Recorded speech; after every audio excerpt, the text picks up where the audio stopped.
Inside the second half now of this race, Garth Tander alongside me, Matt Nolte, as the lead at the front is now less than 20 seconds. Kevin C back to Jules Gounon. Plenty of side-by-side combat in the early part of this 12-hour event in those foggy conditions, in those rainy conditions. So some cars carrying a few battle scars. With just under 6 hours to go in this one. There's our race leader, Kevin C, aboard the 91 Craft Bamboo Mercedes AMG.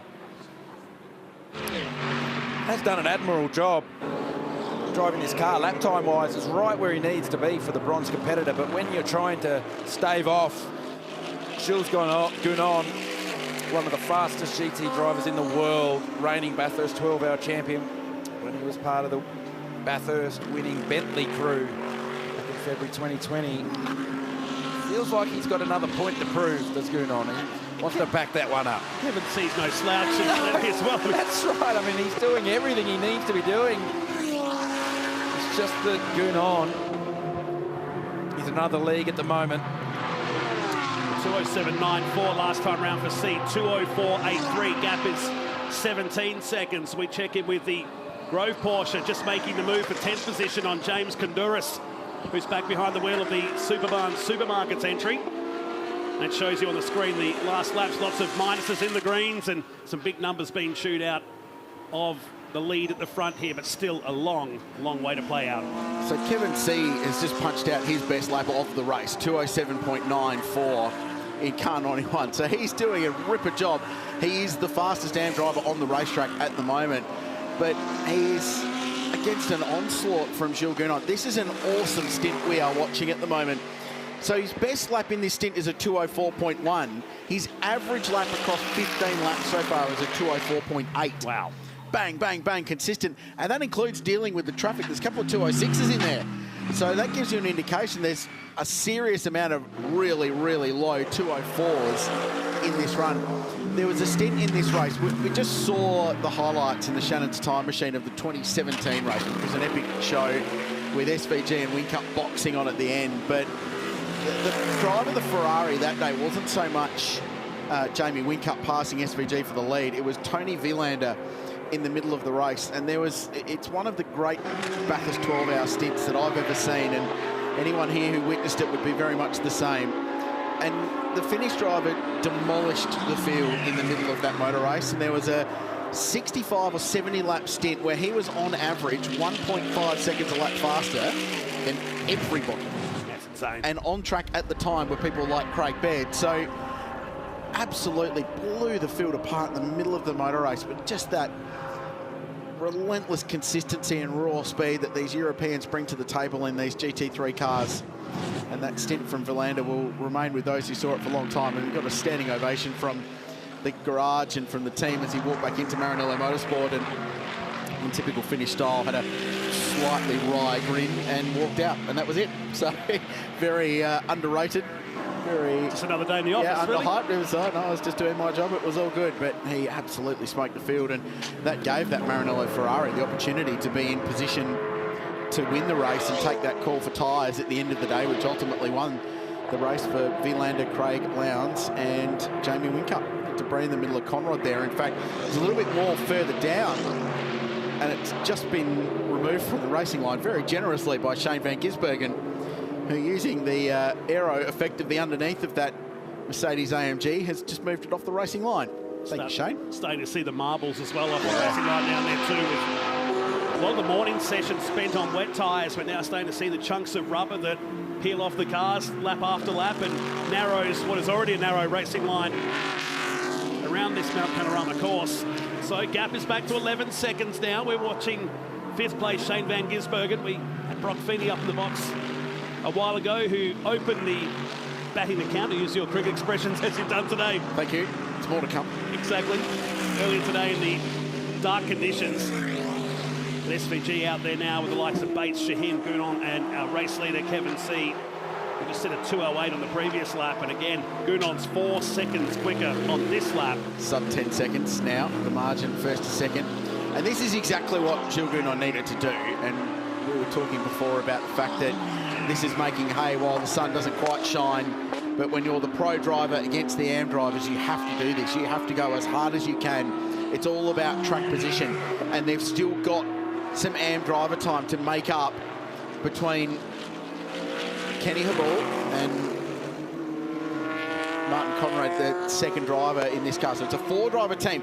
And I talked about earlier in the weekend, I think it does give them a little bit more flexibility to play with as this race plays out, with that 180-minute minimum time that the AM drivers have to do in the car. And that's why they're able to burn a little bit of time in the middle of the race from Jules Gounon to get them that track position they need. It gives them a bit more flexibility in the second half of the race.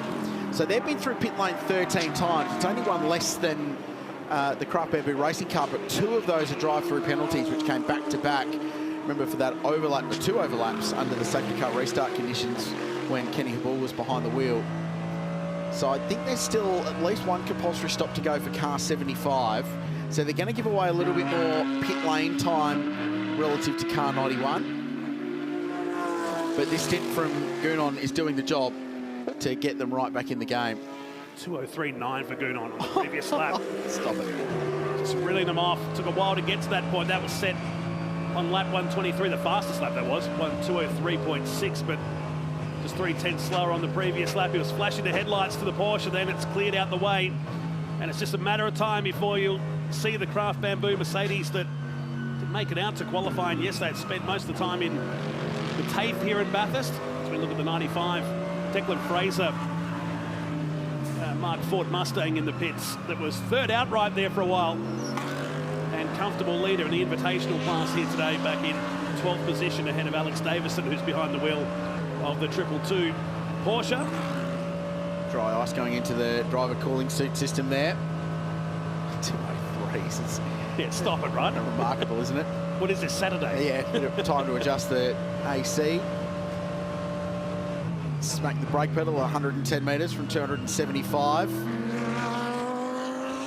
There is the leader, and there is the Sun Energy 1 car in the background behind the repaired Valmont car. Travis here for the 24, down at the Maguire's elbow. Terrible. Tony Bates behind the wheel and facing the wrong direction. Terrible place to park. And safety car. Big moment in the race. And double wave yellows will be flying there. Oh, no! Oh, Rosser just squeezes through the worst parked car in Bathurst at the moment. And I think there was a little bit of contact, but he might have got away with it. So after 2 hours and 24 minutes of green flag running, and he's got I think the right rear tyre was off the rim in that car. That was 4th position to that point. There it is, backs up your point. I saw it laying down on that side. I wanted to get a close-up on the Tech Laser entry. Tony Bates behind the wheel, and Brad Schumacher will go ahead of him now. Just what I was about to say, we're in that lull period of the 12-hour. No, it's changing again. It's the middle overs, just getting the overs out the way.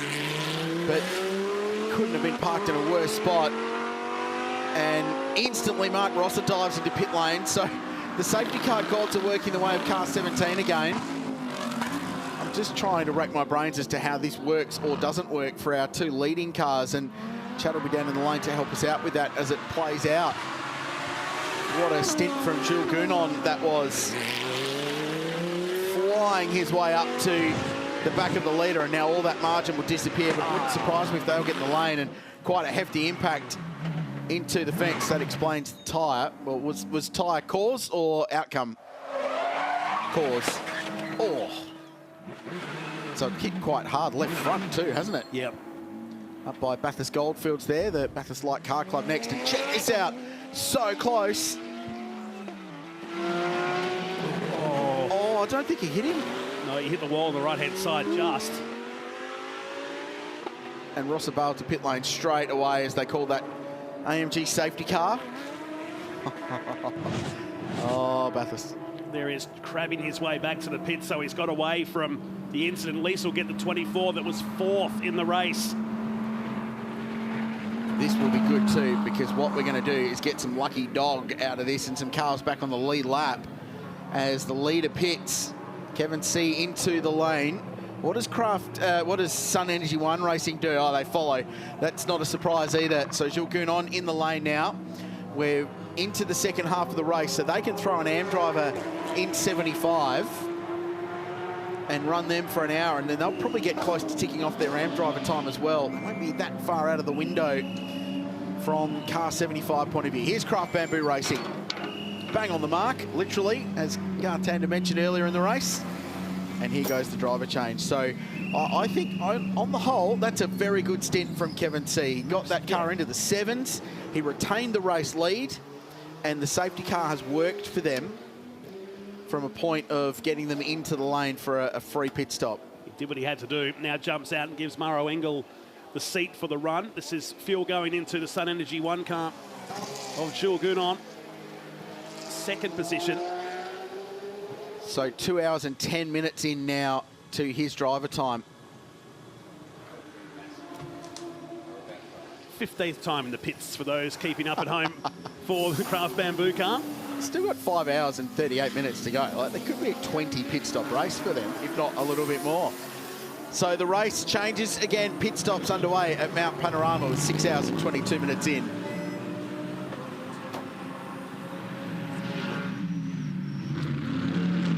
The Craft Bamboo car rejoins the track as the 45 Mercedes, the repaired 45 Mercedes of Garth Walden behind the wheel now for Ram Motorsport. That's what happened, ouch, to the left front of the Tech Laser entry of Tony Bates. We had David Reynolds up here in the box cheering him on earlier today, but just enough of a hit on that 17. And has he gone back out? Yes, he has. Mark Rosser in his case, and he was so lucky. Not to get the 24. He might have just got away with minimal damage to the 17 K10 Audi. It just dangles around, doesn't it? All the diffuser at the back of his entry. He limps back to the pits. In fact, he's there now in the BP Ultimate pit lane.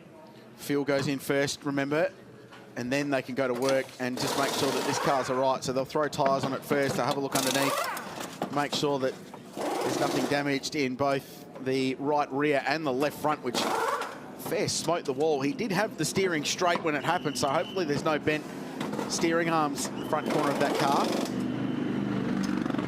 So there will be some wave arounds under the safety car here. A couple of cars are going to get themselves back on the lead lap through this process. Maro Engel now back behind the wheel of Craft Bamboo Racing's number 91 car. So once again, their ridiculous day is working a treat. Marty Conrad behind the wheel of car 75. So that ticks their AM driver box they need to do for Sun Energy One Racing. Just out of shot there is Simon Hodge, former Gold Star champion, who's now joined the engineering team at 888 Race Engineering. That was the debrief, though. A wonderful stint from Jules Gounon. Pulled more than 1 minute and 40 seconds out of the race leader in 18 laps. And over that stint, averaged about 204.7 over the stint. Just remarkable stuff from one of the very best GT drivers in the world. 777 in the lane as well. So Audi Sport Team Valvoline, the Ben Motorsport Park car, have taken this opportunity to pit Yasser Shikin. Left front going back on the Bates car, which is good. So Van Gisbergen up to third. Schumacher fourth in car 74. And that backs up what we were talking about before, A, for Brad Schumacher's driver time, but B, with what Kelvin van der Linde was saying when he was in the box, saying they will get back in the race a little bit later on. So they're back up to fourth place.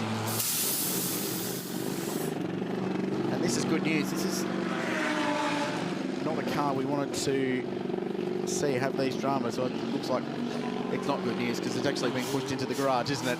I thought they were about to drop it, fire it up and send it, Matt Nolte, but that's not happening. Let's send it stage left for the time being and give the crews more crew to go on the car to get it fixed and get it back out there from fourth position in the race as the leader picks up the Mercedes AMG safety car here with 5.5 hours remaining. We're working the 146th lap of the race.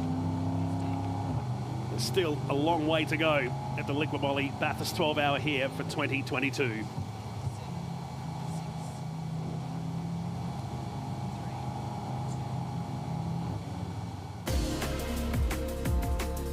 Well, while we're in Bathurst, Sydney Harbour is one of the main attractions you'll find when you come to this part of the world. Here it's home to, of course, the Opera House and Sydney Harbour Bridge, which just shadows over the big city here. We also have the Sydney to Hobart yacht race take off from that point of the world too, as we welcome you back to the Liqui Moly Bathurst 12-hour and highlights so far in this Bathurst 12-hour event that started this morning in the dark, foggy conditions, a bit of rain, and then the first bit of contact between the Lamborghini and the coin spot Audi, which would see drama later on for that car. Retiree early in the race, Jack Perkins on his outlap spinning, and big damage to the Daimler Trucks Brisbane entry. This was Kenny Habul having a spin down at Murray's Corner, and it was the Ram Motorsport entry of Sheargold, Thompson and Garth Bolden in the wars. Lucky escape here for the 95 Mark Carr's entry that was running third at the time, outright in this race.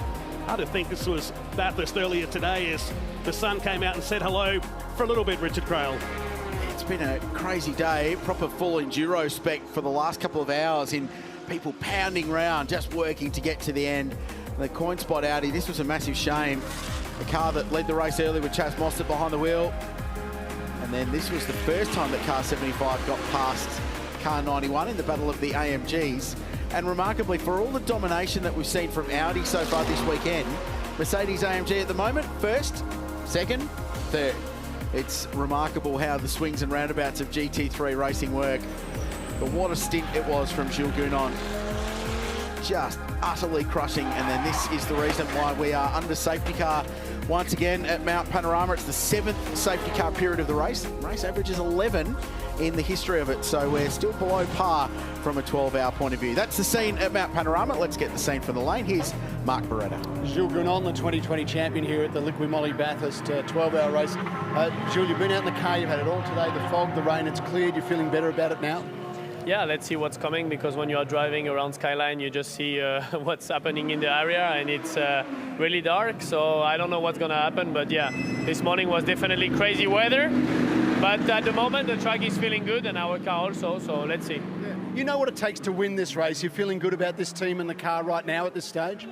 Yeah, I know, let's say we knew with Bentley, but I feel it was a different race, because now with the wave by and the amateurs, it's completely different. So we are currently putting Martin for the last stint of the amateurs, and then we are done with this, and we will double with Luca and me to the end. So I think we will have a clear picture after every amateur has been in the car and done with this. And then it will all about strategy, fuel consumption, and pace at the end. And Jules, you'll take the last stint this afternoon? Yeah, normally that's the plan. Excellent. Good luck going to the finish. Thank you very much. So it's such a great day out to see Jules Gounon as he settles in for the next stint. So we're behind the Mercedes AMG safety car. It's a good time for our own driver change up here and bring an old buddy of ours up here, Craig Lowndes. How's your day going, my friend? Oh, yeah, good morning. I was almost going to say good afternoon, but it feels a bit like that. But sort of, yeah, I got the sort of the short straw in the sense that, you know, we said we put Alex in for the start of the race, which was fantastic. He's got the youngest eyes out of all of us. But then I got the wet stint. I don't know why they keep thinking I'm good in the wet, but look, the car's working really nicely. It's nice around here. It's the Cup car, and you know, Alex is back in the car at this stage, and we plan to put Jeff Embry back in after Alex, and Jeff has done a fantastic job. Scotty Taylor's literally done his time. I'm not sure whether they're going to put him back in, but wait and see. I'm just sort of waiting to see when my turn is to get back on. See those exhaust pipes? I had a look when we did our pit stop, and I said to Jeff Embry, I said, what happened? He goes, I actually just got hit from an Audi into Forest Elbow, so that could have been a lot worse. But yeah, he made a little mistake. He did a Jamie Whincup coming into pit entry. We saw that. I know. Yeah, that was cutting some grass. But yeah, look, the car's working strong, and we're all really happy with the car. Hit by an Audi, and you guys have been so courteous today in traffic point of view. I'm just getting out of everyone's way, even in the rain. Yeah. The one thing that we lacked, obviously, with the Porsche is traction control. So we got the ABS back on the car, which has been fantastic. Ashley Seawood has done a fantastic job peppering the car, but yeah, just that traction. So trying to get out of the cutting and getting out of Forest Elbow, you just got to be really careful on that throttle. Now we'll talk just a little bit about Prostate Cancer Foundation Australia in a sec. Brake pad change on the front of car 888. They're the first team that we've seen do that. To take the opportunity of a CPS to get some new pads in. Now, that could be a difference if and when, ultimately, it comes down to a shootout. You've got a little bit of experience with that because you had to fend off a car with new brakes at the end of the 2014 race here to win your first 12 hour. We did. I think experience counted because, you know, you need that predictability and really braking capability under, especially into the cutting and into the chase. And really, for me, I just sort of positioned the Ferrari really nicely and made him Maxi Berg go around the outside. Which doesn't work generally. No. It was a very, very cool day. That's the scene at the top of the mountain. Now, the Prostate Cancer Foundation of Australia, it's been an amazing story this week, raising loads of cash, and people have been able to come and for $50 sign the car. But just explain what's going on here. Well, we wanted a fifth driver, and I put Neil Crompton, and actually ran out of space at the moment. But Neil actually donated, and we know that Neil's been through it. And we come up with an idea, and I say we. I think Lara and a couple others come up with the idea that. Oh, hang on. hang on. Forgot to spell your old mate's surname there. What's going on? I was getting there. That'll get back. I know. But you can see all the signatures on the car, and we come up with an idea to donate $50 to the Prostate Cancer Foundation. Craig? That was Neil's last race with the team, and he decided to actually have a bit of fun. I don't know if he's Superman. Could be Wonder Woman. It's sort of predating Sebastian Vettel at Miami last week by about 15 years. I was actually going to say that actually the first time I've seen for a long time Oscar smiling. Yes, you see him in the back corner on the right-hand side. He was actually smiling. There he is. Yeah, yeah. Was that because he was finally rid of Neil out of the team, or he hasn't got rid of him altogether? Hello, Neil, if you're watching at home. But yeah, it's been fantastic. Obviously, have the Prostate Cancer Foundation on the car this weekend, and it's the first time I think that anyone's run just a charity car in a race like this, and it's a credit to Scotty Taylor, who owns and runs the team, and you know, it was really easy to jump on board, and it's been fantastic, as you said, to raise some good funds. Well, this is a bit of you, surely. Bit of dirt bike action. We've seen a KTM in the race today. It's got enough orange on it to be a KTM. I think the Wood brothers have ended up over there today. Yeah. That's just the inside at Griffin's Bend at Turn 1. And I think the team is fully sick. Motocross track located in there. It is outstanding. Well, it must be the same family been living there for such a long time, because as we've been going here, the motocross track has been getting bigger, the jumps been getting bigger. So I think that the son's getting older and the bikes are getting bigger. And the jumps are getting higher. Yes. World Championship round coming there next year, perhaps. It's like the lawnmower racing at Townsville last year, isn't it? Just off the side of the road. So if there's a safety car on the track, you just wander over and watch some other motorsport. As this car 74 peeling off into pit lane for another stop. So have you had a chance are you following how the race is playing out outside of your little scenario there in car 222? Is Davey Reynolds just getting on the tools as well? Oh, he's finally actually working. That's a very rare scene. That's not the bonnet. Actually, if these guys go down a couple more laps, we might even inherit one more position. We just need 2 more laps on these guys, and we move up to 12th. But yeah, look, it's been a great race in the sense of just the attrition and you know, just watching some of the top cars go wheel to wheel and battle to battle at the beginning of the race with Chaz Mostert. That was fantastic. There's work going on to the front of the C-Tech Laser Audi down here, replacing a broken steering arm. Amongst other things, Tony Bates really frustrated with that delaminating tyre there. He was pretty much a victim of that. Did speak to Mark Rosser. He said he just missed him by the skin of his teeth. But I think the big story down here, guys, is will this car get out before David Reynolds runs out of surfaces to clean? Well, as Craig Lowndes just said, it's remarkable that he's actually doing any work. Oh, I think he stopped. Stop work, man. Already going down there. Now he's become the council worker, throwing orders around. Down tools. What a shame they were doing so well up to that point, as well as the Pirelli tyre shedded itself from the back of the 24 Audi. So we're under the safety car, 7th safety car of the race so far. Just set the scene for you. So Mauro Engel leads the race for Craft Bamboo Racing. Martin Conrad's second for Sun Energy One Racing for Mercedes AMG. Shane Van Gisbergen third. We saw them take the opportunity for a stop. Brad Schumacher fourth in this car, which is currently sitting in pit lane, ticking another box for another pit stop. They're 20 seconds away from leaving. Now, they're the 4 cars currently on the lead lap of the motor race, lap 147.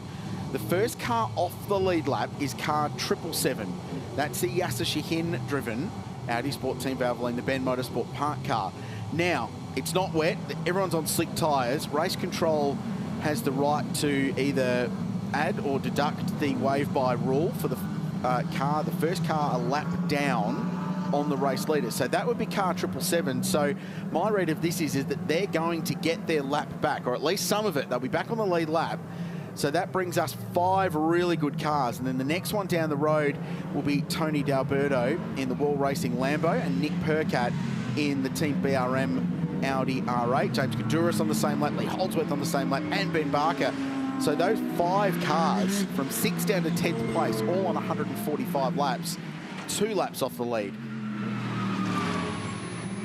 You mentioned before about the Audis sort of almost dominating the qualifying side of it, but I don't think the story has ended yet. All as you mentioned, safety car is now at Forest Elbow. Safety car is at turn 18. Definitely going to, once get Yasser out of the car, it's going to be a fast, competitive car. Yeah, so 777 won't get its lap back because they were on the lead lap, we're being told, when the safety car was called, but just through the pit stop shuffle, they've actually dropped a lap through of that. Now, these are the cars getting the wave by. So they're wave by on Conrod Straight, and they've got to go as hard as they possibly can now because the lights will be off the safety car very shortly and the race will resume.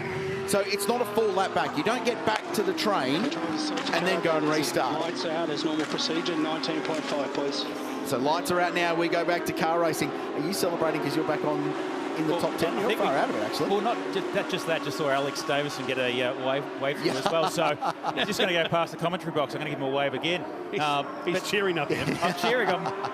Yeah, he's right there. Good man. Alex has done a fantastic job, and all of us have. He qualified the car and started it this morning in really the foggy conditions. So there is Yasser Shahin, 777. He is the first car behind the race leader. So he's fighting against Maro Engel, who's one of the best GT drivers in the world. So this is now a massive job for Yasser. He needs to unlap himself here. But I think it might be a vain task because he's got Shane van Gisbergen behind him in the queue as well, Martin Conrad. So we're back to green.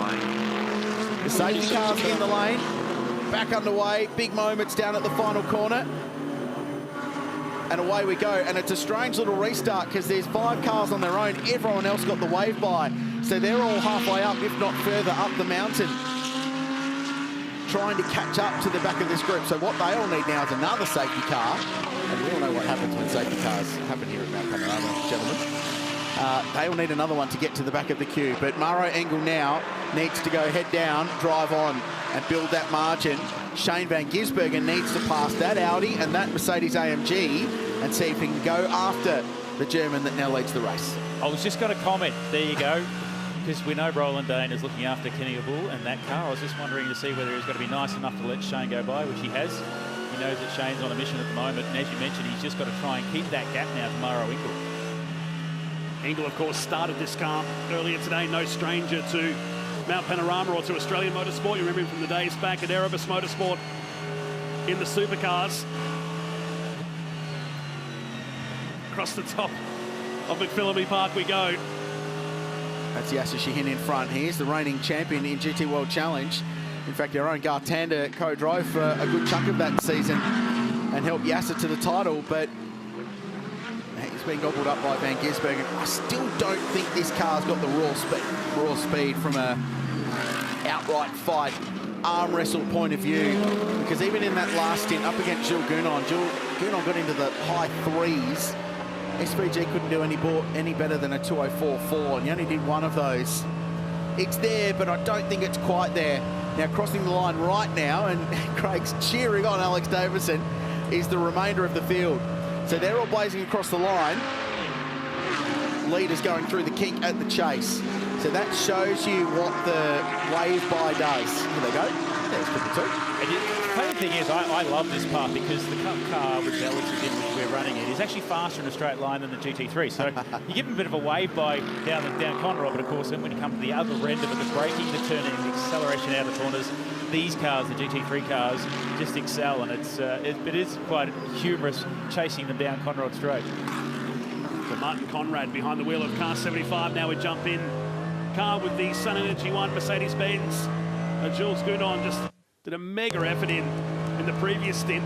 You say he's averaging 204s. Yeah. Lap after lap after lap. Well, best lap was a 4.2. Well, ultimately, best lap was a 3.9. Average was a 4.7 across a stint of 18 laps. Just that relentless consistency. So SVG's cleared the AM drivers now and will go out after Maro Engel. This will be a really interesting contest to see if that 888 car's got enough speed to go with the Craft Bamboo AMG. because they're not that far apart on strategy now, those two cars. Remember, fresh brakes on car 888 as well, new brake pads. Is it instantly noticeable when you put new pads in this far into a race? The moment you get up to turn 2, you go, oh, it stops again. Oh, absolutely. I think that you've got to be very...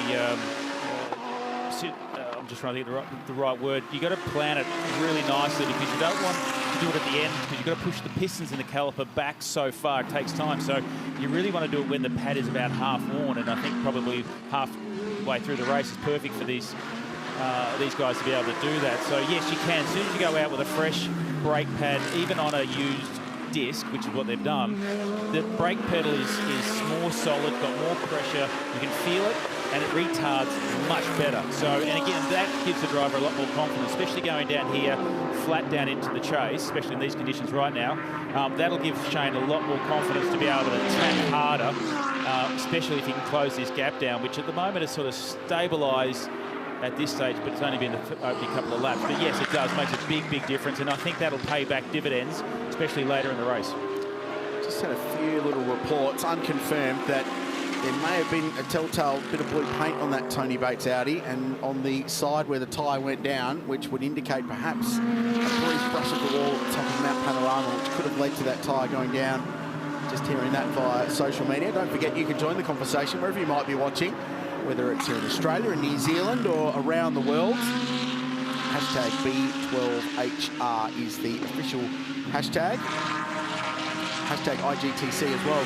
This is the opening round of the Intercontinental GT Challenge, powered by Pirelli. From here, it's the Spa 24-hour, which is a race that I know you've had the disobeying great pleasure blue light signal, I repeat. Bad sportsmanship flag 777 for disobeying the blue flag signal. So, yeah, not listening to the blue flags. That's Yasser Shahin, bad sportsmanship flag. It's advisory. It doesn't enforce any penalty, but it means don't do it again or you will get a penalty. Spa is the next stop on the calendar. It's the world's biggest GT3 race. You've been there. Yes. Pretty wild. Oh, it's unbelievable. And to do a 24-hour race, we obviously right now we talk about 12 hours, but to do a 24-hour race was quite amazing. And again, I did most of the night running out there or over there during the time, and we had 4 drivers again that time. So yeah, I love this style of racing because it all comes down to strategy, and even if you do happen to go a lap down, you can scramble that back. So that's something that you know, I really enjoy these races. Is Le Mans still on the radar, mate? Absolutely. If anyone's out there, you're going to help me find a budget? Sure. Not tonight, I'll take 10%. Thanks. Yeah. Actually, we won't. We'll take some air tickets and some free tickets, yeah. Yep. Well, I know SVG's on target to do it this year, and it's great that again, we're getting racing back underway. And, you know, this race is unbelievable. You know, hopefully next year we get it back into the February calendar and see a lot more European teams come out. We've got some great drivers like even Mauro Engel. It's great to have him back in Australia. But there's a lot more drivers and teams that would love to come back to Australia. They actually say that this is one of their favourite tracks to race on around the world, which, you know, we got it in our backyard, which is actually fantastic. You know, we love it so much. Chad? How cool to have Craig Lowndes up in the commentary box. I just did a little run around and just checked on who was maybe taking a bit of a hit with that last safety car period. I don't think that last safety car period worked nicely at all for particularly the Audis of number 74 and number 777 of Yasser Shahin. As a matter of fact, the safety car was 7 minutes too early for Yasser because he would have been able to get out of that car inside the 80-minute mark and add 1 more stint left. So it's going to be awkwardly timed for them. He'll have another big stint in that car too, or a really small stint, which is probably even more awkward. For 74, there's a little bit of conjecture down here as to exactly how many CPSs, compulsory pit stops, that car has served at the moment. I'm getting conflicting data. Some are saying 7, some are saying 8. Either way, it's not 9. And I can confirm that the top 3 all have 9 completed. So Engel, Van Gisbergen and Conrad have all completed their compulsory pit stops at the moment. But definitely another 1, maybe 2 for the Audi of Brad Schumacher to serve. They've done 12 on our screens here, but you're right, we can't confirm if they are the compulsory stops or not. We're in car with the man from Bathurst. He takes you across this Mount Panorama course, his home track. He's been fantastic all weekend long. And having the likes of Kelvin Vanderlinde in the team, who spoke volumes of him earlier today, who was up in commentary, this is a big, big moment for Brad Schumacher. Am I about to eat my words here, or this was coming out of Hell Corner.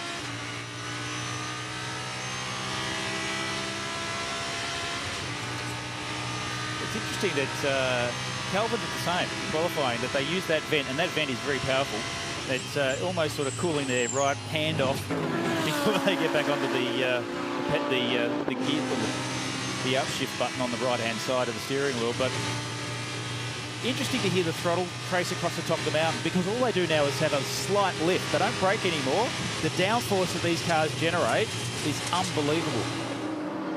And especially with the upgrade, oh, teammates. I think Schumacher half thought for a moment that he might just take advantage of that and pass his teammate. It's not for position. They are on different laps. Yasser Shahin is fighting to get back onto the lead lap. Brad Schumacher is fighting to stay on it. He's 18 seconds behind leader Maro Engel. 6-1 for Engel last time round, 4-5 for Van Gisbergen, and actually pulled some time out. Oh, gee, the general rule of thumb is don't hit that inside curve there at the kink, is it? Not with this style of car, because obviously ground effects, well, they rely on the ground effects so much. As soon as you get any air underneath them, is never a good thing. This is the approach to turn 2. And again, Yasser's going to be under threat here at the moment, because again, he's a lap down on these guys, so he technically has to let these guys through, which is why he got a bad sportsmanship flag a couple of laps before, so he doesn't want to repeat that saga again, otherwise he'll get a nice little drive-through through pit lane. One earlier in the race today for coming out of pit lane and passing at least 2 cars that we saw in the in-car shot. Early in the race today for 777, but 5th position. We're back in car with Brad Schumacher in 4th position, while Maro Engel continues to lead by 4.1 seconds. It's just ebbing and flying between those two out in front at the moment. It's a good little arm wrestle between the 2 pros, Engel and Van Gisbergen. Goes back to the point I made earlier about the fact that it's just so cool seeing the best of the world come and play on our turf, and the best of our turf come and play in the world's cars, and it all sort of levels itself out, and you get this amazing show with just tremendously talented drivers going at it in really cool racing cars. You're talking about the restart.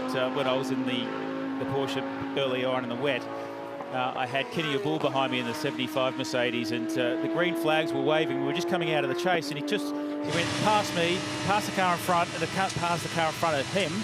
And I'm on the radio going, is that Kenny Abul? Yeah. I'm saying, you sure he's allowed to? And the way we read the rules, which you got to end up getting a drive-through penalty, which obviously you can't pass the car until you complete or get across the control line. So, yeah, poor old Kenny got a drive-through for that one. He got 2, in fact, in consecutive laps for passing cars left and right down there. Then he had a spin, and it's remarkable the car's up in 3rd position, but that's what this race is about. There it is, the Sun Energy 1 car just ahead of Yasser Shahin and the then Motorsport Park Valvoline Audi.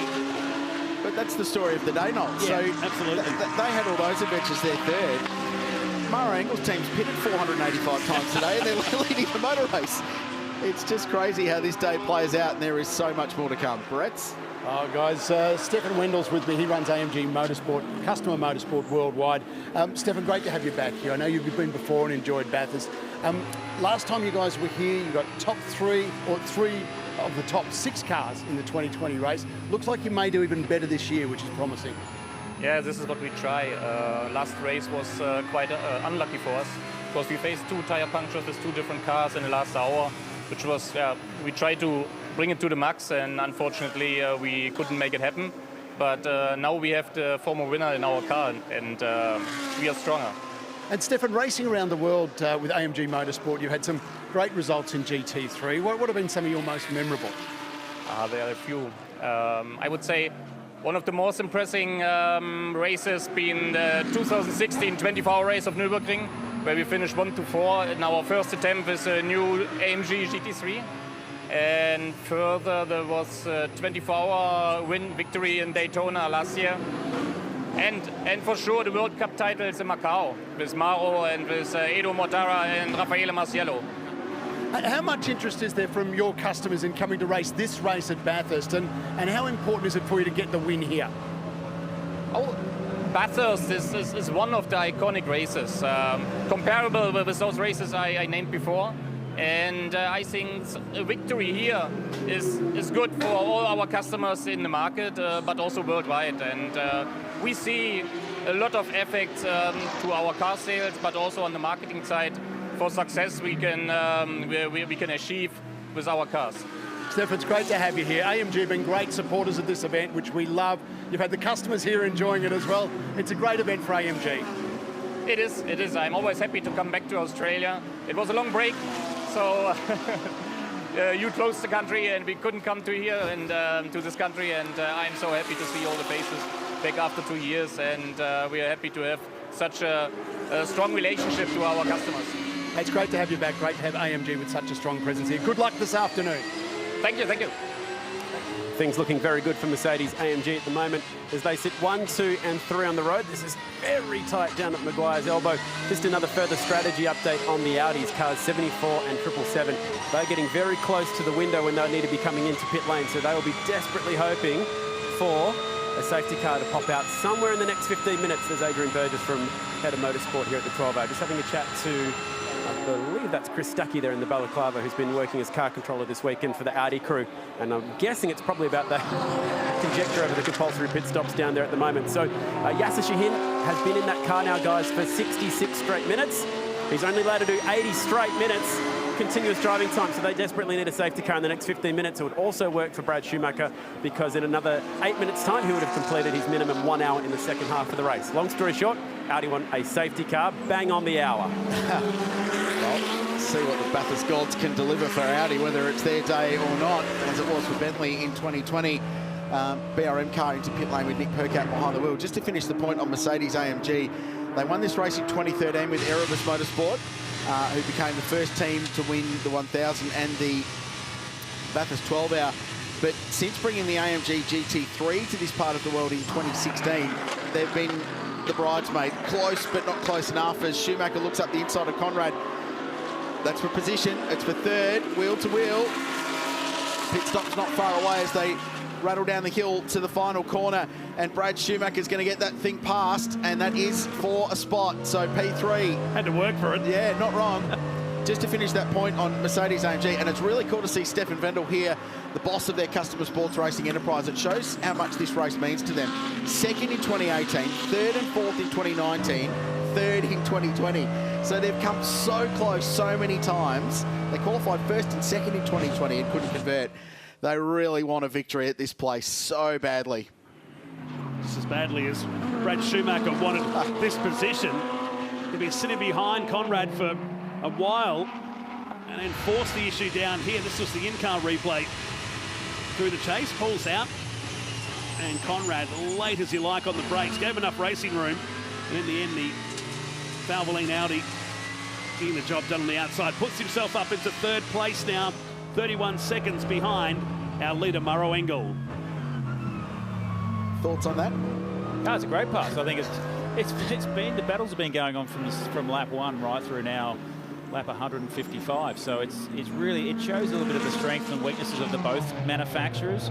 The Audi is quite quick in a straight line. Mercedes seems to be quite nice across the top. One thing I was looking at though was the steering wheel, because Jamie Whincup designed his supercar wheel off one of those. Oh, right. Sorry, Bridie? Yeah, the 17 is in the garage. Nick Percat behind the wheel complaining of a long brake pedal. So they've just bled the caliper on the left front and they'll send him back out. But that's not probably ideal and not what they're wanting at this point of the race. After doing such a great job earlier today, the 17, they repaired that car to get it out the track. Meantime, Murrow Engel continues to lead from Shane van Gisbergen and Brad Schumacher, the top 3 here on the mountain.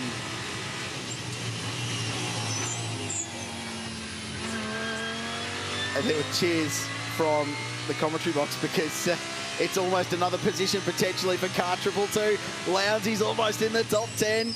Alex Davison behind the wheel at the moment of the Prostate Cancer Foundation Porsche. Gee, there's some energy at the moment. Engel, fastest lap of the race for that car, 2:04.1. 2:04.1 for SVG. They're going pound for pound up in front of the motor race, with personal best lap times for those cars for the entire race on lap 156. So 5.4 seconds between the two AMG GT3s. But some headaches for Audi Sport, with both of their cars needing pit stops and looking likely to have to do it under green flag conditions. Still so much to play out. We're about to work our way down with less than 5 hours to go. Car 24, 142 laps completed, will return to the motor race with a new steering arm put into that car. And the Superbarn Supermarkets entry dives back into the lane. And David Russell, by the looks of it, will be jumping in on the podium here in the 1000 last year for the first time. I think 11 starts it took for him to get a podium here, but super fast driver. He's racing Porsche Carrera Cup. Always a really safe, reliable pair of hands from an enduro driving point of view.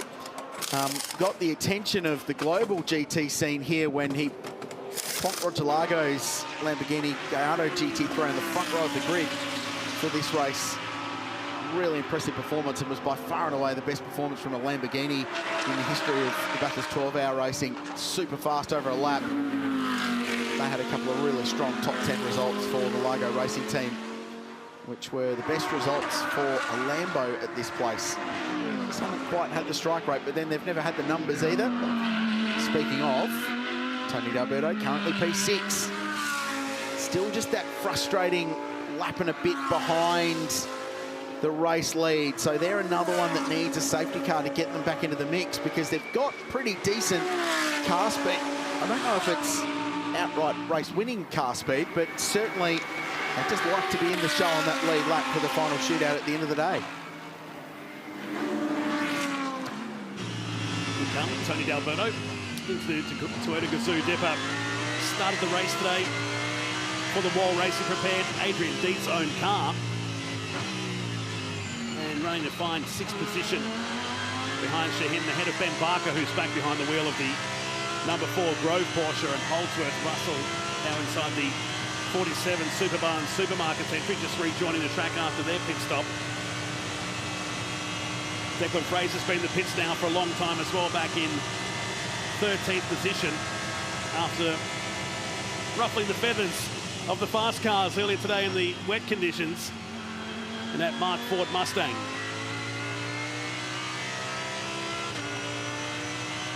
You're talking about these guys are actually next door to us, down underneath us downstairs, and you can't get such a big difference between the 4 drivers, the tall and short.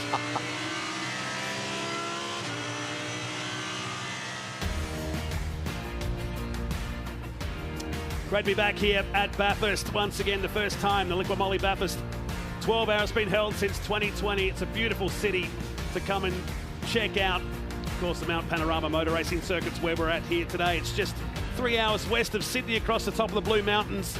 And not just a racetrack, but plenty of sights to see here. Come and spend a weekend. We love coming here. We get to do it several times a year.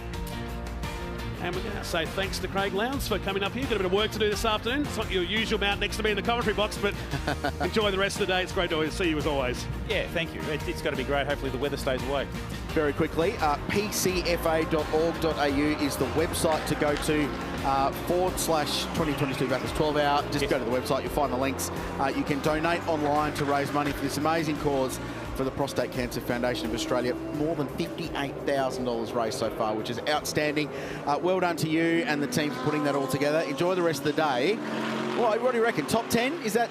Do you reckon you get a top 10 today? Well, we're hoping so. Like the aim was to have some fun, get the awareness out there and raise some good funds, but as we've been going along the day, we thought the attrition rate might happen, and if we can get into the back end of the top 10, we'd be delighted. And you know, for Scotty and everyone, for Ash Seawood to put all this together, I think we'd be really happy. Talking about potential enduro drives for you, I've got a Hyundai Excel team keen to sign you up for an enduro race at some point later this year, so I know you'll drive anything. Well, I think Garth's about to jump back in. You can ask him. Super. Craig Lowndes, thank you. Guys. He'll jump back into car 222 a little bit later on. Nice to have Lowndesy up in the box. Shane Van Gisbergen, we're riding car with now. Gap's gone into 6 seconds. Maro Engels just inching away slowly in the Craft Bamboo Mercedes-Benz, as we're now less than 5 hours away. This race has ticked on by, hasn't it? Very quickly. We started at 5:15 this morning. Just a casual 12 Bathurst wins just rotating through the Bathurst 1000. Not bad. Rotating through the old commentary box today, Nolts. It's a casual 0 between us. No, we're a team. We're a team. Oh, we haven't worked out the Pro-Am side of this. No. Either. Did you want to say what you said to Garth off air the other day? I do not. 12 Bathurst wins as a team in our commentary box today, Chad. We're all playing as a team today, guys. Just got to the bottom of the compulsory pit stop issue at the Audi team. They thought they'd done 8. The word from the 12-hour timing was that they had done 7, and you can't beat City Hall with these things. They were absolutely spot on. The problem was they served 2 compulsory pit stops in the 1 safety car period, and that's what caught them out. So the news gets worse for Audi, and particularly car 74. They've still got 2 more compulsory pit stops to the field, especially with those front 3 guys. They've already completed all 9 of theirs. Now, I've been keeping a close eye on pit stops. It's taking about 1 minute 18, 1 minute 20 seconds if you're absolutely in a rush, not having to do that compulsory pit stop time. So 40 seconds a stop you can save by not having to do the extra sort of sitting around waiting for that 2-minute marker. So add that together, that's roughly 80 seconds. I said earlier that Audi were hoping for a safety car. Well, now they're really, really hoping for one. Well, I was going to ask you, Chad, where do you think this leaves them? Because Brad Schumacher's now 3 hours and 17 minutes into driver time, so he's good. He can jump out of that car, but... Well, in 90 seconds he can. Yeah, exactly right. So... Yep. But where are they at? How do you see this race playing out? Probably 74 I'm more interested in than 777 at the moment. Well, they're going to have 2 very good drivers to get in that car. That's the good news, but they're going to have a fairly large deficit to make up as the 65's taking the short. Has that got a puncture in the left rear? It looked like it was crabbing down the hill for a moment then, so maybe some issues again. It's having a tough day at the coin spot 65. It's more than a puncture, Chad. It's pointing in the wrong direction. She's got some toe out. That car's been in the fence at the top. Fraser Ross behind the wheel. Yeah, so interesting point. So Schumacher good to get out of that car very, very shortly in car number 74. They're 3rd on the road. They're on the lead lap, but they're going to surrender some track position when they dive into pit lane, and they're going to do it under green flag unless there's a safety car soon. Oh, that must be one of the more unpleasant feelings behind a racing car as we welcome 4-time Bathurst 1000 winner and 24-hour champion Garth Tander back in McPhillamy Park, and those are the wheel tracks of that car, GT. So she's gone off at high speed, and just the very end of that tyre bundle there at McPhillamy Park and the run to Brock Skyline has caused that drama. Anyone can go off there in an Audi, Rich. That can happen to anyone. And I can tell you from experience. So I was going to say. Yeah, big damage on the 65 Audi. So what looked so promising for this car early in the day will come up naught for Chaz Mostert, Liam Talbot and Fraser Ross, who's aboard the 65 right now. And you can see that right rear suspension damage as he makes his way back to the lane. Ever since that moment this morning where they had to do a reset coming out of Hell Corner, it's just gotten bad to worse. Has just paused the gravel out of the rear of the coin spot. Audi, he was involved in the incident during the dark conditions with contact with the Lamborghini at the elbow, but that only got the door. Lucky it didn't get the left rear of the car during that incident. But now Melbourne Performance Centre have got more work to do for the number 65 Audis. He comes into pit lane. It's often said that Bathurst chooses who wins this race, and you don't know who it's chosen until the end, but it's been clear since after about the first hour of the race that the 65 car was not on Bathurst's Christmas card list this year. They've had plenty of dramas. This race has not been won from pole since 2017. So, like so many places, qualifying no certainty of a result now. 777 in the lane, so that's their next stop to get Yasushi out of the car. And that's Fraser Ross just contemplating life behind the wheel. I'll go to work. They're already 9 laps behind the leaders. They'll put that car up on the Gojacks and get it back into the lane so they can throw some staff at it down there at Audi Sport Customer Racing. This is just the end of it. Oh, missed the tyres too. Missed the tyres, got the concrete, so... Ouch. That's why it's so significant damage. Broken the rear toe link on the 65 Audi. That's why you can see that right rear flopping about as Fraser Ross makes his way back to the lane. How often have we seen cars go off a track like that and there's all that tyre wall and they manage to get the end of it where the concrete is? Yeah, well, if you had a choice, you wouldn't be off the road at all. No, exactly. Second choice would be the tyre barrier, and concrete barriers down about the 12th and 13th choice. Dean Canto did one better and went up over the top of both of them, landed in the lawn during qualifying a couple of years ago. That's why there's so many fans parked in that position in that very bizarre qualifying in the hot conditions back in 2020 as car 777 returns to the track. 28 in pit lane for them.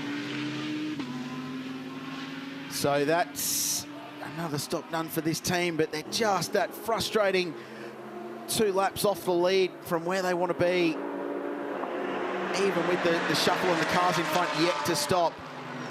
losing that lap early has really hurt car 777 today, and there's just not the yellows to help get them back onto the leading lap. Davey Russell's just jumped aboard car 47 and punched out its fastest lap of the day, PS, on lap 158. By the way, 161 laps in the books. It's a big number here at Mount Panorama. It's 1,000 kilometres complete in 7 hours and 5 minutes. So she's a pretty long old 1,000 Ks. Still 4 hours and 53 minutes to go in this one.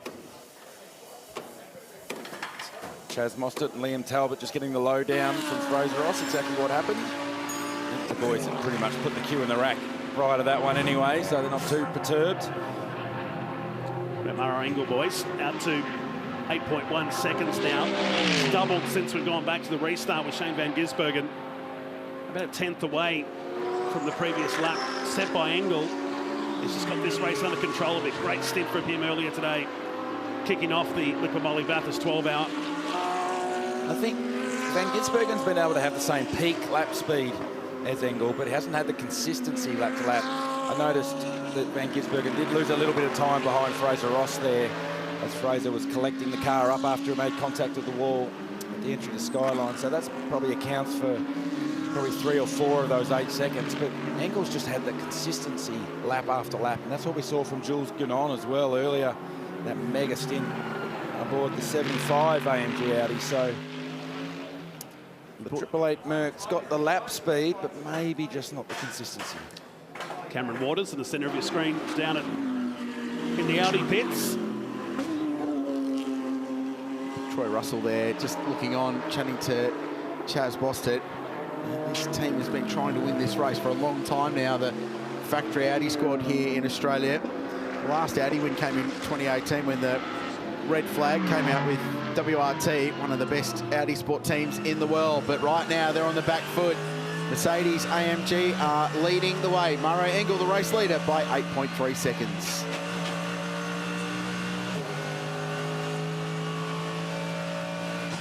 Well, they ticked one box yesterday, didn't they? Grabbing pole position, the Alan Simonson Trophy. But today got their work cut out as Van Gisbergen catches a lap car at a really tricky point of the track there, and that's going to add a bit more time to the gap. It's out to 9.7 seconds. They were again separated by a tenth on the previous lap, but this will blow it out to over 10 seconds, you'd think, at the end of this lap. I'll tell you what, though, we've been emphasising the importance of this stint from Brad Schumacher. He's done at the end of this stint, and he needed to deliver as an AM driver. Well, he's dropped that car into the 6s, which from an AM point of view is really, really good. And this stint, which has been more than 30 minutes, 15 laps in, has been run at an average of an 8.1, but with the best of a 206.8. So this has been a really impressive drive from Brad Schumacher. With the pro drivers to come in that car for the second half of the motor race, he has done the job. He's done exactly what he needed to do, racing against the pros in Engel and Van Gisbergen. He's 50 seconds off the lead, but I think in the context of the race, it's, you give the guy a rap, and he almost parks the thing in the Toyota Gazoo dipper. Come on, Brad. Focus, please. You need to get this thing back to pit lane. I'm giving you a wrap. But he's only dropped 50 seconds to the pro drivers. And yes, it sounds like a lot, but in the context of this motor race and the way it's all playing out, he's done a superb job. Very, very good stint from one of the fastest AM drivers around. And he's also put 3 seconds on Martin Conrad, who's still behind in car 75, the Sun Energy One Racing AMG. So the next round of stops, both Schumacher and Conrad, from an AM driver point of view, will be clear, and it'll be pros to the finish for both of those cars. Cam Waters out of the car. What's the situation? Yeah, so the boys did a really good job fixing it. But yeah, we've got another issue going on, so the engine's cutting out randomly. So yeah, there's something else that's happened from the crash. So yeah, the boys are trying to find out what it is and fix it so we can get back out there. All right, good luck. Well, that's all you can do, isn't it? Just get out there and circulate and get to the finish and have some form of accomplishment from what's been a pretty tough day at the office for the Coin Spot Audi team. The dam walls are bursting, aren't they? Down there now. They came here with no less than 6 cars to take on the Liqui Moly Bathurst 12-hour. Now Brad Schumacher, the best performing car of the crew, in 3rd position. Then Martin Conrad, who's just behind in the Sun Energy One Mercedes.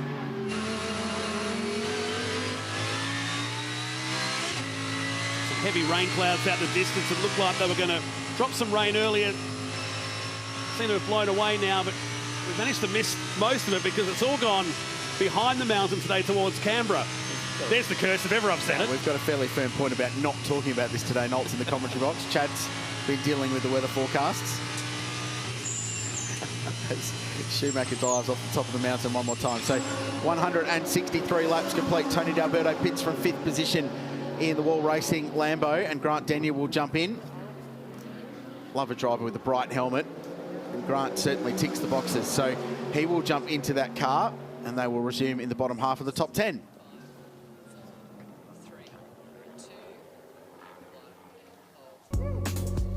Well, Sydney has plenty of internationally renowned beaches like Bondi, Coogee and Manly. Most of the city's beaches, are 37 of them, are just 30 minutes from the CBD. I'll get that right. Won't you drop down there and take a swim after a hard day in the office, particularly during summertime. But even July and August, you can go for a swim with temperatures in the high 20s here in Sydney. Come and check it out one day as we head down to the pit lane with car number 6 in the pits now. The Lamborghini back in as we're working 7 hours and 11 minutes into the Liqui Moly Bathurst 12-hour here at Mount Panorama today. Spent some time on Sydney's beaches, have you? A couple of times. Wouldn't have said I've been in the water that often, but I've been to the beaches, yes. Have you? No, beaches up, I think. More of a mountains guy. Yeah. I bet you are. Adam DeBore, right-hand side down at the Coin Spot Audi team. Yeah, just Liam Talbot just sitting in the car. Either sitting in the car or he's sitting in the deck chair out behind it, I think, in hospitality. It's one of the two. At least he's got a nice poured seat insert there. This is Brad Schumacher, who I was just giving a rap about having a really good Stint car tender, but almost drove the thing into the wall at the Tour de Gazoo Dipper. So car just didn't recover off the curb, and at that little moment as he tipped it into the right-hander before the dipper, and super lucky to get away with that one, because if you run it wide there and get into the grey and the marbles for the run down to the dipper, it's easy for the car to get away from you and for you to chew concrete. I've seen plenty of cars do that in that part of the racetrack over the journey. So it was pretty much bang on where the 17 Audi went in yesterday during the 5th practice session. So Brad Schumacher's had a few adventures for the run down from Skyline to the dipper. We were on board when he actually just clipped the barrier on the inside at Skyline, and then he just caught that one for the run down to the dipper, but gets away with it. And as you said, Rich, from a lap time perspective, has done a beautiful job. You might notice he's sort of stretching out his hand there in between gear shifts every now and then, because you hold your hands up so high on the steering wheel there, you actually lose blood circulation out of your fingers, and then so sort of stretching your arm out, get a bit of blood flow back to your fingertips. Ricardo Fellas jumped behind the wheel of car 777, by the way, just to update from that last pit stop we saw from them. Still a couple of laps back, but certainly going quickly and straight into the low 204s. So it's got good car speed, and for the second time today, this car pushed out on the Gojacks into the lane and back into the race. The Coin Spot Audi on pole, but for Chaz Mostert, who converted a shootout pole position to a win in the Bathurst 1000 at the end of last year, it will not be a repeat in the 12-hour. It was his second pole position in the 12-hour. First one came with BMW Team Schnitzer, Charlie Lamb's amazing race team that came out here and didn't quite jag the result in the race, but they were great over one lap. And the great irony of that, one of those quirky motorsport-only statistics, the driver that qualified second, Kelvin van der Linde, an Audi. So they've locked out the front row twice in Bathurst 12-hour history. It turned out to be the second closest pole margin in 12-hour history yesterday, just over 8/100ths of a second. That really entertaining shootout at the end of Saturday. So this is the race leader, Maro Engel, the margin 9.5 over Shane Van Gisbergen. And it's just ebbed and flowed, and to your point, Garth, their peak lap speed is identical, but the consistency in car 91 has just been phenomenal so far, and only matched and actually bettered, I would have thought, by that stint from Gilles Gounon. But Engel doing a properly workmanlike job, as his custom at this place. And in any GT category he races, you heard from Stefan Wendell before, the head of their motorsport program in GT racing, and They talked about winning the FIA GT World Cup, which was held at Macau, a circuit we've talked about today, and Engels won that, and he's finished on the podium on 4 other occasions there. Imagine a GT3 car around that place. Yeah, epic. That would be pretty cool. You spoke about Darryl O'Young and Kevin C having raced on the Macau streets, putting him in good stead for the run across the top of the mountain and the Macau street circuit. I mean, we've got some cool street circuits here in Australia with the Adelaide streets and the Gold Coast streets, but Macau is just a whole other level. And in a GT car, it would be awesome. I think we saw the world's most expensive pile-up in a GT race at Macau a few years ago. I think most of the field went out in that one. It's so narrow, and we talk about the commitment required across the top of the mountain right here at Mount Panorama, but the commitment required to go fast between the narrow brick walls at Macau is just something else. I think the closest we had in Australia was the Canberra track back in the day. It was about half the width of our normal street circuits there, but that would probably be the only way I would compare Canberra Street Circuit and Macau, though, Knowles. Well, there were sections there were 2 cars wide. I was wondering where that was going, actually. Apparently nowhere. Canberra had some challenges as far as the circuit goes, but I think Macau's got it covered just quietly. It's a little bit warmer too in Macau. Yes, it is. It's one of the events we're going to go and check out one day. Down into the KW suspension chase. With car 17, Nick Percat back behind the wheel of the Team BRM prepared K-Town Audi. Joey Mawson drove earlier today. Down the inside also is the 9, but not for position. Lee Holdsworth back behind the Hallmark Audi. And Grant Daniel we just saw swap over into the Adrian Dietz Lamborghini. Time some multi-coloured tape going across the front of the Ram Motorsport Mercedes AMG. This is the car that they bought after theirs was damaged in a testing incident. It was a brand new spec car. And car 45 rejoins the race with Garth Walden behind the wheel. Doesn't matter what type of race car it is, it doesn't matter how expensive it is, race tape always fixes everything. That and zip cables. 222 Class B Porsche. Alex Davison at the wheel. Heard Craig Lowndes in the commentary box earlier saying they were hoping to be a contender inside the top 10 at the end of this one. Currently 11th. Stayed out of trouble. Schumacher dives to the pits, so that's critical, as does Alex Davison. So our 3rd place car, Brad Schumacher, comes to the lane, and this is a critical stop for this car. Start working strategy from the end of the race to where we are right now. Let's hear from Chad. I just wanted to show you a pit stop for the Prostate Cancer Foundation Porsche as it comes ripping into pit lane. They're about to fill it up with some BP Ultimate fuel.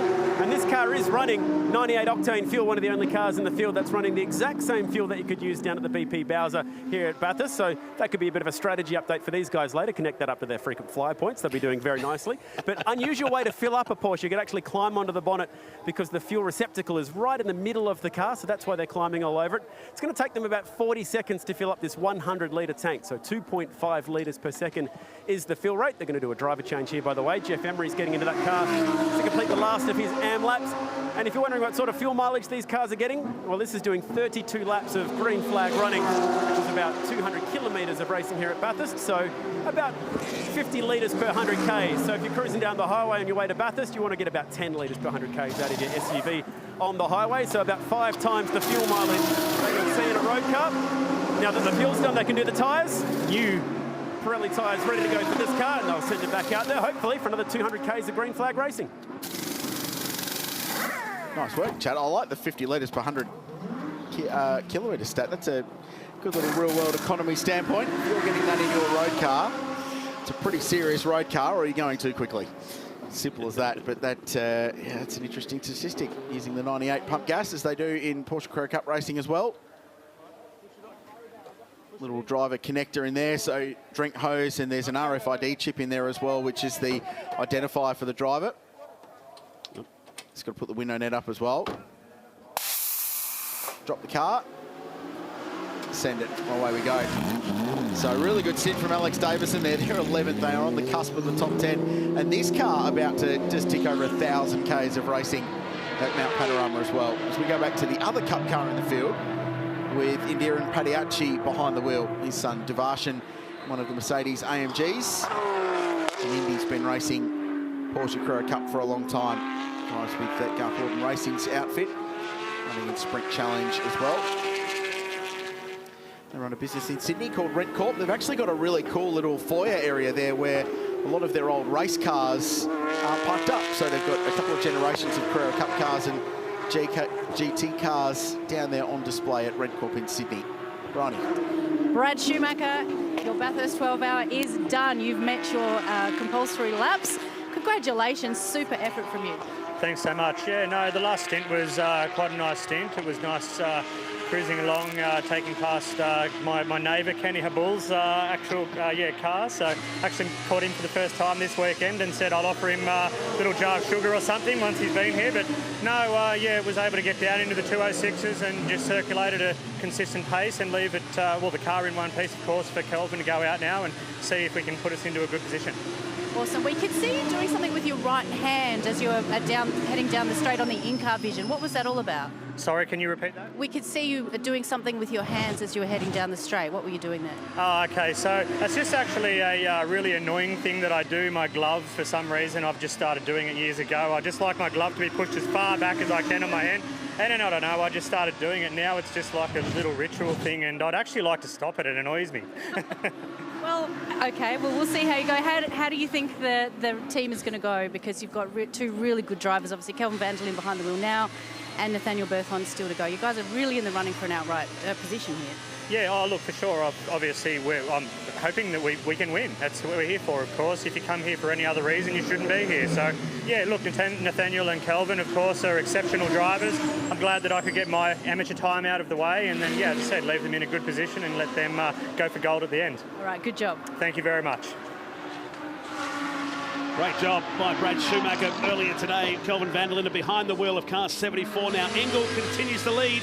The gap is 10 seconds back to Shane Van Gisbergen.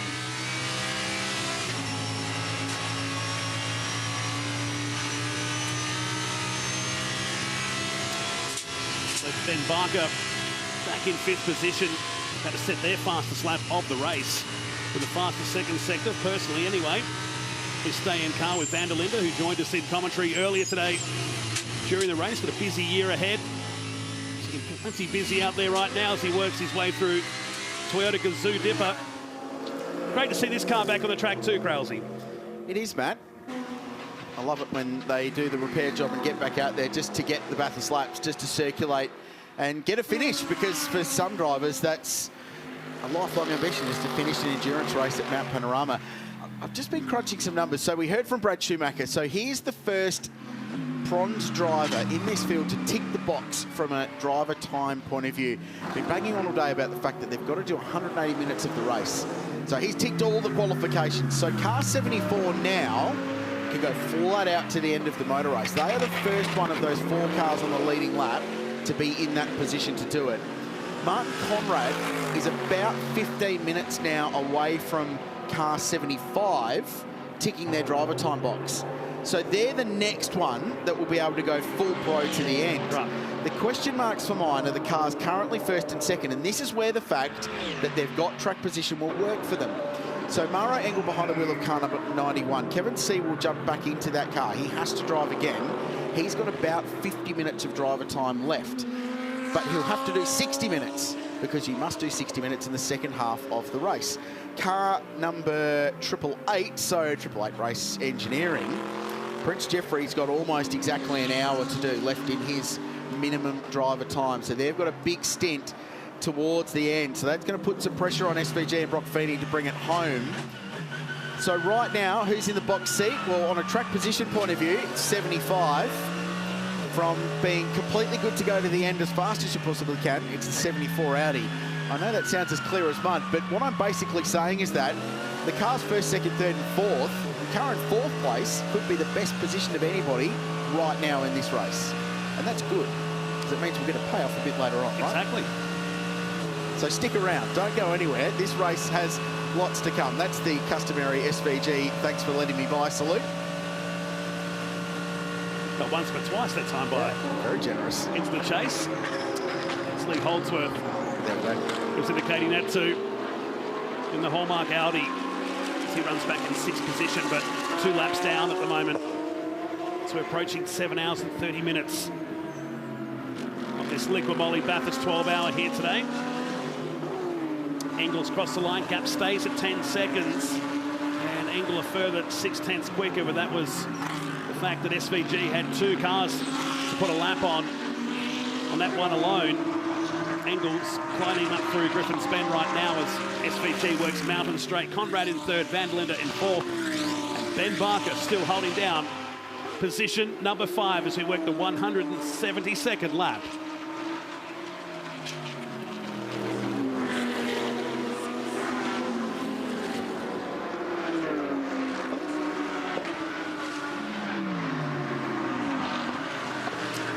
Race continues here at the Liqui Moly Bathurst 12-hour, the 2022 edition. It's great to be back with this GT Classic as we watch 2nd place Shane Van Gisbergen.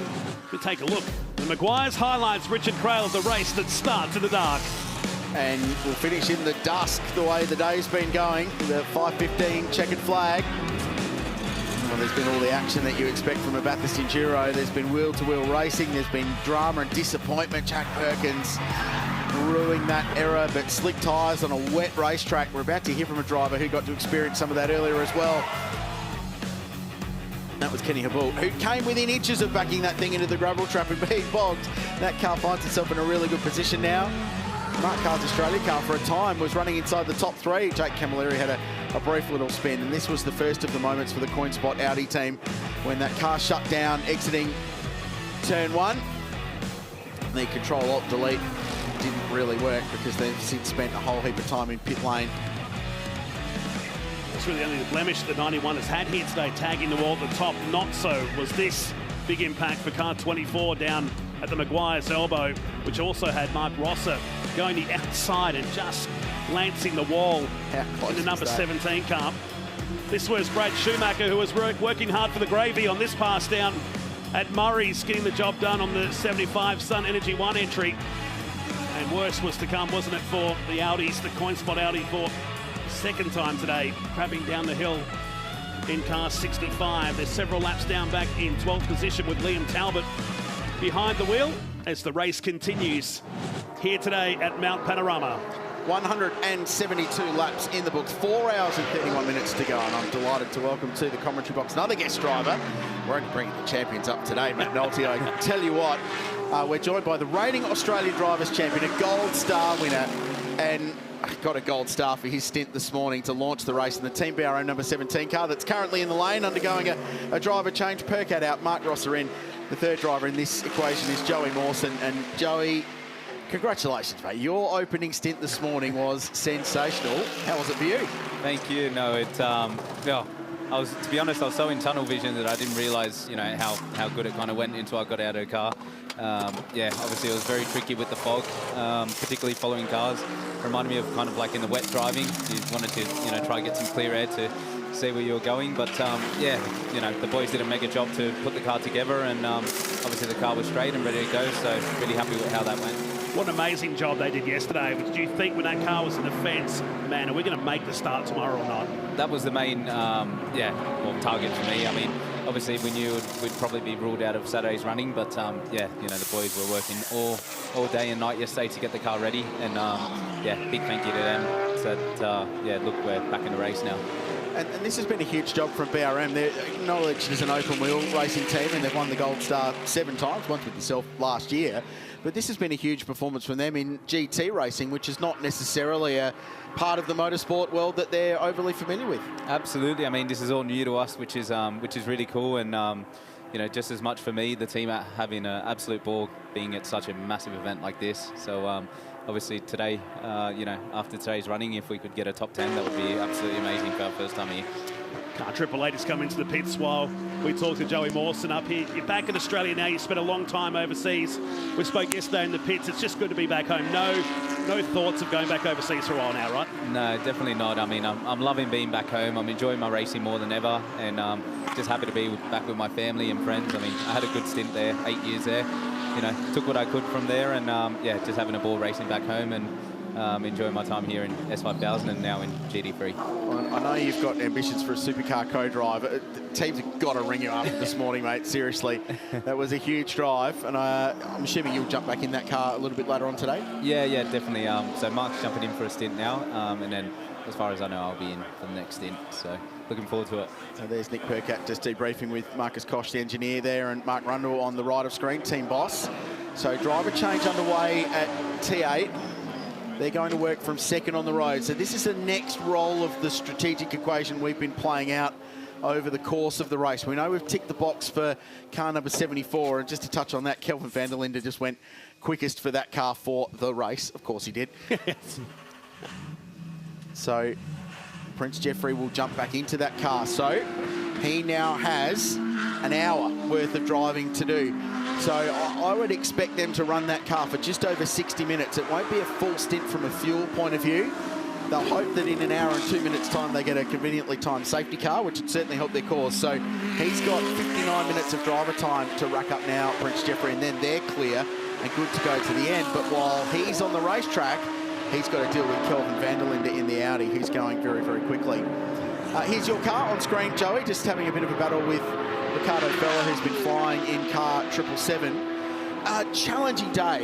It seemed like it all just worked really, really well for you at the start. Some really well-timed safety cars, but after that, a few little blips on the radar. Yeah, no, indeed. I mean, we had that issue with the rain light. Of course, we had a penalty as well with Mark coming out too quick for the pit stop, but you know, nevertheless. And we also had that near miss with car 24, which I was getting a massage at the time watching it on my screen. So yeah, that's Bathurst. I mean, look, you know, Chaz has been by far the quickest car, and look at all the issues they had. So it's the way the 12 hour goes sometimes. So Engel in the pits. In fact, he's just jumped out now of car number 91. We just saw 888 leave the pits with Prince Jeffrey Ibrahim behind the wheel. Kevin C jumps back in behind the 91 Craft Bamboo Mercedes-Benz. So he'll be in this car for an hour. He has to do an hour in the second half of the race. He's got 50 minutes of driver time, so they'll use him for about 10 minutes more than they need him, Kevin C. Kelvin van der Linde has just set the fastest lap of the motor race. Thank you very much. On lap 173. And who knows one speed, that guy. 203.59 in car number 74 on board with him now running up the hill. So yeah, I imagine it'd be a slightly frustrating day given the kind of performance that you guys showed earlier, Joey, to get yourself into the mix, but still, every position must have felt like a bonus after the weekend anyway. Yeah, absolutely. I mean, if you had told us yesterday after the crash that we had that we would be, you know, running in top two or even leading at one point, yeah, we would have signed up for that. So it's been better than what we imagined. So although we've had our issues, you know, generally it's been a positive day. Martin Conrad crosses the line to take the race lead away from car number 91, who clears the lane. Remember, they've ticked their boxes for a compulsory pit stop. So, minute 47 in pit lane for Craft Bamboo Racing. It's a really fascinating strategic game going on now. Jeffrey Ibrahim's gone through as well on his out lap, first flying lap, and then at the back of the queue, but now racing against the AMs. So this is what we saw earlier, where Jules Gounon was behind the wheel of the Sun Energy 1 car up against 3 AM drivers and took enormous chunks of time out of them. That's what Kelvin van der Linde is doing now in car number 74. So what happens at the end of the next hour of the race is that all 4 cars end up on exactly the same strategy, and in theory, based on the numbers, should be somewhere within 30 seconds of each other to set us up for that shootout towards the end of the race in the final 3 hours. So stick with it, folks, because this is classic endurance racing now, with the strategies playing out as the race goes on, driver times being ticked off, and we'll get to the end of this race with the best drivers in the fastest cars at the front of the field, claims to good to go for a shootout towards the end. We've got Joey Mawson with us in the commentary box. He did an outstanding job this morning in the TVRM Audi R8. So S5000, you're racing the open wheelers at Hidden Valley in a couple of weeks' time. It's going to be good fun in those cars. Yeah, no, indeed. Very much looking forward to jumping back in the S5000. It's pretty cool to compare it to these cars. I mean, these actually are so stiff and nimble that they feel a bit more like a single-seater than a typical single-seater than the S5000 does. So, obviously the championship's been going very well. So, in general, it's been a really good year. And, yeah, as always, I'm just loving being back home. The last driver to win back-to-back Gold Stars was, off the top of my head, Simon Wills. Yes, correct. 2000, 2001 for another Adelaide-based team, Barana Racing. So I know for a fact you're in front in that championship 3 rounds in. And quite seriously, I touched on the Supercar thing before, but that's the objective. Is that the goal now, to perhaps work your way into that scene and try and get yourself on the grid here in October? Absolutely. I mean, for me, my goal towards a Supercar path is obviously to either get an endurance drive or to move into Super 2 next year. Ideally, I'd like to do it for an endurance drive, but I really want to make my career back home and be able to make it as a Supercar driver. That's the ultimate dream now. You spent several years over in Europe. When was the moment you said, I've got to come home? Was there a defining moment, or was it just like, this is my plan, if I'm not here in this time, we're going home? Yeah, so it was actually at the end of my last season in Europe. I was in a crossroads. I didn't have a good season in Carrera Cup, and I just wasn't sure what I was going to do next in my career, because I'd tried to go down the Porsche path. Chris Landman had given me a call to jump back in the S5000 for a race, and I decided to take that offer. It was initially just a one-race deal. Everything went really well, better than what I expected, because I didn't have any testing or preparation. And after that first round, we committed to the next 2 rounds, and then I was leading the championship after that, so we managed to commit to the very last round. So after that, I basically decided to establish my career back home now. So it was all kind of late and last-minute deals. I didn't really have a clear plan, but definitely at the end of last year, I had decided that I really want to put my base back home and stay here. Nice work, Bryony. Shane, thank you. That was a good stint from yourself. How did it feel out there? A little bit boring, to be honest. There's not enough cars, but hopefully if there's a safety car at the end, we can have a good battle or something. But yeah, it was just time trial, just logging laps. But Eamon's back in there now, or Prince Jeffrey, and doing really well. So yeah, Brock, I think, will go, and then me at the end. But that's all right. How are things tracking overall? Like you said, Prince Jeffrey's been doing a pretty good job. He's had some tough conditions earlier today, but overall doing okay? Yeah, but I don't really know what the race situation is, but I think we're second at the moment, but we might drop down or come back. I don't really know, so we'll see what happens. So what do you do to prepare, I should say, for a super stint towards the end? I'll just go chill for a bit now and then have a Red Bull and come back. All right, good luck. Thanks. Got the sponsor plug in. Nice work, SVG. So yeah, that team, as I said, they've got an hour's worth of driver time for Jeffrey Ibrahim and then Brock Feeney, we had up in the commentary box before. Grove Porsche going through. Actually, the Grove Porsche is going very quickly at the moment with Ben Barker behind the wheel. I don't want to alarm you, but Kelvin Vanderlinde is going to set the lap record again here in a minute. It's one of the least surprising things you've said to me all day, Noel. Really? Yeah. Thought it would have made the top 10 at least. How challenging were the conditions, Joey, when you jumped back in the car? Well, I went out on slicks quite early, so yeah, to get the Pirelli tyres up was difficult. Once the tyres started coming in, it was not too bad. I mean, there was a kind of a tram line around the track, so it's just a case of not pushing a bit too much and being over that dry line where you go into the wet patch and it's bitching the wall. So had a good stint in the second run. It was just I was out on my own, kind of in no man's land, so a bit like what Shane commented before, was a bit boring. See, Nolts and I sit here as absolute nobodies and go, at no point could it seem boring at all. Us one of these cars around Mount Panorama. Maybe there's something wrong with us. I don't know. I mean, there is that. It's good fun, but you just really feel the stint length when obviously there's no one around. I mean, the hour feels extra long. When you've got things happening, it goes so quick. And much of your career was based on short sprint races, wasn't it? So Formula 3, Super Cup, all short races. Yep, absolutely. I mean, up until now, probably the longest race I've done is a half-an-hour race. So, there you go. Yeah. I mean, that first hour in the morning absolutely flew for me. There was a lot happening, so. Us too. Bryony? Maro Engel out of the Craft Bamboo AMG. How did you find that stint? Yeah, it was good. Car's handling well. Yeah, it was a fun stint, clean. Obviously, from the front at the restart, so no, I'm pretty happy. Give us a summary. What's the plan for the end of the race? Well, obviously, Kevin's in the car now. He needs to finish his mandatory drive time. Danny will be back in, and then I'll be back in there again. Sounds like a bit of an Engel v Van Gisbergen. We've seen that before, and sometimes it hasn't ended so well. Let's see. So far, everything's going well, and yeah, just making sure we've got a nice gap between the two cars, and everything will be all right. All right, good luck. Cheers. Oh, Bridie, you are brave. Well done. Well done for asking that question. Because we all thought about it up here. Nah, we won't bring it up. It's too early. 2017, they were teammates in a Merc that ended up in a fence. And there were some very, very harsh words spoken. And it was our own Mark Barretto who actually asked the question, and there was really no follow-up.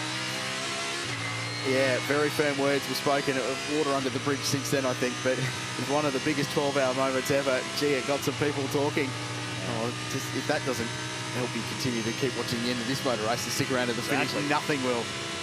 Back-to-back fastest laps for the man you're riding car with now Kelvin van der Linde. 59 seconds away from our leader, Martin Conrad, in the 75 Mercedes AMG. Roughly 4 hours and 20 minutes away from the end of the race. They're starting to build to it. So van der Linde's doing what Jules Gounon did earlier, just a second a lap quicker at the moment in this Audi. Absolutely flying. You raced on some cool tracks when you're in Europe. I watched you in F3 at Monza, and you raced at Spa in Supercup and all the amazing circuits. How does this place stack up to those European tracks that you spent a lot of your junior career on? This is number one by far. I mean, what other track goes all the way up the mountain and back down again? So this, I mean, even when you talk to Europeans, they talk about this place, you know, like we talk about the Nordschleife. It's a special track, you know, around the world. It's my favourite track in the world, and to be honest, I'm having much more fun in the GT3 car compared to the S5000. I just think the GT3 cars are so suited to this track. Saw a few drops coming across the top of the mountain, and it was quite heavy in at the elbow, so raindrops falling once again here at Mount Panorama from the in-car shot of car 74. The clouds did go away for a moment. It looks like they're heading back towards us as car 75, our race leader, comes back into the pits. And quite a hasty exit from Martin Conrad as he swaps seats. So that car is now clear of their AM driver time by my dodgy R-Crail numbers. I think they're clear. They can put their pros into the end. So they're the second car in this race, good to go to the finish. So that's the German Lucas Stolz behind the wheel, who was very, very good early in the race. He'll now be out there. He'll go up against Kelvin van der Linde and against the two AM drivers that are currently first and second, Ibrahim and Kevin C, first and second. So that's been a change of position there, by the way. 3 seconds between those two. 888 car in front. But light rain falling.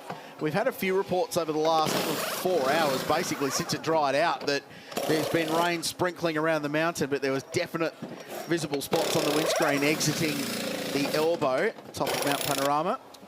Certainly not enough to prompt the wet tyres down here at Kenny Habul's team right now.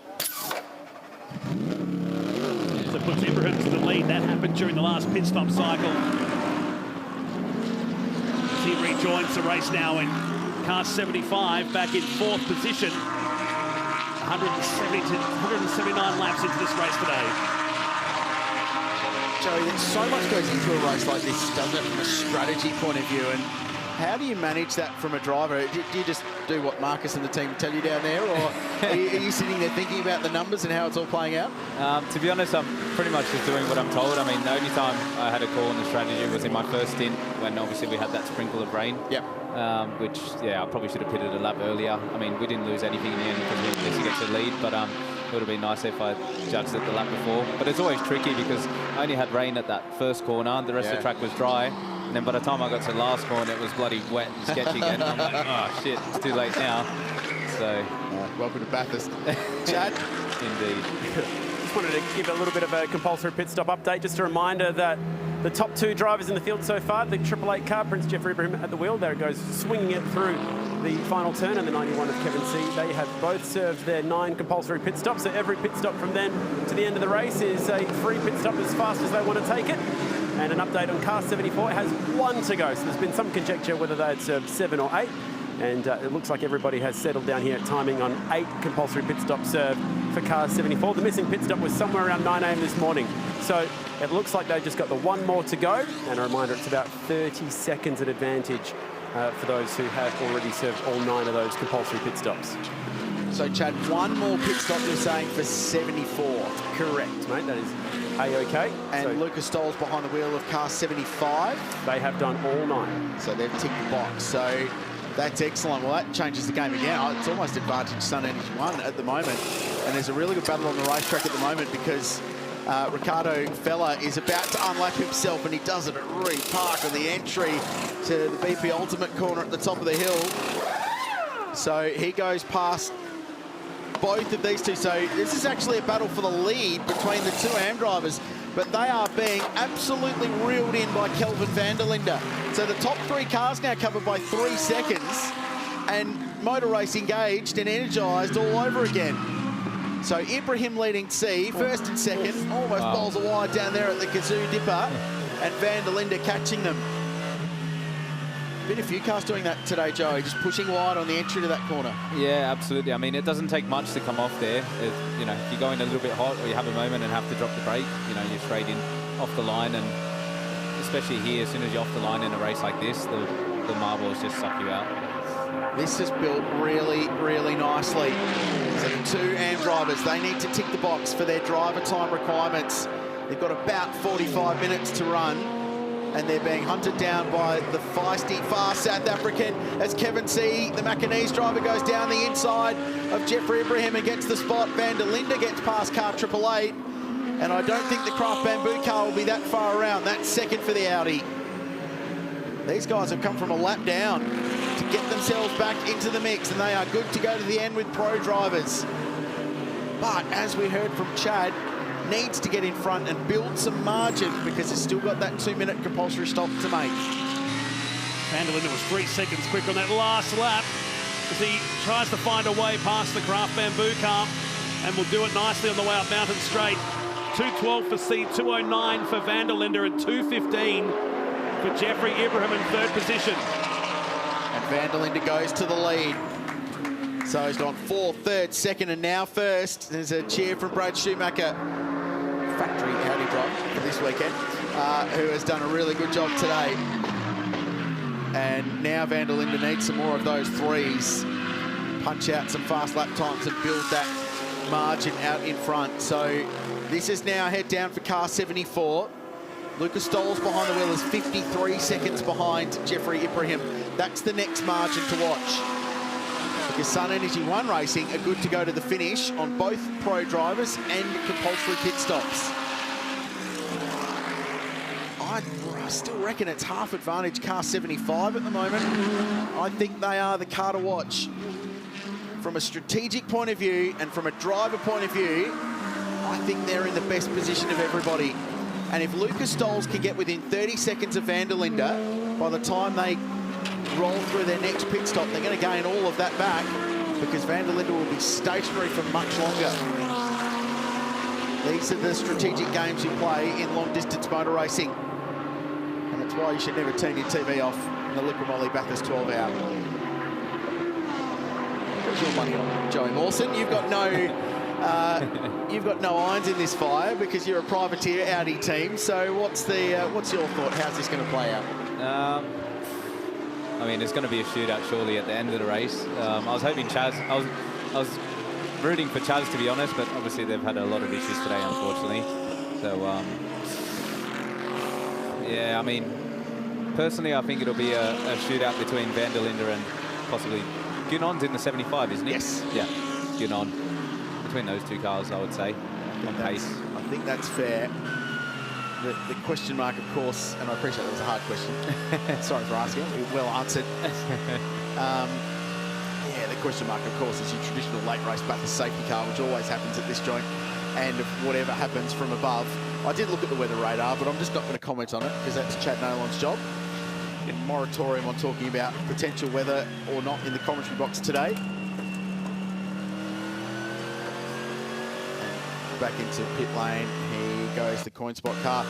Joey, thanks for jumping in, mate. Really appreciate your time today. Super drive this morning. We loved it. Hope you guys can get to the finish get a good result for the boys at BRM. For Mark Rosser, who's put a lot into this campaign, and Nick Percat, of course, and good luck for the Gold Star campaign for the remainder of the year. Awesome. Thank you very much. Thank you for having me, guys. Appreciate it. Cheers. There's Joey Mawson, the reigning Australian Drivers Champion, joining us in the commentary box. Great to hear from the great, talented Aussies. Super driver, what's that name? And I reckon you might see him on the grid in the Bathurst Enduro again at this place. Very, very well regarded. Just a pleasant guy. Just loves his racing, and he can sense the relief that he's back home after a long time overseas racing in Europe. It's a hard thing to pack up your life and move interstate, let alone overseas, like they've done to chase the dream of trying to get into Formula One. These guys down here, I think they've that's much as you can do, isn't it? I think they've called it, yeah. Day done for the CoinSpot team. No point risking any further damage.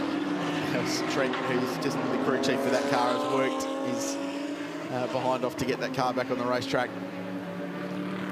So, 4 hours, 8 minutes remain in the Lukamoli Bathurst 12 Hour for 2022. It's been a fascinating motor race, a proper old school enduro. The middle grind as we build towards the finish, but the strategies are playing out. And Kelvin van der Linde has escaped to a 5.6-second lead over Kevin C. Jeffrey Ibrahim is third. He's another 7 seconds down the road. And Lucas Stolz is now within 40 seconds of the 888 car. Third and fourth on the road. And having made that move, as van der Linde goes through the Ram Motorsport car up at turn 2. Having made that move to unlap himself, if we get a safety car, it's going to bring 777 back in this race as well. And Ricardo Fella has been absolutely flying aboard the second of the 2 Audi Sport factory cars, the Ben Motorsport Park entry, VDL, with the full send at the KW Suspensions chase. Gee, they go quickly when they snap mid-corner. Gartander's back in the box. We saw Brad Schumacher have a very similar moment in that exact car at that exact place. So the rear engine nature of the Audi, inertia takes over when that big weight mass in the back of the car tries to overtake the front tyres. Van der Linde, as you said, Richard, has been full send mode in this stint, and he does need to continue to build a gap. They still have that 2-minute pit stop coming up for them. So a bit of a strategy disadvantage, but they currently have track position and a pro driver taking on 3 of the bronze drivers, the 2nd, 3rd, 4th in C, Ibrahim and Stolz. Those drops of rain getting a bit heavier as we're approaching 4 hours remaining in the Liqui Bathurst 12 Hour. Kelvin van der Linde continues to lead.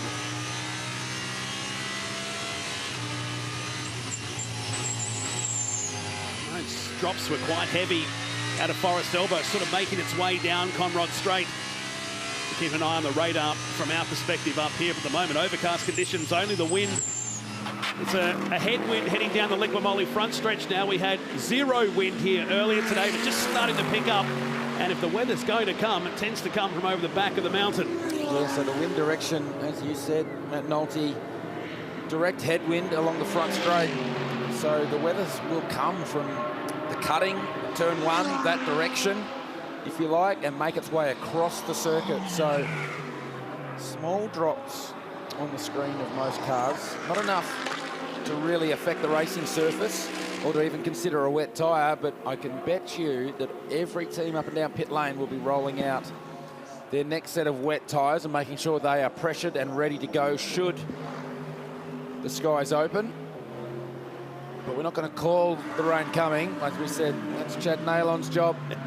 He's been the man on the ground for us when it comes to the weather. He told us it's going to rain, he just didn't say when. Could be any time between now and October. Exactly right. 203.29 is the fastest lap of the race by Kelvin van der Linde. Went back-to-back flying laps on lap 176 and 77. This is the 184th lap. And just over 4 hours remaining in the Liqui Bathurst 12 Hour with an earlier start this year. And looking to finish just on dusk as Lucas Stolz takes us up through the cutting and across the shelf in the Sun Energy 1 Mercedes. Kenny Habul started the car here today, and had 2 pit lane excursions for penalties for passing before the restart, but they've got himself into a really good position here now. And Stoltz has cut that gap to Jeffrey Ibrahim now down to 26 seconds. So the theme of the race for the last couple of hours has been the offset and strategy between the bronze drivers or the amateur drivers versus the pro drivers, and we're seeing that again. But look at those drops on the camera lens. The cars make their way down from Skyline to the Dipper. Much bigger drops that lap by. So this is where the pros earn their money, because they can keep pushing. They know they keep pushing the limit. Some of the AM drivers might see those drops on the windscreen, just roll out of it a little bit, leave themselves a little bit more margin. One driver that's not leaving any margin right now, Kelvin van der Linde, at a 2:03.5 on that previous lap, so he's not too worried about any raindrops on leaving windscreen. 6 seconds quicker than Kevin C. Gap goes out to 18 seconds. And a further 12 back to Jeffrey Ibrahim and the Man Filter 888 Mercedes in 3rd place. We saw both van der Linde and Mostert yesterday in qualifying, just setting the track on fire. Then this morning, that opening stint was really one for the ages in the darkness and in the fog. Van der Linde trying to push this margin as much as he can. Well, the 55 Valmont Mercedes has just come back into the pits after replacing the radiator and pretty much the entire front end of the 55 mount he's sharing with Sebastian Pagliacci and Sergio Perez.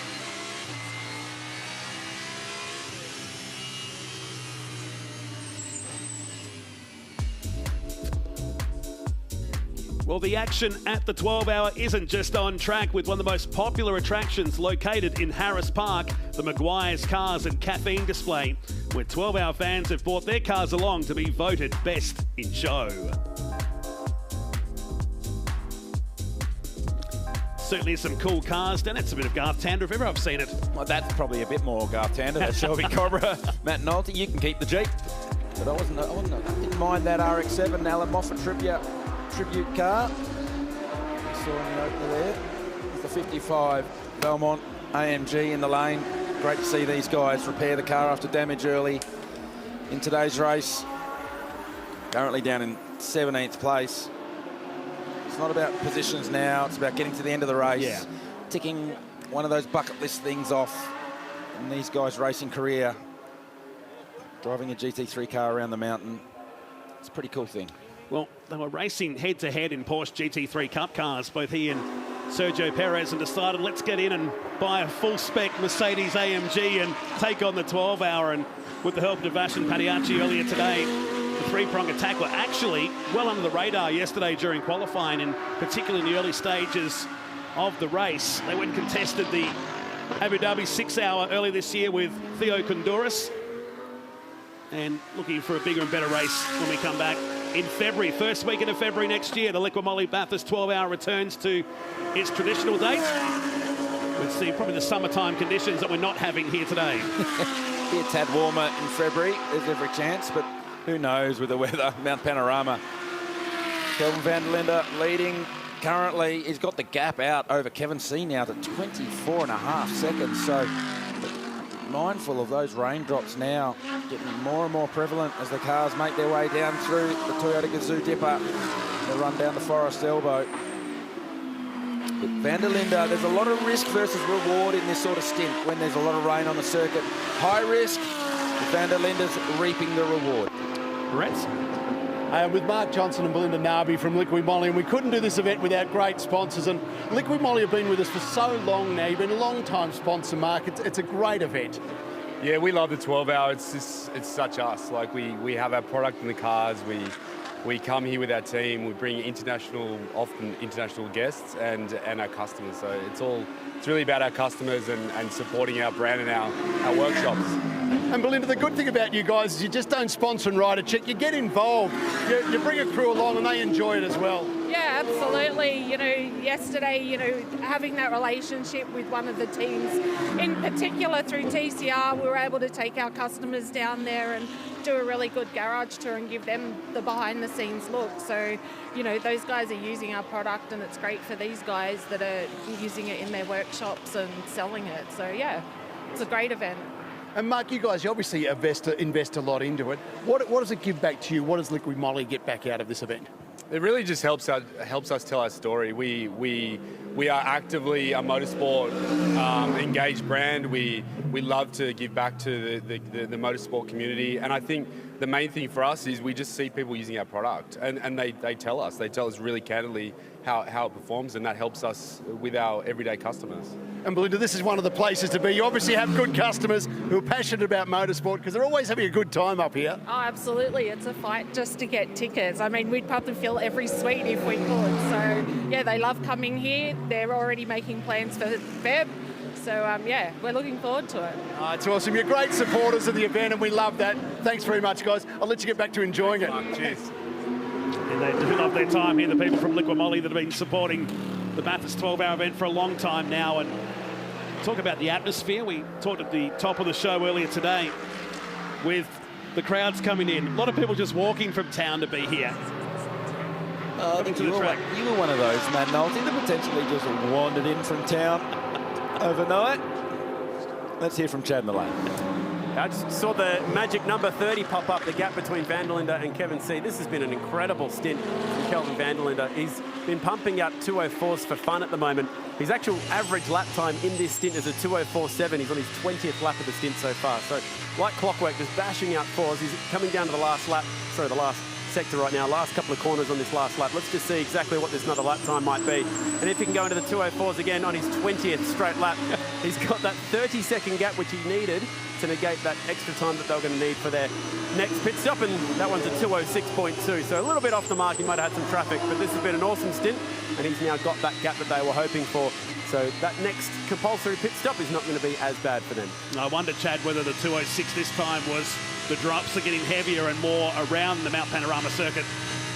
With 31 seconds the margin, Van der Linde continues to lead as we've just ticked over 8 hours of the Liqui Moly Bathurst 12-hour.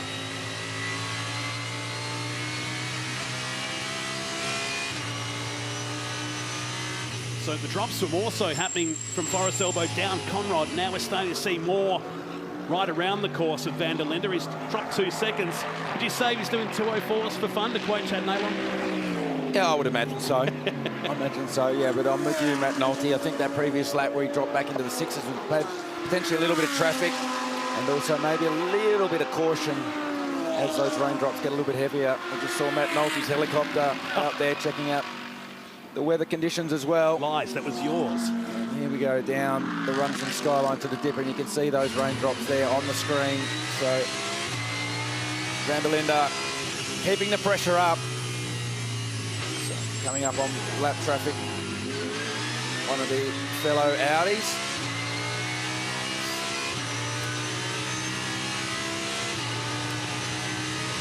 Making it work for it here. Down Conrod straight, so he's tucked it behind. So it's starting to get a bit heavier in the BP Ultimate pit lane. You can see the drops. This is where got my attention just before when Chad Naylor was giving us the pit update. And while the lap time has dropped away back into the 206s, the gap is 33 seconds to number 11 Porsche.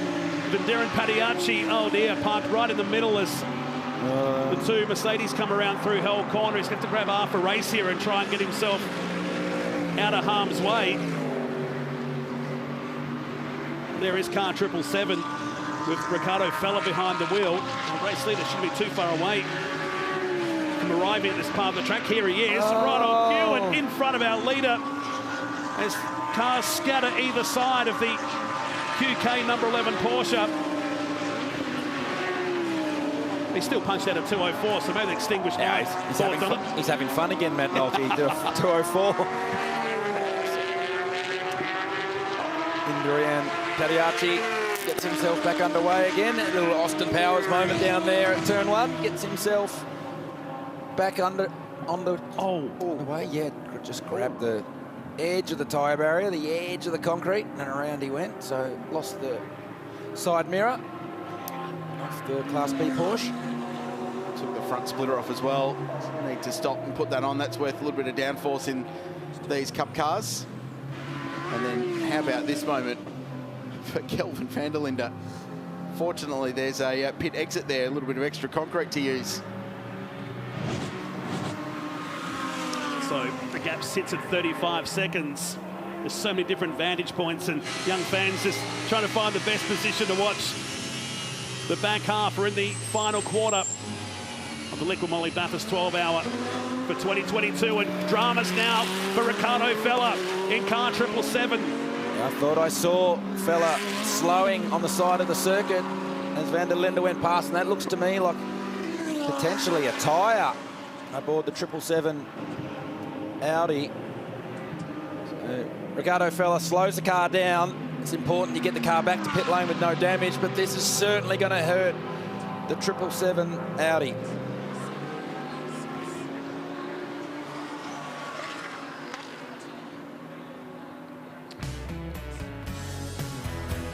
While we're racing here today at Mount Panorama, this is the way you get there, over the top of the Blue Mountains. It's definitely Sydney's backyard playground. It goes for miles and miles and miles. One of the best ways to check out New South Wales. You really need a whole weekend to check it all out there, as we're back at the Liqui Moly Bathurst 12-hour dramas for the 777. Ben Motorsport Park, Valvoline Audis, it comes back into the pits. Ricardo Fella behind the wheel, coming from 5th position. And this is not a scheduled pit stop for car 777. They were hoping just to press on and maintain the fact that they'd raced their way back onto the lead lap of the race. But there has been damage to the back of this car.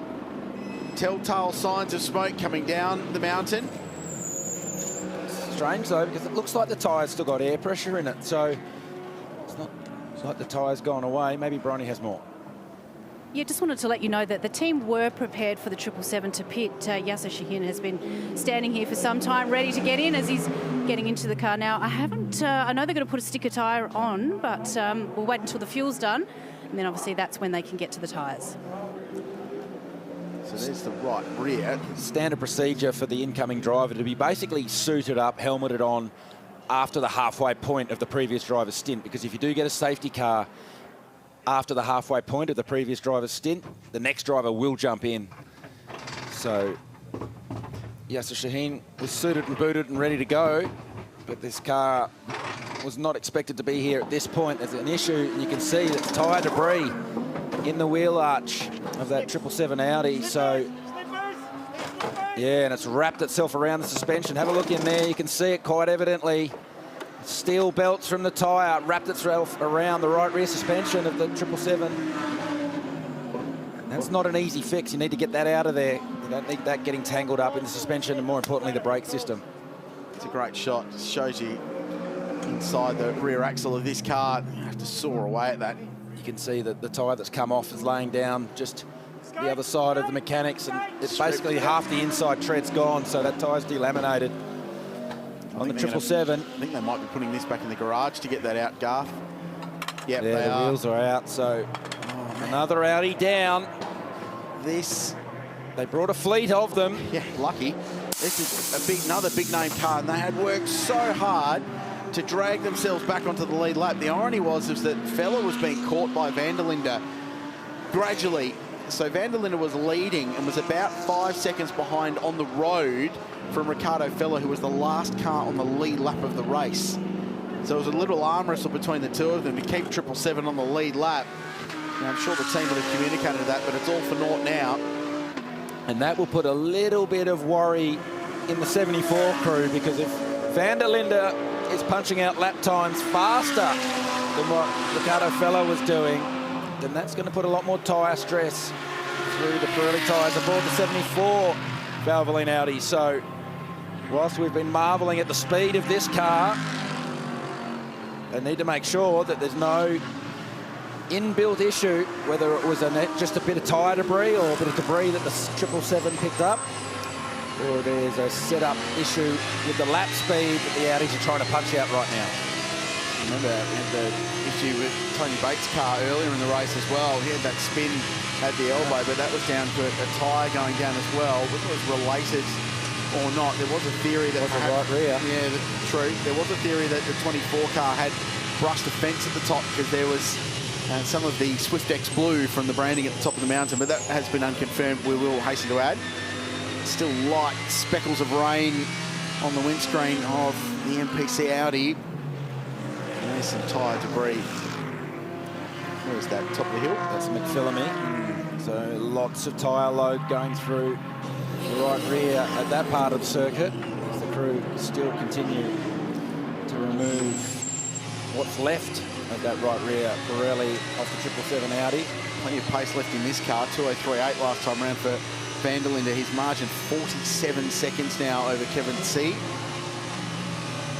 And now they're building into a margin now. They're racing their way into a position where they're going to be able to take their final compulsory pit stop. It won't be their last stop of the race. There's more to come. But take that final 2-minute pain and still keep some track position, which is vitally important in the closing stages of this race. So spoke a little bit about the risk versus reward. Van der Linde pushing on very hard. We saw from the last onboard shot that there are more and more raindrops falling on the windscreen of that car. So it's high risk, but ultimately it's high reward as well, because as you mentioned, Richard Crail, this car still has one more of its compulsory pit stops to go, and that means 2 minutes in the lane. The cars that are racing against the 91 Mercedes and the 75 Sun Energy Mercedes, they've completed all their compulsory pit stops. They can do a sprint pit stop, if you like, in and out of the lane as quickly as possible, but Van der Linde's nailed that advantage that they have by just outright speed during this stint.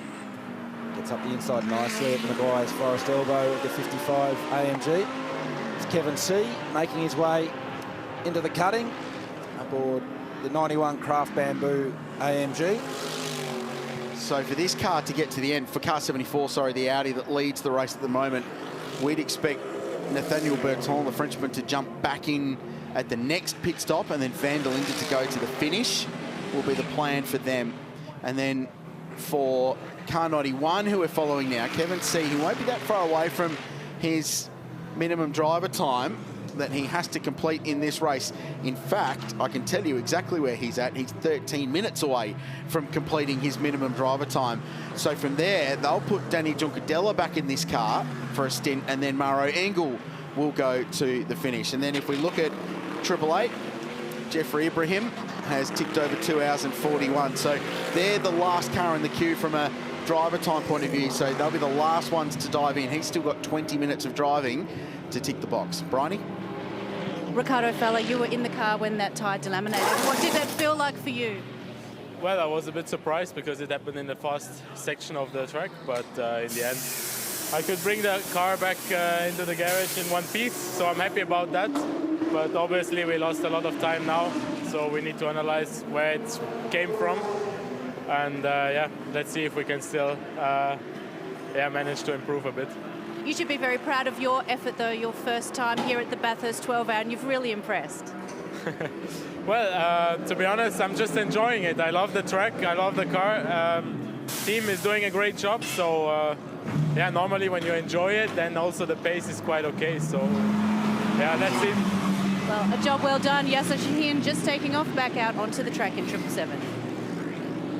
Thanks, Bryony. 21 years of age from Switzerland is young Ricardo Fella, and really only got the start with the clashing rounds with the GT World Challenge round at Manicourt in France this weekend. GT World Challenge Europe, I should say. And the IMSA stuff in the States. Audi had to dig into their pool of factory drivers, and young Ricardo got the nod. Hails from Switzerland, but already a professional driver. So he won the silver class in GT World Challenge Enduro Cup last year in Europe, by which case you get promoted to being a gold, because if you win as a silver, you're going to get that driver categorisation upgrade, as we see a battle between these two Mercs. So this is the Pro versus the Am. Lucas Stoles has caught the back of Kevin C. So this is for second on the road. And just to finish the point on Ricardo Fella, as Luca goes down the inside at Brock Skyline and gets that position away. He will race in the DTM this year for AB Sportline, one of the most famous Audi teams in German motorsport. So Luca ultimately gets through. Kevin gave him the room at Brock Skyline. You don't want to see cars side by side there. The back 6 hours decided with the pass there a month ago. So that puts car 75 second, 55 seconds behind Kelvin van der Linde, and it's Pro v Pro at the front of the field now, with car 74 with a longer pit stop to come. Cameron Waters awaiting the arrival of the 24 Audi that he'll jump aboard. Currently Tony Bates driving that car down in 13th, so they've had a few dramas over the journey. Bates had that spin down at Forest Elbow when the tyre had gone down, the right rear tyre had gone down, and around he went. Cam, and I mean, you expect it from a professional racing car driver, don't you? But not a lot of GT3 and GT racing experience, but jumped straight into that car and super rapid with his teammate David Reynolds, who's got much more time in these style of cars. But then I suppose when you look at Cam Waters' CV and everything that he's done, and the fact he jumps into the sprint car and is competitive and on the dirt track, it probably shouldn't be a surprise, should it? Very talented, gifted racing car driver, and in the midst of a decent season for Tickford Racing. And particularly here at Bathurst, it's been very fast in qualifying spec in the Monster Energy supercar, so not a bad driver to have in your arsenal. Tony Bates acquiring the services of David Reynolds, Cam Waters for this 12-hour attack. Drove the supercar on dirt last year for a little promotional vehicle, and after NASCAR went dirt racing, there's a bit of a push for a supercar dirt round. I'd be up for it. I love my speedway. Pop out there in the summer. I don't know if you'd race a GT3 Audi on the brand new Sydney Speedway, for example, but a few have tried the dirt here today out the gravel traps. I don't know. I reckon with the new cars coming next year in supercars, Garth, all the old cars, end of the year, Sydney Speedway, under lights, Saturday night, supercar field. Oh, mate, if you're going to do it, if you're going to put a supercar on the dirt, you do it down at Warrnambool. That's the fastest speedway in Australia. Cameron Waters makes his way out of pit lane. Tony Bates giving the lowdown to David Reynolds and the Audi team. So through all that, the Sheargold Ram Motorsport cars actually got themselves back on a level pegging with that car, with both of them having spent a long time in pit lane. So they're at 165 and 164 laps respectively. And they're just doing enough to be classified now to get themselves towards the end of the race. So Van der Linde the lead. Just a debrief there with Tony Bates watching on. Cam drivers in the sport. It's very competitive. I love watching Pro-Am drivers, Garth, racing the pros and going wheel to wheel. And in a category like Carrera Cup, fortunate to call a lot of their racing over the years. There was a moment at Townsville, and admittedly in a car with ABS against pros that didn't have it, but Roger Largo got a pole outright against the pro cars. And and I'm sure he's watching back in Brisbane, a guy who's had a fair bit of success here in this race. Roger's a pretty reserved, quiet kind of guy, but I've never seen him so amused and enthused about life. And it's the same when Liam Talbot got up there and mixing with the pros, and AM drivers racing the pros, the guys that they idolise, like yourself, and every now and then they can get up there and mix it with them, and it's just such a massive point in their career. It'd be like Chad, who I know is a keen amateur golfer, rocking up and going head-to-head with Tiger Woods at the Masters. Just for a moment being within a few shots of one of the great golfers. Yeah, certainly. I mean, all these Pro-Am drivers, this is not their day job. This is what they do for fun. This is what they do for an escape. They're all successful businessmen, so they do a better job of jumping in a race car and getting a lap time out of it than I would jumping in and trying to run their business as the CEO or the managing director. So a lot of the business principles that a lot of the Pro-Am drivers have learned over the journey as they built successful businesses, they can apply to their racing, the discipline, the hard work, the attention to detail. Whilst they don't have that same natural ability that pro drivers learn and cultivate from an early age, certainly have that same level of dedication and that same desire to win. You're riding with the South African Kelvin van der Linde. Spots of rain on the windscreen. Let's crank it up. Listen to the V10 sing at Mount Panorama.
So that's a lap with Kelvin van der Linde at Mount Panorama. He leads the race, 56 seconds the margin over Lucas Stolz in the Mercedes AMG.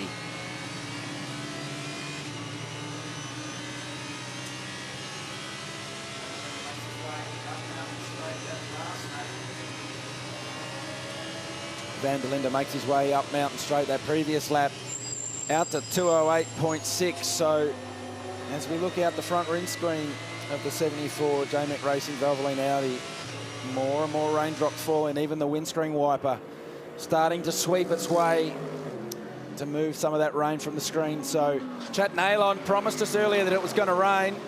He's delivered on that promise. The intensity's not that high from the rain, but there is some out there.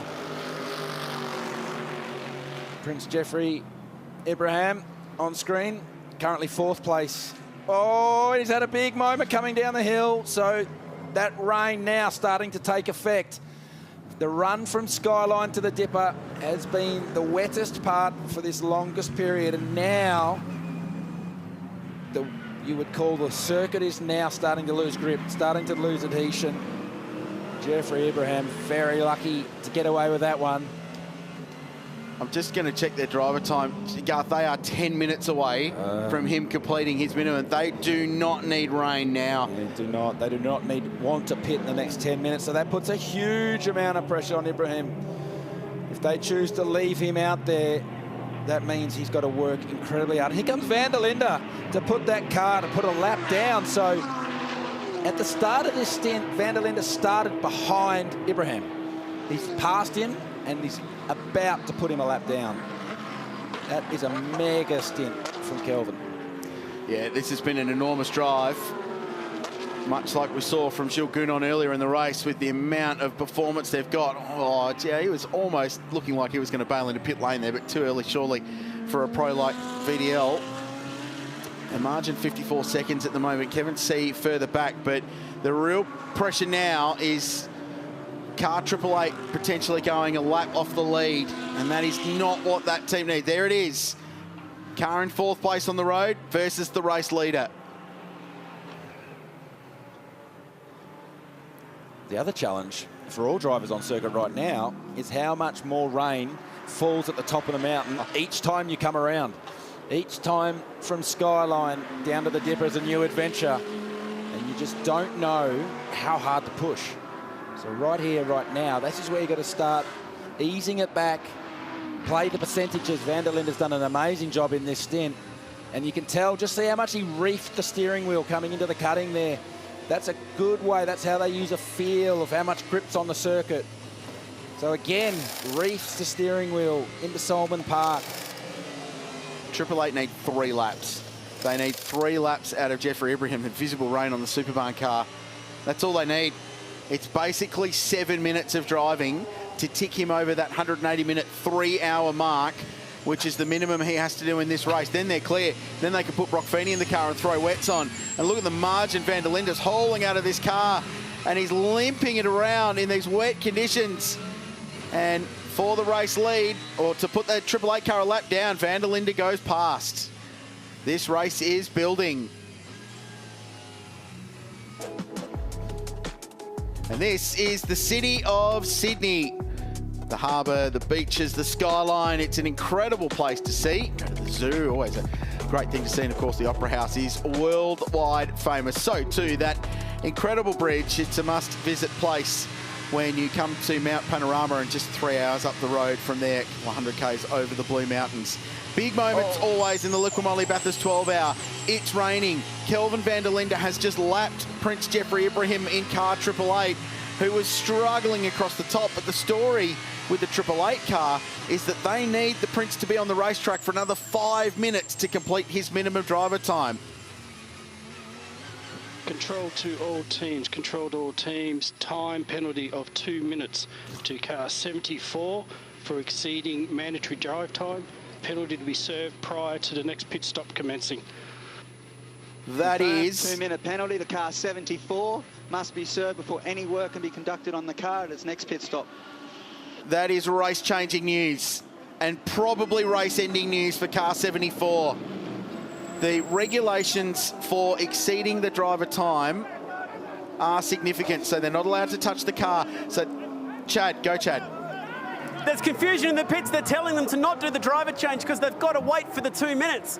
But they've already been touching that car, so at what point does this 2 minute start? Confusion reigning down here at Audi Sport at the moment. So the problem was Brad Schumacher's stint went for 88 minutes. That's the word out of Supercars and the team at the 12 hour. So the penalty gets compounded once you go past 5 minutes over your driving time. It's 30 seconds a penalty. Anything between 80 and 85 minutes. Once you get over it, you get 30 seconds for every minute. So 2 minutes in total. Can they shake this off? We knew that they had this extra CPS to serve. Well, now they've also got 120 seconds of penalty time to add to that 120-second pit stop that they've got to take. So this is killing Audi right now. Supercars and the team are in the middle trying to explain what's going on. But this is a highly confusing scenario for the team at Audi. And this all came from that awkward moment when we said Brad Schumacher got in that car at about the 10-minute mark just before they clicked over the halfway point of the race. That put them in that awkward zone between trying to get his hour completed in the second half of the race, and ultimately they've gone over that allowed 80 minutes continuous driving time for an AM-ranked driver. Wow. So we'll just keep an eye on this clock. I wouldn't mind betting that whilst Van der Linde was trying to get out and the team were trying to perform that driver change, the clock wouldn't have started. Yep. It was only once hands were off the car that the penalty time started. So probably add another 15 seconds. That's Paul Martin, who's the motorsport operations manager at Supercars and the Bathurst 12 hour. Oh, this is just enormous. And if there's a silver lining in this for Audi, it's the fact that the speed has gone out of the race with these wet conditions, but it's absolutely killing them. They're going to go a couple of laps off the lead here. Still holding, so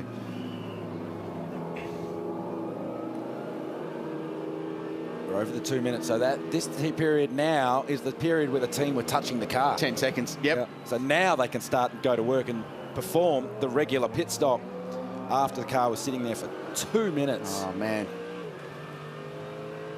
It's pretty clear in the regulations about the driver time, and they were very clear on the 80-minute maximum stint length for an AM driver coming into the race this year, and the penalties are very clearly laid out in the Motorsport Australia issued sporting and technical regulations. So driver change, it's going to be really difficult for this team to get themselves back into the equation. Lucas Stoles has just crossed the start-finish line, so they're a lap down, but they're going to burn another 2 minutes because... 4 minute pit stop. Yeah. This is a 4 minute pit stop.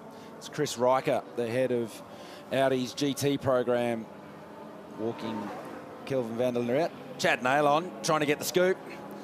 He's asked for 5 minutes, so I'm just going to give him 5. It's obviously for a race car driver a moment where he's extremely hot under the collar, so yeah, we'll wait and see what Kelvin has to say in 5 minutes, but we'll just give him a chance to get his thoughts together.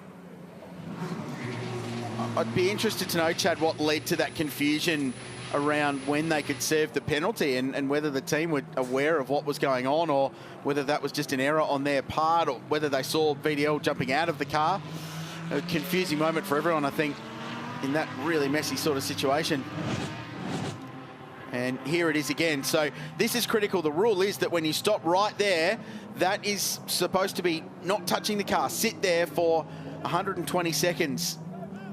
And then they went again. So Paul Martin hasn't started the clock yet. This is the problem. Kelvin had to get back in the car. And now the clock has started. Now they're clear. Only the car controller allowed over that line. I'm not sure that Kelvin even knew that there was a penalty applied to this car at this stage, because the standard, you just pull up and then he's like, well, what's going on? Do the driver change. We're meant to be doing a driver change. But he was looking up at somebody there and clearly got the call to get out of the car, so... Emotion takes over. Yeah. Oh, what? It's the sheer gold AMG at the top of the mountain. Has that made contact with the concrete? So stops at the top at the John Hinksman Vista and safety car. Drivers left, turn 9. Oh, this place always rolls the dice after an hour and 52 minutes of green flag running. Second longest green flag stint. It changes it again. And it begs the question, where does it leave Triple Eight with the drive time for Prince Jeffrey Ibrahim? I reckon he's just, I don't know if he's clear or not. Oh, well, they can keep going around. Yeah, that means I think they'll they're gonna probably have have to keep going until the clock ticks over for Prince Geoffrey. What does this also do for the 74 Audi? After that 4-minute pit stop, they have definitely lost a lap. Did they lose one? Did they lose two? And if we get the lucky dog on the back of this safety car, do they get that one of those laps back? So Richard Crail had written the 74 off. Never write yourself off at Bathurst. No, I think Geoffrey Ibrahim is fine to pit now, but the safety car called and he'd already passed the control line, so he couldn't dive into pit lane anyway, but I don't think he could have. It's absolutely bang on 3 hours of total driver time for the Prince right now. So 75 has barreled into pit lane straight away. So this is a free pit stop for Sun Energy One Racing. They'll keep Lucas Stoles behind the wheel. And we saw the 74 car back in the lane as well. So I think this may be... And they definitely lost... Tyres? Yeah, definitely lost a full lap, Garth. Yeah. But they will get that wave around process because the safety car's only at the cutting at the moment. That's... We did see earlier in the race, though, in slippery conditions that the wave around was called off. So... True. It's not what you'd call torrential out there at the moment. So that certainly will come down to Motorsport Australia Race Control to make that decision. Let's hear from Chad. Car 70 pit lane, and the driver is out of the car. Kelvin van der Linde, unlucky, man. That was such awkward timing for you to get that penalty. Did you know about the penalty just as you arrived in pit lane? I had no idea, to be honest. Our radio wasn't working, so I couldn't hear anything that was going on. Even when we were serving the penalty, there was miscommunication. But I tell you, maybe the Bathurst gods have chosen us today because we got our lap back somehow. I don't know how, but man, what a crazy race. You know, you guys top it every year. I don't know how you managed to do it. It's crazy. You are probably going to be getting in the car again, hopefully on the lead lap, and with a chance to maybe even get back into this race. I imagine you're going to have a pretty big fire lit under you for the end of this one.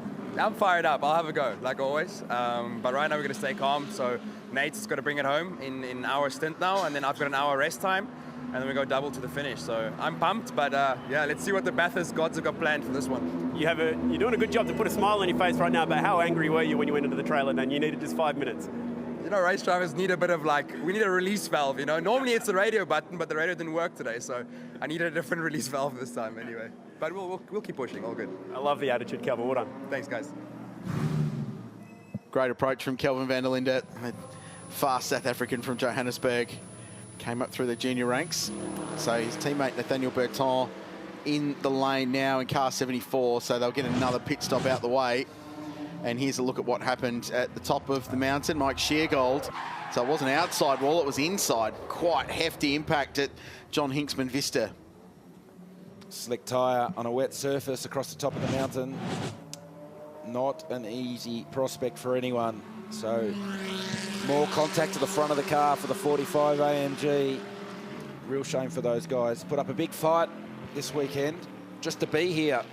Had to acquire a second car after a testing crash. Oh, car 17, that's Mark Rosser. He's just in the point of completing his driver time. I think he's still got a couple of minutes to go, actually. So this pit stop might not have been perfectly timed for them. The Team BRM number 11 car. So we saw Daniel Juncadella pit in car number 91. We need this just to circle around behind the safety car so everyone can cleanse the field. Geoffrey Ibrahim is still on the circuit, so Triple Eight feel that they need to continue to get driving time into Prince Geoffrey Ibrahim. So able to do that under safety car, which much safer prospect on this wet surface on dry slick tyre.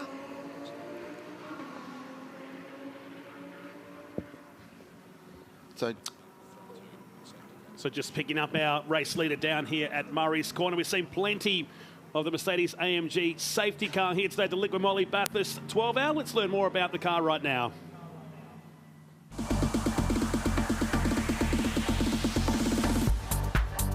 Mercedes AMG have been the official safety car supplier for the Liqui Moly Bathurst 12 hour since 2015. This is the beautiful AMG E63. It's a V8 4-litre twin turbo, and the man behind the wheel this weekend, Jace Routley. Jace, this is your office for the weekend, yeah? It is. It is a very comfortable office, very adequate for the job we need, and I can't wait to get behind the wheel tomorrow. Now, Mount Panorama provides all sorts of obstacles for the drivers in the race. What about the safety car drivers? Oh, definitely. I mean, we've had cases of wildlife, you know, rain, blind corners, undulation, concrete walls. It's got everything. Tell me about this car and how it handles the conditions and what sort of conditions you're expecting this weekend for the 12-hour race. Oh, I mean, you couldn't get a better suited car, to be honest. The all-wheel drive, the V8, the power, it's got everything. So we can get out of pit exit nice and quick, keep up with the race cars on the track and get away when we need to. 12 hours. I'm assuming you're not doing the whole race on your own. The drivers are doing it in stints. What about you? Yeah, we have stints as well. We have 90-minute sessions. We've got 2 crews, so keep, you know, well rested, you know, and eyes on the prize when we get back out in it. How do you keep a track of the race across the weekend? Because you're basically sitting ready to go the whole time. Yeah, so we've got a Motec dash, which gives us a lap count, time remaining, car leader. We've got the McCall, you know, lights. We've got radios. We've got all the additional features we need to speak to race control and control the cars on the track. Well, with a great car comes great responsibility. Tell me about your role and what's important as part of this safety car role. So when we get called out, there's obviously been a serious incident on the track. We've got to go out as quickly as we can, grab the leader. We've got to keep up with the cars. The big key is to keep up the pace. We don't want any concertinaing or anything like that. And basically when we get called our way, we've got to get away as quickly as we can back into pit lanes so the race can resume. How does it feel, though, to have a full field of GT cars behind you and you're in control? Oh, it's an amazing feeling, like the noise. You've really got to be focused. You've got to keep an eye on where the incident is, your speed, what part of the track you are, and relay all the information back to race control so they can get on with the job of the recovery. A lot of responsibility on those shoulders, but luckily you've got a AMG E63 safety car to do it all in. Exactly, thank you.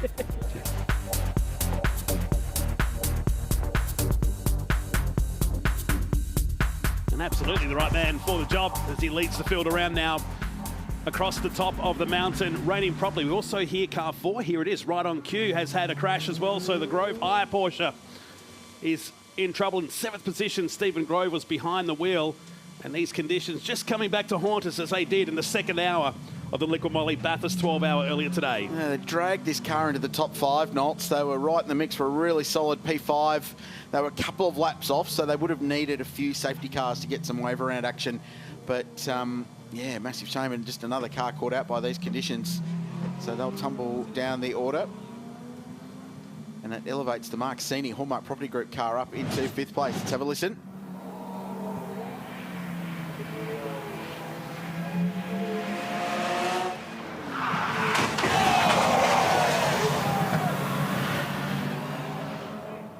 Wow, that is enormous. It's more than just a crash. So that's quite parked big at Brock Skyline, literally opposite the Brock Skyline sign. And it was just walking around at walking pace at the top of the mountain. It's the same wall, isn't it, that we saw the 65 car in the fence earlier today, just past the tyre barrier, which is going to further lengthen this safety car period. So recovery crew on scene, so they'll get the Ram Motorsport car out of harm's way with Mike Sheargold. They were creeping back towards the top 10. If there is a silver lining in this cloud, it's going to put the 222 car eventually into the top 10 outright. Scott Taylor Motorsport Porsche, that was what Lowndesy was after when he was up here just before. The Bathurst gods are helping him right now. Not wrong. Once again. You wonder why. They've given him a fairly decent run over the years so. as well, haven't they? He's got a direct line to the Bathurst guys, Craig Lowndes. He's had it since '94. There's a good battle on between David Wall and Mark Sini. So there's the Hallmark Property Group Audi. A little bit further back at the end of the queue is the Wall Racing Lamborghini Huracan. And they're on the same lap, what will be 199 laps. David Couchy watching on down there at Grove Racing.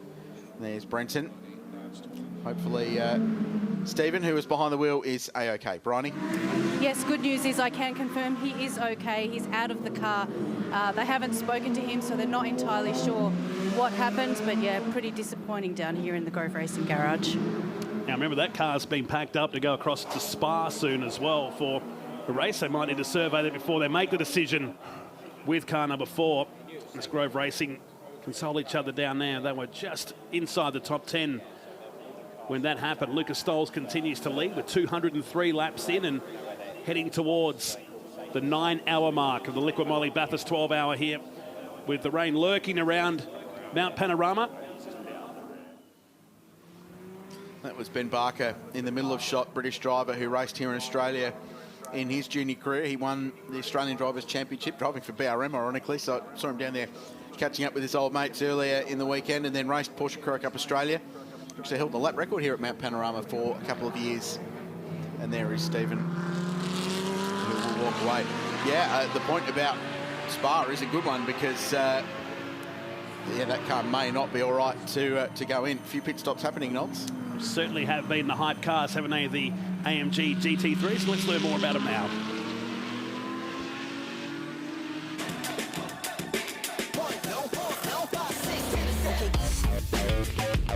Right at the top of the AMG family tree sits the incredibly beautiful AMG GT3.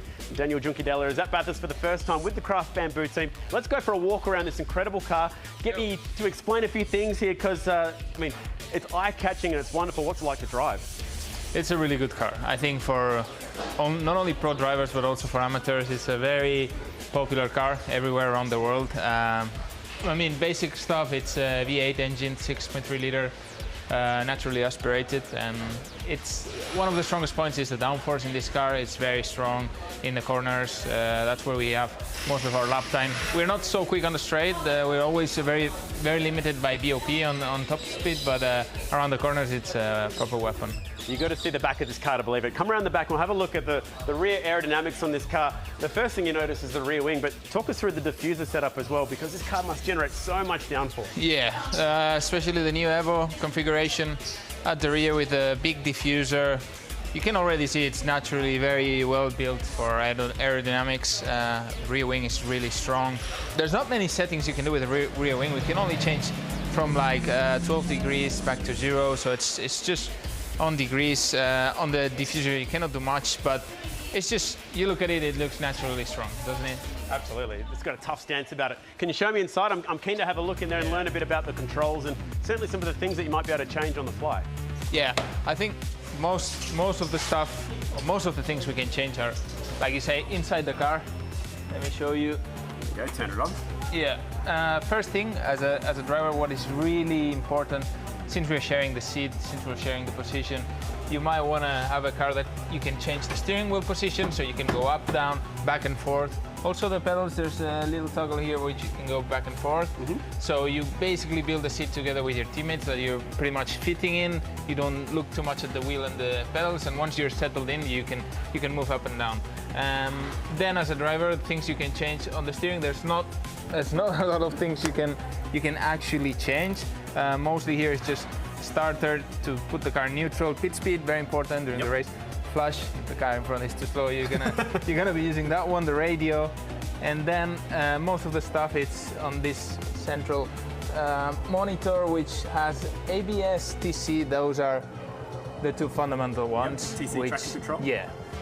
And then lastly, you have the brake bias, which you can also change during the race. Mostly you set it up before the race, which is you have basically a window where the car balance is at its best. So yeah, fairly simple. I think it's very straightforward for any driver, and I think that's also one of the reasons why the amateurs like this car so much. It's also not just the fastest of the AMG GT3 range that you've got here, but probably the safest as well. Roll cage, the seat, safety devices to try and get the driver out as well. Yeah, I think overall, I mean, all cars safety-wise are very well prepared. But when you talk about safety, you also talk about safety while driving, and I think many drivers feel really safe in this car. Also, being a front engine car, so gives you a bit better feeling with how the car behaves. It's not as tricky, it's not moving as much on entry of the corners, it's mostly front limited, and that also gives you more confidence as a driver. So when you're an amateur and you're maybe not pushing the limits as much as a pro driver, you want to have that confidence behind you. There you go, a little walk around the AMG GT3 with Daniel Junkadella, and maybe this is the car to take Mercedes back to the top step here at the 12 hour.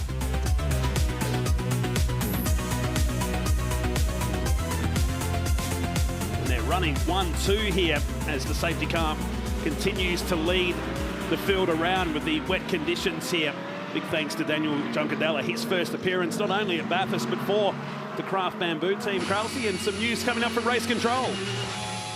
Yeah, so this is very consistent with this morning's ruling about the wave bar, in that they did not want to allow it to happen in these greasy track conditions, especially with the fact that the majority of the field, if not all of them, I think, is still on slick tyres.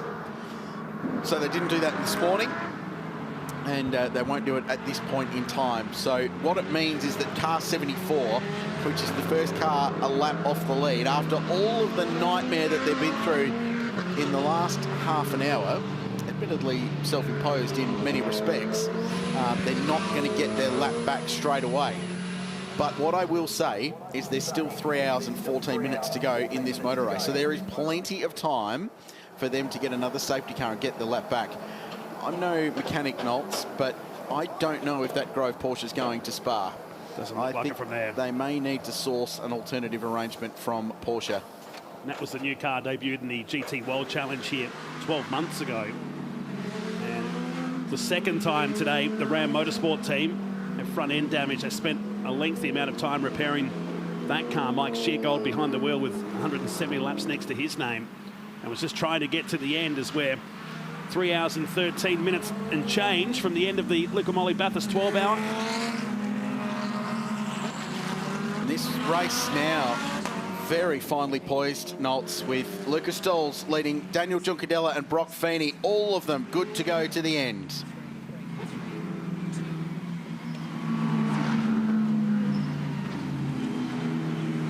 So it's Mercedes AMG 1, 2 and 3, and I'm not entirely certain you or I would have scripted that.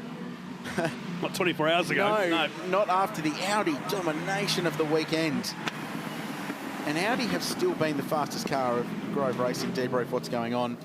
Porsche, one of 3 brands this weekend to have sent people out from Europe to assist with their campaign. They were the only outright Porsche in the race this year.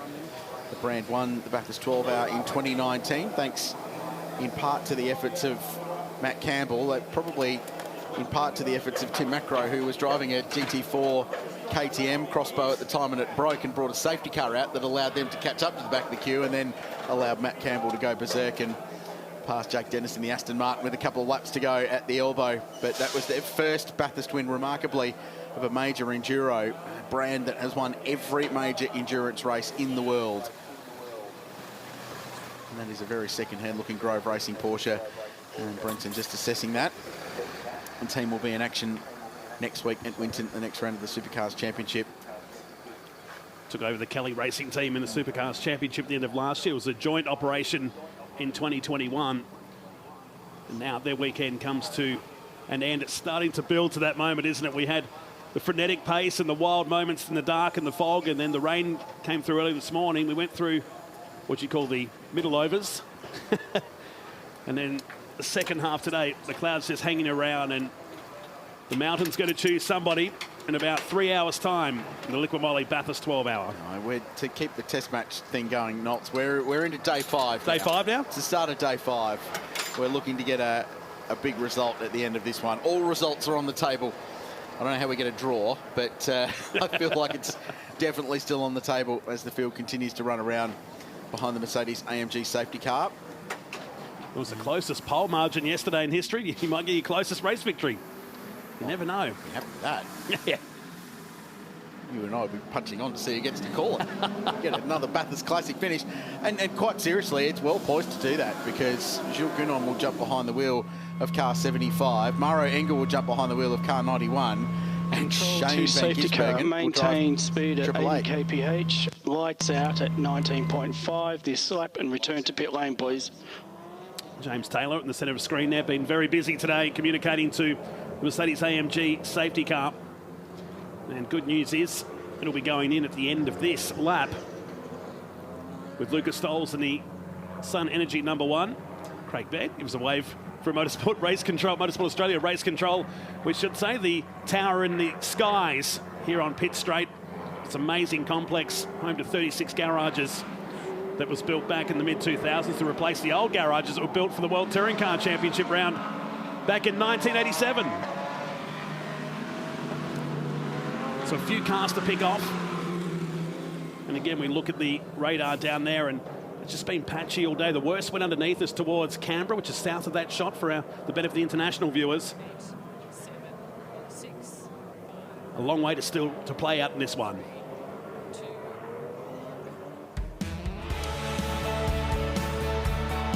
Bathurst here in New South Wales, our first inland European settlement back in 1815. It's a really beautiful spot to come, not just to watch car racing, but to have a holiday and check out all the little mystery sites that we've been discovering over the 20 years we've been coming up here, and home to the Mount Panorama motor racing circuit that opened back in the 1930s as a tourist drive, and today hosting the Licklemolly Bathurst 12-hour. This is the part one of the reason why the safety car is out. Mike Sheargold in the Ram Motorsports Mercedes-Benz at the top of John Hinksman Vista. And later in the lap, it was the Grove Porsche car number 4 that promoted this safety car. And the news is that will be going back in. The team down at Garth Walden Racing are hoping to get this car back out on the track with 3 hours of racing still to go, just to get it out there and get a finish. I wonder if they put that car back into the race again. It's been crashed a couple of times, but they just continue to keep fighting on. And that's the true endurance racing spirit here at Mount Panorama. And they do have an AM class podium up for grabs, so they could get themselves on the trophy, on the famous Bathurst podium, and get themselves a trophy at the end of this one. They'd get on the trophy as well, obviously, if they manage to get one. So the lights will be out on the Mercedes AMG safety car when they get down towards the chase, and then Lucas Stolz, very fast factory Mercedes AMG driver from Germany, will lead the field back to green. He has a couple of lap cars between himself and Daniel Juncadella in second position, and then Brock Feeney in third in car 888 right at the end of that queue. So second and third line astern, Juncadella and Feeney. In the midst of all of those is Nathaniel Berton. Now, he is 1 lap behind the leaders. He's 4th on the road, but he will be flying in that Audi, and watch for him to get to the back of Lucas Stolz quickly and try and unlap himself.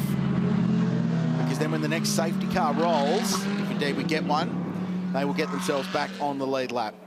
GWR going to work on the Sheargold car. Hopefully they can get back in. And this is the Hallmark Property Group racing team looking like they're ready for a pit stop from 5th position, which if they stop now, they'll lose that spot to David Wall in the Wall Racing Lambo. It's had a very good day with Adrian Dietz, and Grant Denyer and Tony D'Alberto. 6th position. Pretty handy day there they are. The BASF livery. Throwback without being a throwback on the Lamborghini. Safety car pulls in, and Lucas Stolz will lead us around to the restart with just under 3 hours and 7 minutes remaining. The Hallmark Audi decides to exit stage left and into the BP Ultimate pit lane. Mercedes 1, 2 and 3 as we go back to green flag racing, the Licklemolly Bathurst 12-hour. And already Berton in the 74 car, getting himself past a couple of these lap cars. He will have eyes only for the race leader to get his lap back. Gee, it's busy a little bit further back. This is the battle between Daniel Juncadella and Brock Feeney in those 2 Mercedes AMG GT3s. That is for track position. It's for 2nd and 3rd on the road. They're about 8 seconds behind the race leader. We're about to roll into the final quarter of this race. Final quarter, day 5. Yeah, exactly. The Valmont Mercedes back out there. That had an expensive and lengthy pit stop earlier today, repairing the damage for Sergio Perez, Marcel Sola, and of course Devash and Padiacci, who started the race earlier today, just moving aside to let the faster guys go by. Brock Feeney in car with the man filter. 888 Race Engineering Mercedes AMG runs in 3rd position. And I'm just scratching my head as to why they pitted, and I've answered my own question because it's driver time. Of course it's driver time. So Mark Sini had to tick the box to get his 3 hours minimum done as the AM driver in that car. And it just worked out that that's how it played out. They had to stop then. So they figured they were right at the front of the safety car queue, get in, get the pit stop done. They'll be out in clear air, but they had to get that driver time done for Mark Sini. So they really had to stop then. May as well have done it then a little bit later on. Contact, front to rear, between the 2 Mercs, and everyone checked up as they tried to sort themselves out. on the run down into...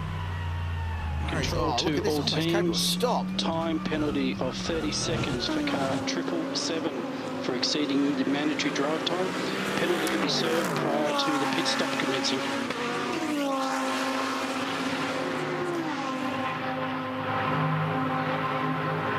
So another driver time penalty for the Audi Sport team. This time it's the sister car.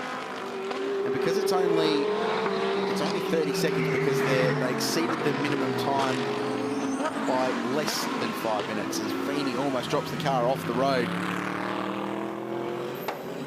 So that's two cars from the same team copping a very similar penalty. One of them copped it harder than the other because they went much longer with Brad Schumacher. They went 88 minutes into the stint. That's a failure of strategy, Knowles. The numbers crunched there have not aligned with what they needed to do, and that is 30 seconds of race time they're throwing away.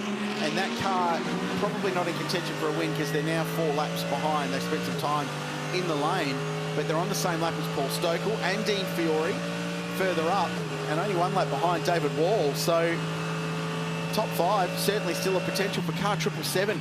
This race is slipping away from Audi at the moment. Their contenders are tumbling, and Mercedes-AMG looking stronger and stronger as the race goes on. With a fistful of Oppie Lock for Brock Feeney coming out of Visit New South Wales corner. What amount he's achieved in such a short amount of time, hasn't he? When he debuted in Toyota 86, which our one-mate category was back in 2018, before winning the Super 3 Championship, which is the third tier of supercars. Then into winning Super 2 last year and steps into 888 Race Engineering in the Red Bull 88 that Jamie Whincup drove for so long and picked up 7 championships along the way. This kid is a mega talent and did a stellar job earlier today during the opening stint of the Liquimoli Bathurst 12-hour. Runs in 3rd position, a couple of seconds behind Daniel Giancadella, just ahead in the Craft Bamboo entry. Just up to 19 pit stops for the day now. It'll be more than that by the time they get to the finish. There's at least 1 more stop to go, but 2. Actually, there's at least 2 more stops to go because they've got to put Maro Engel in that car, and then he'll have to stop the fuel before the end of the race. Win Bathurst with 21 pit stops in a 12-hour race. It's 2 pit stops an hour. It sort of sums up the crazy nature of the day, doesn't it? That is something that is 100% on the table today. First 12 are done the first 3 hours of the race, as the Craft Bamboo car makes its way down into the KW suspension chase. Well, we're just over 3 hours away. Garth Tander, Chad Nalon down in the pits. We're getting closer to finding out who's going to be in that last dance in the final hour. Indeed we are, Matty. We've got about 3 hours bang on left on the clock, so I've decided to give Garth a break from the commentary box. He's starting to sound like he's had a big night at the Ox at the moment. So, hey, no Matt Knowles, give me a break. Let's chat first about this amazing venue. For the international viewers, for the people who've just flicked on the TV on a beautiful Sunday afternoon, this is an amazing circuit. You've driven it in both GT3 cars and obviously supercars for so many years. Can you highlight some of the spots, Garth, where the cars are different? The first place that really gets my attention every time I come back in the GT3 cars, because I'm so used to driving around here in the supercar, is right here, turn 8. Well, you start through turn 8, head to turn 9. Turn 9, the run down to turn 9. So Reed Park, the run down to the metal grate. In the supercars, traditionally 4th gear, and with a little brush of the brake pedal. The GT car, grab 5th gear, stay hard on the throttle, and feather it back to half throttle through Reed Park. You carry that speed then to turn 10, stay 5th gear, don't brake in the GT3 car, feather the throttle and hard back on the throttle again. Look at the speed difference across the apex there, 25k an hour. It is so fast across the top of the mountain. That's the first place you really have to readjust your brain to get your head around getting used to driving a GT3 car around Mount Panorama. What amazes me, I'll just quickly touch on this, the speed down Conrod is actually quite different. So supercar, 300 clicks roughly, only 280 k's an hour for a GT3. And what amazes me about that is when you click on the lap records, check it out, 204.7, the lap record in a race for supercars, the 12-hour record, Shane Van Gisbergen into the 1. So 3 seconds lap difference is huge. Yeah, so a lot of that lap time is across the top of the mountain. And then you'll say, well, how come a GT3 car's faster? It doesn't go as fast, top speed at the end of Conrod Straight. But a supercar does just short of 300 kilometres an hour, but you're braking at the 160 metre mark. GT3 car, yes, you're doing 280k an hour, but you're braking at the 100 metre mark. So you're doing 280k an hour, a little bit slower, but you're going 50 to 60 metres deeper on the brakes at the end of Conrod Straight. So that's where you make so much lap time, at the end of Conrod Straight, the end of Mountain Straight, across the top of the mountain. Full commitment in a GT3 car. All right, how's this race tracking at the moment? Remember the race lap record, the Bentley here, 2020, 314 laps. I'm happy to say that we're now moving up to 23.4 laps per hour, which is going to give us a pretty decent number here, Garth. 280 laps for the race. 280, where does that put us? It puts us in here, 6th or 7th? Yeah, so 2017 to 2018. So if we work backwards, I know we should be working on time, but I'm going to do this on laps because it's been a long day for my tiny little brain. So we're getting the longest stints that I've seen so far out of a full tank of fuel under green flag conditions has been about 30 to 33 laps. So if we call it the critical lap, when can you get home on fuel? If you're hitting it around lap 250, you're probably going to get home. That's based on getting 280 laps in. That's based on dry weather conditions. Yep. So lap speed's not going to be as fast in these greasy conditions we have on circuit right now. So you need to be a bit mindful of what conditions you have right now on the racetrack and what conditions you might have at the next 3 hours that we'll have on the racetrack when we close in at the end of this 12 hours. So much strategy getting to played out here. There's been so much caught up already. Look at the Audi team. 2 penalties for getting their maximum. They actually kept their drivers in the cars too long. We've been talking about minimum driver time for the bronze drivers. They actually kept their bronze drivers in the cars too long. So much to be on top of strategy-wise. At the start of the day, that was the ideal strategy. That went out the window about 2 minutes into the race. I was going to say about the half an hour point, the Calf Bamboo car had already done this many pit stops. Exactly. So what does matter is the contenders. Who's left in it and who's going to finish this race? Let's have a little bit of a scroll through and see how they sit at the moment. It's been a tough run in that last hour for car 74 because, as you mentioned, Brad Schumacher did too long in that car. But they've still got Kelvin van der Linde. Garth, if they get their lap back, he's going to be one to watch. Yeah, so van der Linde will double stint to the end. So currently Nathaniel Berton's in that car. He'll run to basically 2 hours to go in the race. Van der Linde will get back in. We've already spoken to him. He's angry. He's angry about the penalty. He's angry he didn't know about the penalty. He wants redemption. He is so fast. He will get that car back in the game if he can get on the lead lap. These guys have been flying under the radar. We've got Lucas Stoles in that car right now, and he's expected to hand it over to Jules Gounon, winner of the 2020 race. What can we expect out of these guys? For me, this is the key factor here. 888 Engineering, they're going to be quick. This guy here, Jules Gounon, was metronomically consistent, fast in his stint earlier in the day. We were raving about just what a good job he done. He is one of the best GT3 drivers in the world. If he's in the lead in the last hour, you're going to have to work pretty hard to get by him. They've been down pit road about 5 million times in this race so far. The Craft Bamboo guys, an unusual strategy. Daniel Juncadella, his first time here at Mount Panorama. Surely it's Mauro Engel at the finish. Yeah, Mauro Engel, so much experience in the GT3 AMG Mercedes, and he knows his way around Mount Panorama. This team, there is no way we would have picked the strategy that this was the strategy to get yourself to the front after not qualifying yesterday. So they have done an amazing job, as you said, Chad. 21 pit stops so far. I didn't do 21 pit stops in the 24-hour race here, so they've done an amazing job. Never, ever, ever, ever discount 888 at the mountain. I have saved a spot for this car, particularly with the wet conditions, and particularly with Shane Van Gisbergen yet to come. You cannot discount these guys from the contenders list. Yeah, certainly Van Gisbergen will jump in the car for the last double stint to bring the 888 car home, but he hasn't had the speed of Mauro Engel or Jules Gounon. So whether they can find a bit of way, 888 have always been so clever at getting track position through strategy, whether they can find a way to get themselves back in this game through track position to give Van Gisbergen a leg up over those other AMGs. I tell you, the AMG cars are looking very, very strong right now. The only thing that may rock that boat is if Van der Linde can get that 74 Audi back on the lead lap, then it's game on. All right, there's the state of play with 3 hours to go. Well explained by Chad Nolan and Garth Tander down there in the Pirelli pit bunker. We appreciate that. Helps just lay things out. For the record, it really matters. I agree completely with that. And I'm certainly hoping that the 74 car can get themselves back on the lead lap of the race. And that's why you see Nathaniel Berton trying to pass Brock Feeney, who will then go out after Daniel Juncadella and Lucas Stoles. What's going on at the front of the field at the moment is a really good stint in these challenging conditions from Lucas Stoles. And it's 16.5 seconds the leading margin. So he's pulled that out from 8 seconds when we went back to green flag running.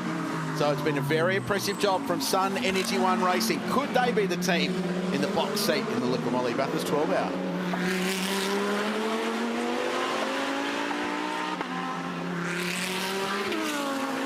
Car 74 was trying to get past Brock Feeney on this lap, but still has to make up a full lap. Get himself back into contention right now with Stolz. There's that 16, nearly 17-second advantage. The Valmont Mercedes back into pit lane.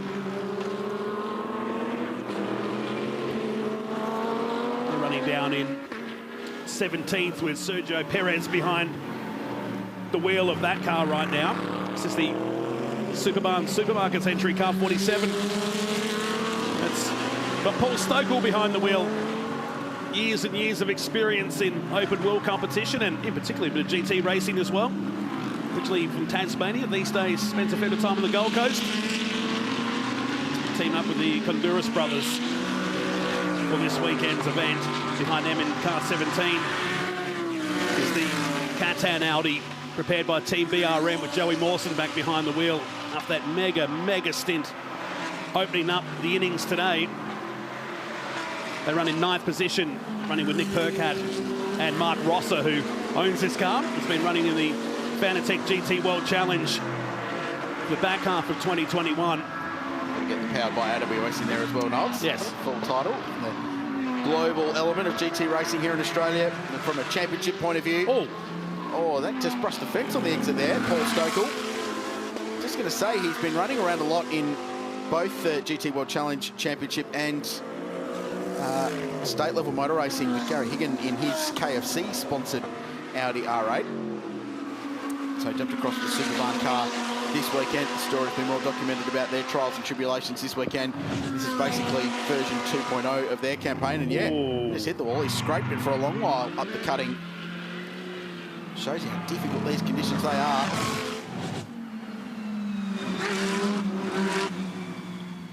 They fight on down through the Toyota Gazoo dipper with the 74 Valvoline Audi just behind.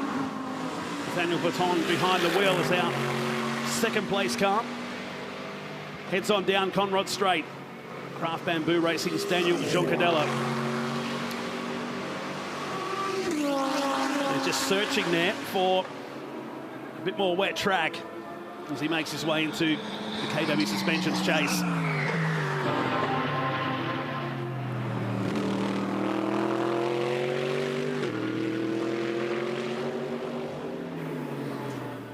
That is car 91, still just hunting for a little bit of water on the run down towards Murray's.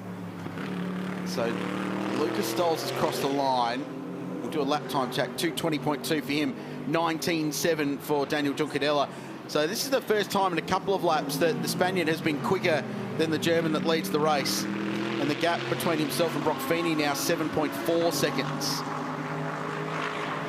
And they're the three leading cars in the motor race.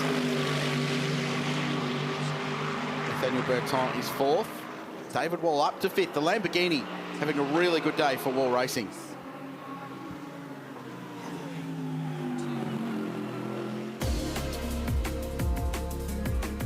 Australia's biggest city, isn't it? The Sydney Harbour Bridge is the backdrop to Sydney CBD. There's so much to check out, including the Opera House and Darling Harbour, and there it is, the big Sydney Harbour Bridge, been around for many years and used by vehicles every day, and almost the backdrop to the Sydney Hobart Yacht Race.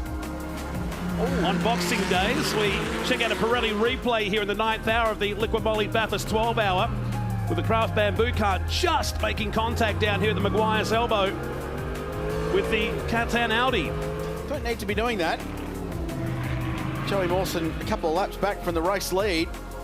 And Giancadella just really aggressive, trying to carve his way through lap traffic. This Pirelli replay looking back at the chase, so that's the number 11 Porsche with Aaron Zerefos by the wheel. What is that? Oh, wow. Hairy moment, and just that. Yeah, that's got me beating that one. Zerefos, by the looks of it, was trying to come into pit lane in car number 11, and the race leader, I think, expected him to. I'm not actually quite sure what he expected him to do there, to be brutally honest with you, Nolds. That was a strange one. Let's just try and unpick this. So car 11, it's pointing away from pit exit. So Lucas Stolz goes across, and I don't know if he was, no, he was going to pit lane. So a really late decision to go into pit lane from Aaron Zerefos there. He hasn't made it before the dotted line's finished either, so Motorsport Australia race control will watch that too, but a scary moment for our race leader at the final turn. That was pretty hairy. And if I was Craft Bamboo Racing and if there was any question marks over them using the pit lane to get by, I'd be pretty angry if there were any questions raised. Yeah. That was a wild moment. Bryony? Well, my producer told me to come and find Mark Beretta, so of course the first place I looked was the Piper Hide-Seek corporate suite. He's not here, and oh, I didn't order this.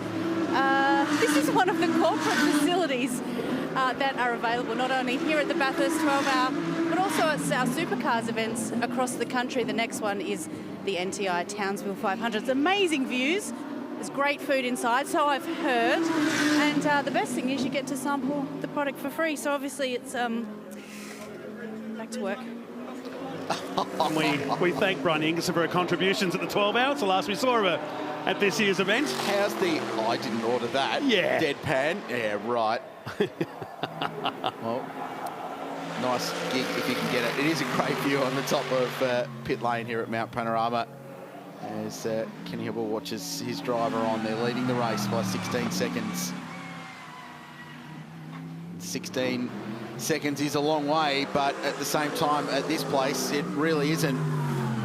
Oh, you are kidding. Thank you. Wow. Thanks, Bryony. I knew I'd find you here. Oh, your caviar's here. Wow. The heavy blokes are doing the heavy lifting, Krause. Have a look at this. It's not easy in pit lane, that's for sure. You're kidding me. Cheers, buddy. You guys must come down later. Oh, we'd love to. Sure, Brett. No worries. See you in 2 hours and 48 minutes. We'll just finish Australia's International Enduro first, and champagne later. Unbelievable. Chad gets the cool gig doing slaloms on the pit straight and checking out Mercedes AMGs. Those two spawning up in the corporate suite. And they think we have it easy. We've got a car spun in the background of the X of the chase. It's car 777 with Marcus Finkelhoff behind the wheel of the Ben Motorsport Park entry, currently in 8th position.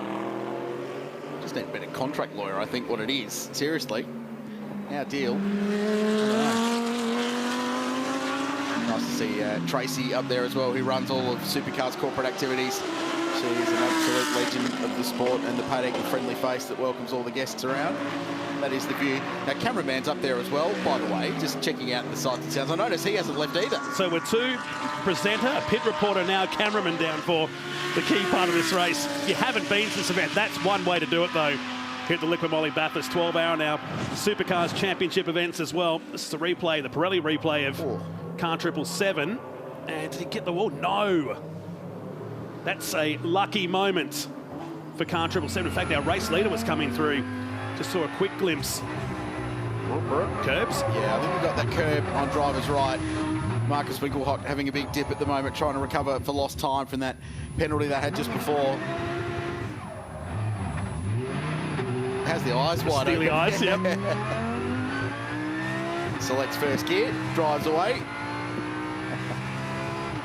Currently running in 8th position, that car, and they're a lap behind Paul Stoker, so they're fighting for pride at the moment, just trying to keep themselves in front of the number 17 Audi with Joey Mawson behind the wheel. It'd be a good little target for Joey, actually, to go out after Marcus Winkelhock. He's one of the best in the business. And of course, had that 30-second penalty added for the drive time infringement. They took down their last pit stop as well. They're ahead of Joey Mawson, just behind in car 17 on the same lap, but 5 laps behind our leader, Lucas Stoles, who we're riding car with, going past the Hallmark Audi with Dean Fiore behind the wheel, who started proceedings today, then promptly had a nap, and is all fired up to take the number 9 car a bit further up the field. He's in 6th position, ahead of Stokel, Winkelhock, Mawson, and Craig Lowndes is now inside the top 10. Luca made his debut at Bathurst in 2018, driving a Porsche for Black Swan Racing, the American team. Finished on the podium on debut in a crazy race that ended under a red flag after a very big crash at the top of Mount Panorama. That was his one drive with Porsche. Came back with Craft Bamboo Racing in 2020, driving with Mauro Engel, was one of the drivers, and finished 5th that year, and now racing full-time in the DTM, which is the German Touring Car Championship, poorly translated way, which has shifted to GT3 regulations in the last couple of years. So the old Class 1 formula that they were running over there, their own domestic touring car regs. They decided to go to the GT3 route. It's been very successful. The racing has been unbelievably competitive, lots of brands involved. And Luca, a front runner in that, he's a race winner in the DTM competition, but good to have him back, 26-year-old from Kirchen in Germany. And his third visit to Mount Panorama. He's been part of Kenny Habul's Sun Energy One racing stable for a long time. Approaching 60 grand raised now for the Prostate Cancer Foundation of Australia. In fact, it could be higher than that. We checked about an hour ago. There's signatures on the car for $50 a pop. Lots of fans here at Mount Panorama took advantage of that. The online donations still open all the way through to the end of the race. You can access that via the links on the supercars.com and Bathurst12hour.com.au websites and the social media channels. Craig Lowndes channels as well. CL's behind the wheel. I reckon we should just have a listen to the sound of a Porsche GT3 Cup car down Conroe Straight, Nolts.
At work in really slippery conditions at the top of Mount Panorama in that Cup car. Raced full-time in Porsche Pro Cup last year for Wall Racing. A couple of really strong results. And right now, this guy is doing a superb job. 2 seconds a lap quicker at the moment than the car in second place last time by. Punched out an 18.5 compared to a 20.5 for Daniel Juncadella. So just working backwards from the end of the race. There's 2 hours and 41 minutes to go. Lucas Stolz has been out there for about 44 minutes in this stint, which means there's 30 to 40 minutes to go in the stint. So somewhere around the 2 hour mark will be what should be close to being the penultimate pit stop of the motor race. And they'll pop the final drivers in these cars and set them loose for the end. And then from there, they should be able to get to the end on one pit stop. These cars will go 80 minutes on a tank of fuel, especially in these conditions where they're not pounding out 203s and 204s every lap. So that's the scenario. Just in a little holding pattern at the moment. We're basically just batting out through these overs to get to the end when we start need to score in quickly. Chad?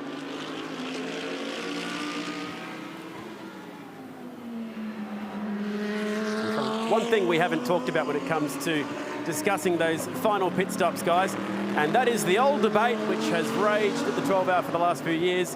Do you do fuel and tyres or fuel only? Now, depending on how big that last stint is going to be, remember, you have to do fuel and tyres separately, which means you can save considerable amount of time by not changing tyres at that final pit stop. We've seen teams roll the dice on that before and go for fuel only.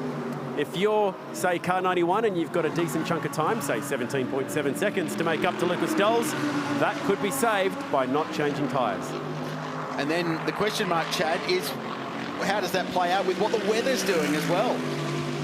Absolutely, that'll be a huge question mark, because as long as this track has a little bit of water on it, you're also going to get greater fuel mileage. So we were talking about 30 to 33 lap stints. That's if it's a fast, flat-out, dry racetrack with no safety cars. If we do have that little bit of water like it's got on at the moment, you could easily stretch that out to 40 laps. So it could be a bit of a fuel race. I love that everyone's got their compulsory pit stop times out of the way, so it really does open up many options for strategy as the 888 car takes the high line through the cutting. Yeah, so good to know, A, that you're not up in the corporate suite with Bryony and Barrett's. How do you know? Good to know. I'm fairly confident. I think he's in the Pirelli pit bunker. But B, so let's talk a little bit about fuel race then, because these guys are 40 to 50 minutes into their current stint, so you'd expect them to run for another at least 30 minutes before the next round of pit stops. So we're talking stops with 2 hours 10 to go, and then they start working from the back of the race, don't they, to work out when they need to time that final pit stop. And if you suggest that maybe you might get, as the Super Barn Audi has a close call down at the chase, looking at maybe 80 minutes in a stint from that point onwards. So you could be anywhere in between sort of 40 minutes to the flag at the end for that final pit stop. We'll have to wait and see, because it's sort of too far out to be having a guess from this far back. But the closer you get to the checkered flag for that last stop, the more likely it'd be to go fuel only and no tyres. Correct. So that's one of the strategic things that needs to play out, and it has played a role in this race before. And one of the races we've been talking about over the course of the day was 2017. That was the difference. Scott Taylor Motorsport, with Shane Van Gisbergen, Craig Baird and Maro Engel driving, elected to get track position but forego putting new tyres on that car. Maranello Motorsport had track position, put new tyres on the car, gave up a little bit of ground in the stop, dropped behind the STM Merc, but because they had new tyres, they had something to fight with. Yeah. And they charged up behind them.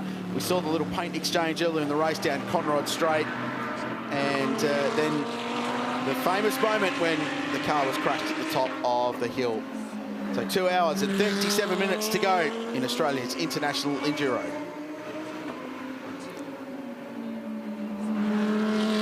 So to answer our own question, what do you do at this point? No idea. Wait and see. Correct. Watch the clock count down first and get to that point. But there's a real likelihood that the final stop is going to come somewhere in the final 60 minutes. You want to extend that penultimate stint as long as you possibly can for flexibility point of view, to counter off any rain that might happen or a late safety car. So you run as long as you can. If you get a safety car, you pit. You dive into pit lane. As long as you're within an hour and 15, hour and 20 minutes of the flag, you're going to stop 100%, and you'll put tyres on as well, because it will be a free kick. But otherwise you'll be waiting. You'll be playing that game. Just keep circulating, keep running rounds. The sprint race starts at hour 11. That's when the racing will really launch in, and they'll go as hard as they possibly can. And that's when those strategic calls come into play as to whether you throw tyres at a car or not. This is car number 11 doing a drive-through for impeding the 75 at pit entry you were seen a while ago. So Aaron Zerafos behind the wheel will transit the lane, 32 seconds from one end to the other, and rejoin the race in the Porsche. They're down in 16th position. I think that was a fairly straightforward decision for race control to make after what, in a race of many awkward moments, is probably the awkwardest. Awkwardest? Yes. We're creating new words. Yeah. Aaron Zerafos trying to dive into pit lane, and with a very late call and the race leader going through. It's one thing to impede a GT3 car in a lower class car. It's another to do it to the race leader, who's out in front by 18 seconds. Danny Juncadella's hanging on here grimly, and only giving up a few tenths here or there. The margin pretty consistent now at 18.5 seconds. It was 16 for a bit. He crosses the line, so an 18.5 that time by to a 17.9. The Craft Bamboo car at the moment, not the fastest car on the racetrack, but he's doing a very good job just to stay somewhere in the mix and stay within striking distance of our race leader. And Feeney across the line does a 19.7. Certainly the slowest of those three leaders. He's 33 seconds from the lead. And just behind Brock Feeney, a couple of seconds down the road, is Nathaniel Berton, the Frenchman, who's the first car one lap down. He's doing 19s at the moment as well, in these really dicey conditions. And it looks like we're going to get to another point, Nolts, where the old argument is, what tyre do you put on these race cars? 2:18.5 for Juncadella. Last time around, 2:19.7 for Brock Feeney. They've been hovering between 2:17 and 2:20 for at least the last 40 minutes or so. Here is our race leader down at Toyota Gazoo Dipper. Lucas Stoll's consistency next to the Sun Energy One team today. 18 seconds is the margin as we're coming up to 9.5 hours into the Liqui Bathurst 12-hour. Just the 3 cars on the lead lap. Yeah, don't worry about that, Nolts. I think there's still lots more to play out, and there's always the prospect of another car getting itself into the mix as well.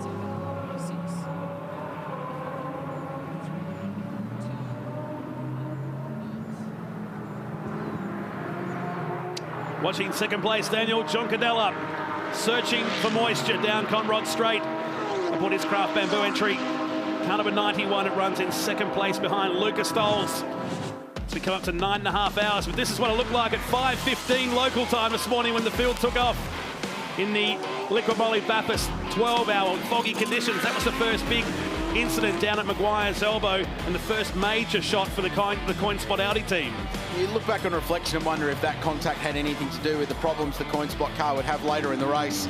Knocked something loose, who knows, but such a shame. That was the first accident for the Sheargold car. That was Tony Bates finding the fence and then this after contact at the top of the hill at Brock Skyline for Fraser Ross. Unfortunately, the AMGs have been battling. They've been squabbling internally while they lock out the podium positions in this race at the moment.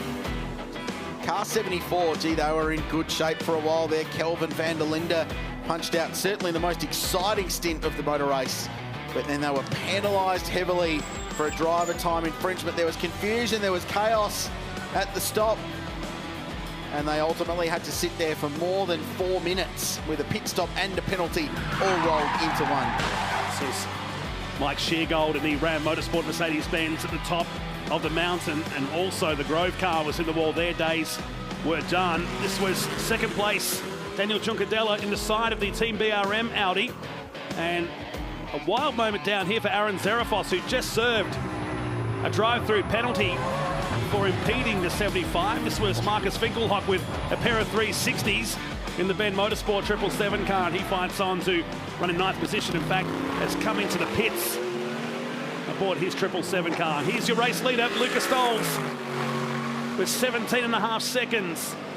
Back to Daniel Juncadella, and then further 20 to Brock Feeney, the top 3 in the 2022 Liqui Bathurst 12-hour. They've all been out for a similar amount of time, these 3 cars. So Lucas Stoll stopped first. A lap later, Juncadella was in, and then a lap later, Brock Feeney was in. So each of these 3 cars are individually a lap apart in their battle for the lead, but basically on the same strategy, racing to the finish. I've dragged myself out of the corporate suite, unfortunately, and back into pit lane. Oh, no offence, Grant. All tracking well down here at Wall Racing. David's in the car at the moment. Your last stint, though, how'd that go? Yeah, pretty good. Did you enjoy the champagne up there? I think I can smell it from here. Is there a breatho around here? Well, lucky I'm staying at your place tonight, so I don't have to drive too far. No, I'm just joking. How's your race progressing so far? It's going really well. Our car, what are we, 5th now at the moment? So we said at the start of the weekend we were the sleepers, and we're sort of exactly where we sort of thought we'd tactically be. I'm so rusty, it's not funny. So banging these things over the top of a mountain, you know, in a $600,000 Lamborghini that's not mine. It's the wonderful Adrian Dietz who owns it. It's like giving a kid a toy, but saying, you know, don't break it, because when you do, it's catastrophic. But when it rained, oh my God, I'm like, this is the worst case scenario. But I had so much fun out there, and the times came down, and we're in a good position. So what's the strategy? What are you guys planning for the last 2.5 hours of this race? Well, I'm just a rent-a-ring-in, so my duties are done, and now we've got the 2 guns, so Wally's out there now, and then Tony D'Alberto, who'll finish, and he's fast in these things, so I think we don't have a lot of chance of catching too many cars in front unless something goes wrong, but who knows, this is Mount Panorama. We could end up on the podium, and that would be sick. Exactly, was about this local. You probably head home and come back for the podium. That's right, yeah. I'll come back with another bottle of champagne for you now that I know you love it that much. Fantastic. Thank you so much, TD. Well, I mean, we know Brian, he went to the corporate land. Well, a little bit of a stitch up there. Always a good chat. Good to hear from Grant Denyer. He's driven really well today in that car. And so relaxed, isn't he, too? Not wrong. Extremely. So that's what happens when you go off work for a few minutes. Yeah. It's like sleeping in before a practice session. Oh, Garth Tander's back. I didn't see him walk in. Thank you, Matt Nolte. Grant Denyer, though, massively underrated as a race car driver.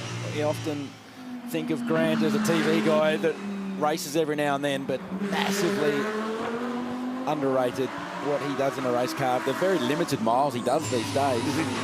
It's no easy feat. So he was a relief man because he, like he said in his interview, I'm done. I don't have to drive the car in these conditions anymore. Job done. Well done, Grant Denyer. Well, he was the race car driver first and went to TV to pay for the motor racing when the career thing didn't happen. So he started the Bathurst 1000. He's won Super 2 races, raced at the front end GT racing, and a class winner at the Bathurst 6 Hour as well. So very accomplished. Fair old dry line emerging down there on the run into turn 1.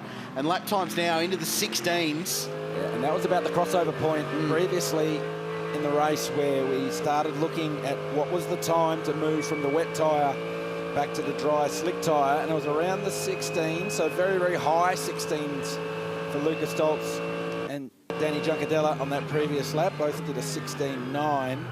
So now the strategy comes into it. You guys were talking earlier about when these next pit stops will play out. Do you extend running a wet tyre on a dry track a little bit longer to get yourself into a better pit stop window for the strategy as the rest of this race plays out? We also just ticked over a very important marker in the race. So we're now inside 2.5 hours to go to the checkered flag.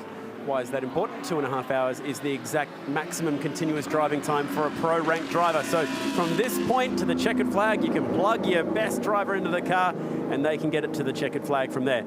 The only thing then is making sure it fits within the fuel window, or as Garth just brought up, also the tyre window, because that track is starting to dry up.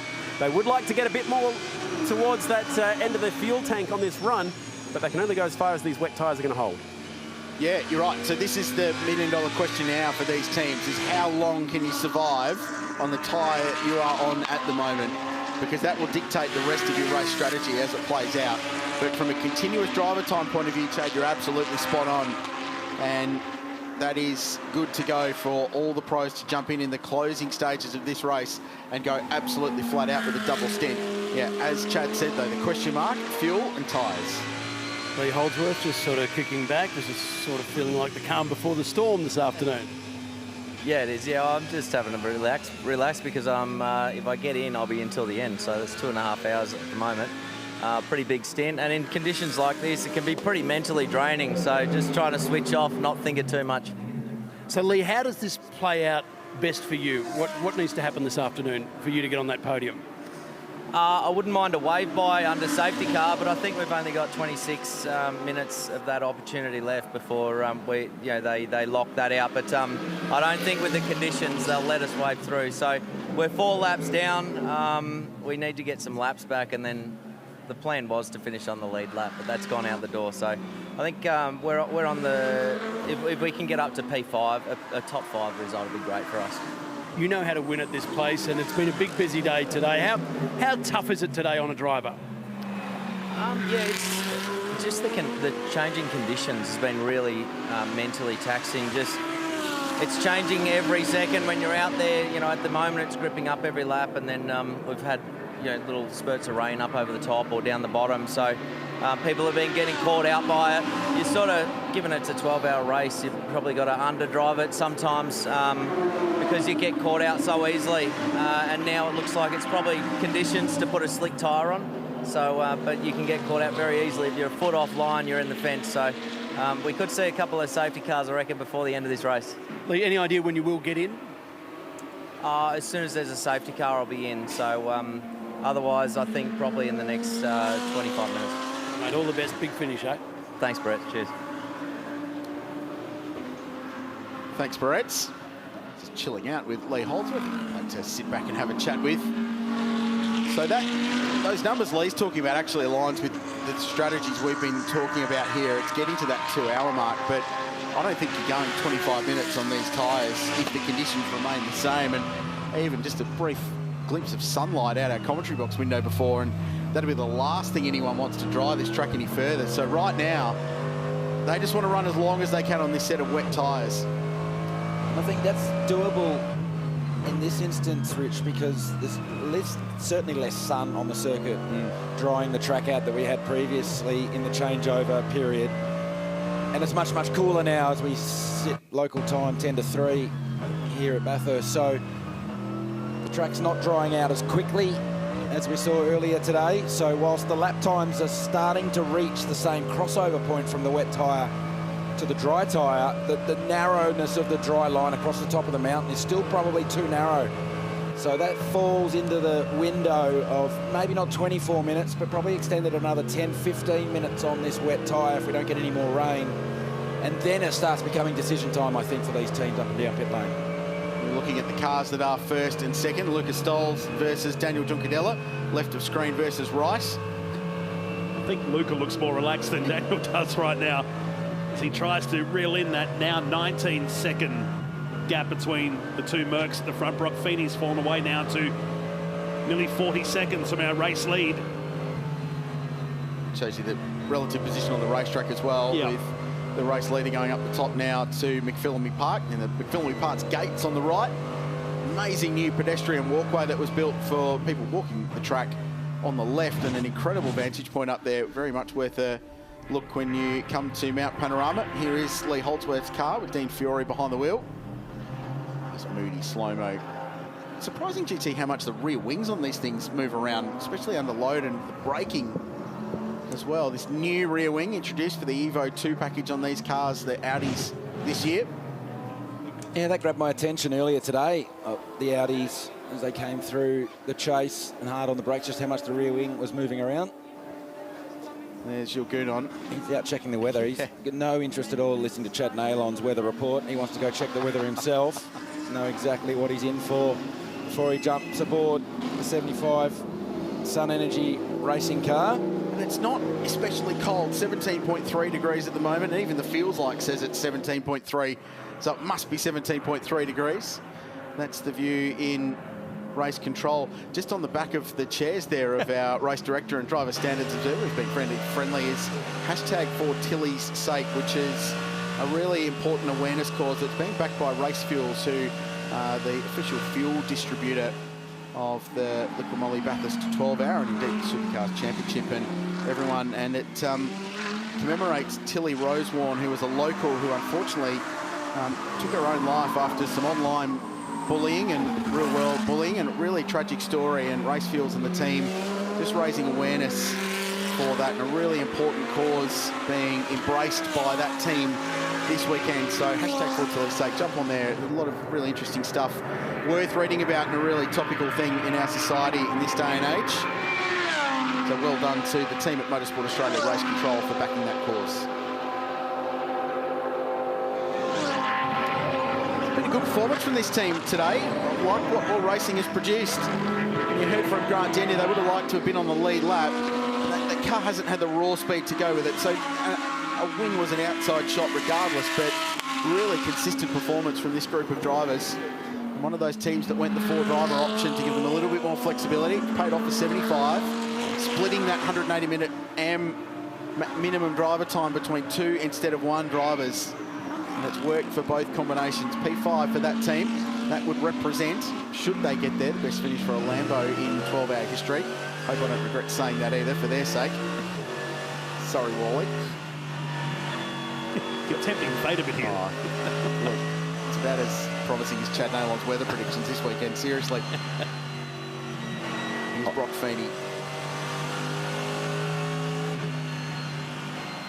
Nice and cautious across the top of the mountain for Brock Feeney in the 888 man filter Mercedes AMG. Currently near on 40 seconds off the lead, 19 seconds behind Danny Juncadella. How do you assess his first, 5 events now in Repco Supercars Championship? I think he's done everything he needed to do in the Supercars Championship. He's out-qualified his teammate Shane Van Gisbergen a couple of times, put himself on the front row down in Tasmania.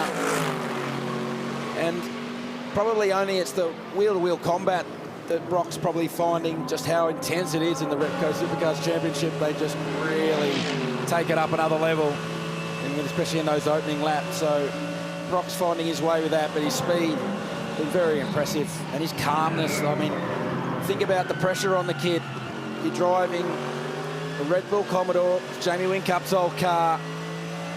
A fair bit of pressure coming into this year's championship for Brock Feeney, and to get those first 5 rounds under his belt with no real misdemeanors, no real issues, it start to build a fair bit of confidence going into the second half of this year. I think he's handled the pressure really well, and he spent some time at Norwell Motorplex, which I know the dude is listening in and watching in today. They don't tend to let you get away lightly up there. If you can make it at Norwell, you can pretty much make it anywhere. Correct? Hey, we love the dude. Speaking of good dudes, Dave Reynolds with me. Dave, what happens from here on in for you guys? Not much, Bretta. We're just like 30 laps down at the minute, probably in 11th, but we'll probably end up 12th because my team boss car's out. So yeah, mate, we're just cruising around, just trying to finish. You know, we're not really threatening anyone, or we're just trying to keep safe and bring it home. How's it been today? Have you enjoyed it?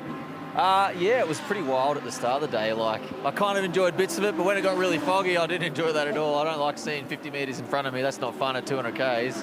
But yeah, it's been a really good, enjoyable race until you know, Tony had that drama. He delaminated a tyre, hit the fence, and that's kind of what, you know, put us 30 laps down. But otherwise, man, we were looking for top 5 easy. We'll bring it home strong. All the best. Thanks, man. Cheers. Enjoy it. They're going to come home maybe in 11th position when they go past the Grove car that's 3 laps ahead of them. That car obviously out of the race today as we jump in car with Cameron Waters. We need to check in with the Triple T team because they're in the top 10, which is just an awesome performance. CL's out there doing a double at the moment, just pounding around on his own in that Cup car in really difficult conditions. Paul Stokely comes into pit lane in car 47 from 7th position. They are in a bit of a fight actually with Dean Fiore in car 9. We heard from Lee Holdsworth before. And here we go. This is the first sign that we're not far away from what will be the penultimate round of pit stops here at Mount Panorama. We're in the window because SVG is kitting up. Well, and this is an even better sign because the car in 2nd position is in the pit lane. Daniel Juncadella, the Spaniard, brings car number 91 in. So they've gone first. Out of the 2 leading Mercedes AMGs, the 3 leading Mercedes AMGs, Craft Bamboo Racing doing their own thing, which is the story of the day. Be the headline if they get across the line first to win this race, with one of the wildest pit stop strategies we've seen at this place, certainly in this race. But it has paid off and they are right in the mix. So pit stop time for them. Driver change and Maro Engel will jump in and begin his quest with a double stint to try and claim his first Liqui Bathurst 12 Hour, a race he really wants to win. And slick tyres laid out for the 91 Craft Bamboo Mercedes, so be the first of our leaders to make that switch from wet tyres to dry tyres. Brand new Pirelli slick tyre about to go on the 91 AMG.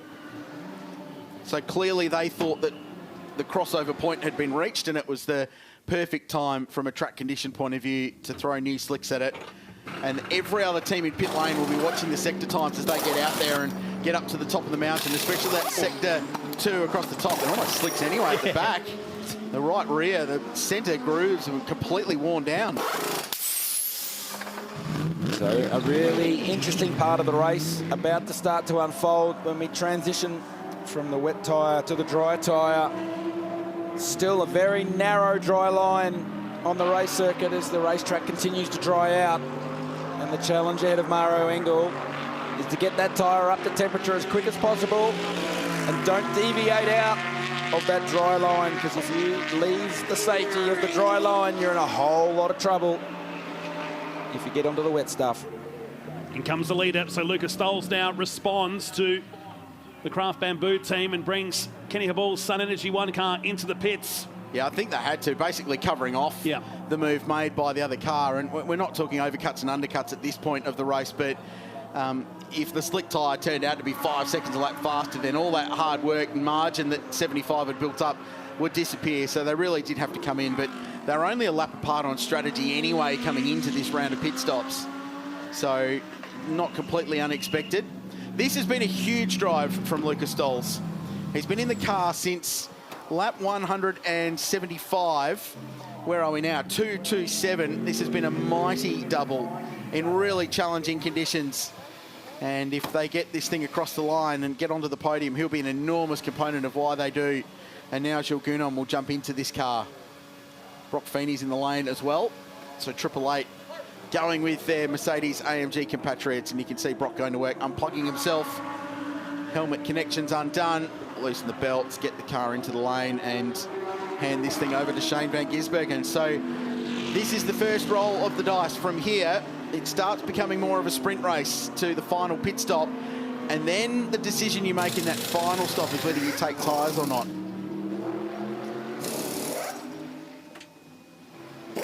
Feeney out. SVG about to climb into the 888 car. Out it goes. Just so close. They had to pull it in front of their teammate. It won't be a problem getting out because they've got a clear shot at pit exit there, right at the very end of pit lane. So now they go to tyres, so of course they're going to slicks like everybody else. There's Maro Engel, left of screen, just going into turn 1. So, as expected, Maro had quite a decent amount of track position over. Oh! No, he didn't. He's dropped it off the road, all on his own, and gets really lucky. Look at the gravel in the front grille of that 91 Craft Bamboo Mercedes. When he jumps on the brakes at the end of Mountain Straight, it will empty a huge amount of gravel. So the 888 team will be warning Shane van Gisbergen about that. But we talked about the challenge ahead of Maro Engel, and he got caught out at turn 1. First time there, don't forget, it left pit lane the lap before, so that was the completion of that exploratory lap for Maro on the slick tyre. And tyre warm-up's been a topic of discussion all weekend. It saw us change the qualifying format. It was so important, struggling to get heat into the tyres, and this is the first year in this race that tyre warming cabinets, literally an oven out the back of the paddock where you put your tyre in, get it up to some form of operating temperature. It's very wide up there as well to hold your breath place. Here it is on board. I think he was too wide on the way, painted line. Exactly right, Rich. He was so lucky to get out of here.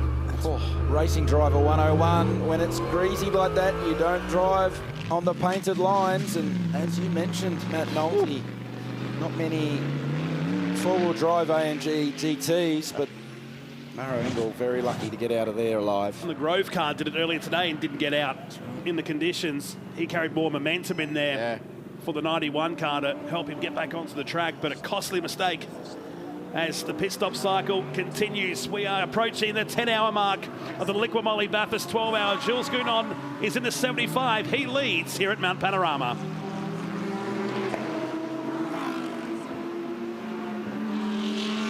So Audi Sport Racing go to work again for car number 74.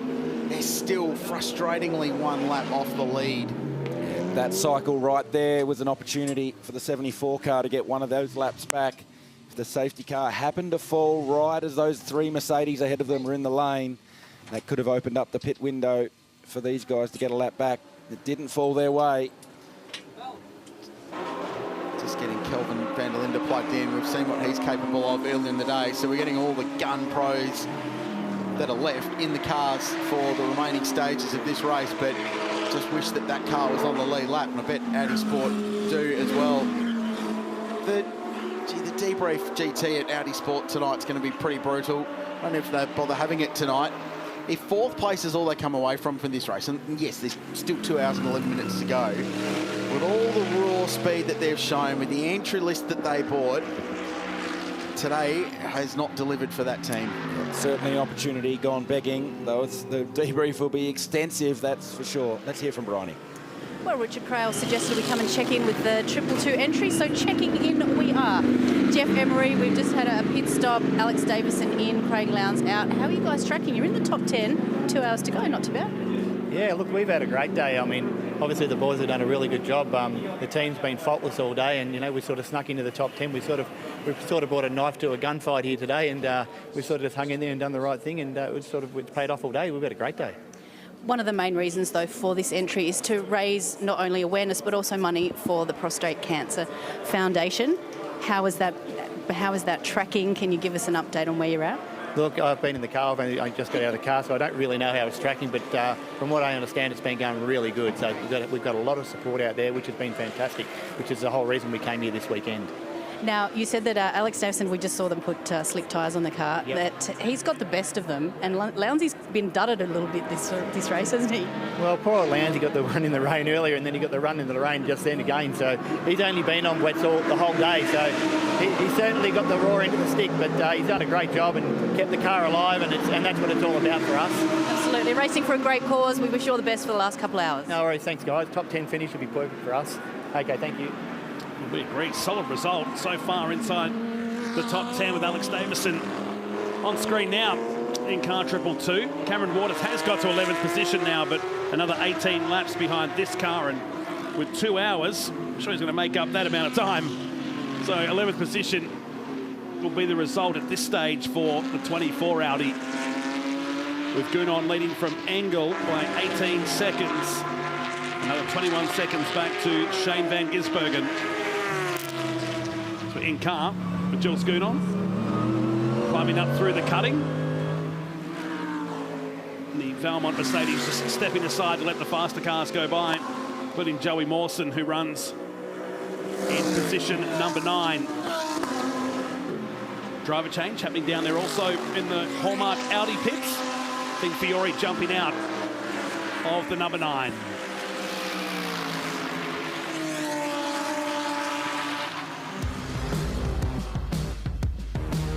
What a great place, and we love coming to Mount Panorama here in Bathurst, the big inland city. It's been around since 1815 and home to the 1000, the 6 hour, and of course the Liquimolly Bathurst 12 hour that takes up the mountain this weekend. And we've had sunny conditions most of the weekend. Today it's been overcast. We had fog and a bit of rain, but that's what it looks like on a magic day normally here on the mountain as we work our way towards the 10 hour mark of the Liquimolly Bathurst 12 hour. More action happening in the pits here. These guys just getting themselves up into a handy position now as our leader just picks his way past David Wall in the Adrian Dietzone Lamborghini just behind, and Ricardo Feller now back behind the wheel of car 777. As through comes Gunon to lead the race in the Sun Energy 1 Mercedes. Let's go to pit lane, Chad Naylon. Yeah, great drive today from Daniel Junkadella. His first time here driving for Craft Bamboo at Mount Panorama. Can you just talk us through your last stint and exactly where are you guys poised in the race right now? Yeah, I've been enjoying a lot, especially this kind of mixed conditions with rain and wet, changing conditions, I'd say. But mostly we overshot the tire pressures a little bit in that last stint because we were expecting more rain. So we took a bit of a gamble, but it was a bit of a struggle towards the end of the stint. So yeah, we'll see. Now it's 2 hours all out. Maro against Jules. Let's see. I don't want to finish second. I just saw all the mechanics spring to life putting gloves and helmets on this. We're nowhere near the pit stop window for you guys yet. No, we shouldn't be. I don't know if it's Maro went off. So maybe something, I don't know. Yeah, that's a bit confusing myself. I just swing around for a second. All of a sudden, all the mechanics just got up and put the helmets on, put the gloves on. So they're just on standby for a pit stop down here, but we're nowhere near the pit stop window for this car. So that got my attention sort of mid-interview then. But fingers crossed, Daniel, what do you reckon? Yeah, I think they're just on standby. Maybe there's some drops of rain. Let's see, 2 hours of sprint racing between two good friends as well, two rivals here. And I hope it goes our way, to be honest. It's my first time here, but I hate finishing second, so let's see. All right, they've just rolled one single tyre out at the moment, so I'm just wondering exactly what the go is down here with the Craft Bamboo car. We have seen Maro pick up a late race puncture here before, fingers crossed. That's not the case right now. Chaz, Lucas Stoltz has just got out of the Sun Energy number 75 car. Luke, your work is done now for today? Yeah, Jules to the end now. But yeah, it was not an easy day for me. Mixed conditions. Made it really special today at the mountain, and as you can see on the tires, we are pushing flat out, so it was a lot of fun to drive. Pretty confident about getting onto that podium tonight, do you think? Well, we hope so, but you see still big clouds in the air, so you never know. Let's see, cross fingers for us. Yeah, really hope for a podium. A couple of years since you've been back at this place. Is it different this time around? It's every time, especially you come here. It's like the first lap you do is like, okay, you should do this corner with 220. Now you're at 180, so there's still a little bit of space. Yeah, it's so special. It's so nice to drive here. Actually, we're always used to really high temperatures here, so I never drove here in the wet, but it's also a lot of fun. You get all the weather conditions here, Luca. Great to have you here. Good luck. Hope we see you on the podium. Thanks. All the best. Thanks.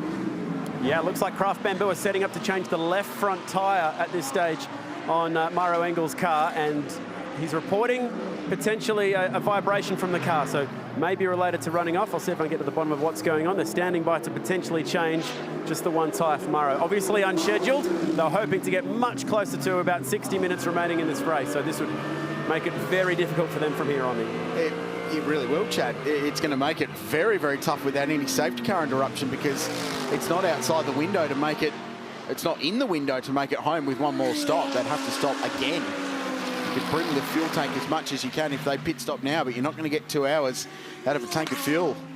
So there'd be a splash with about 30 minutes to go in the motor race, which is really going to hurt the progress of Craft Bamboo Racing.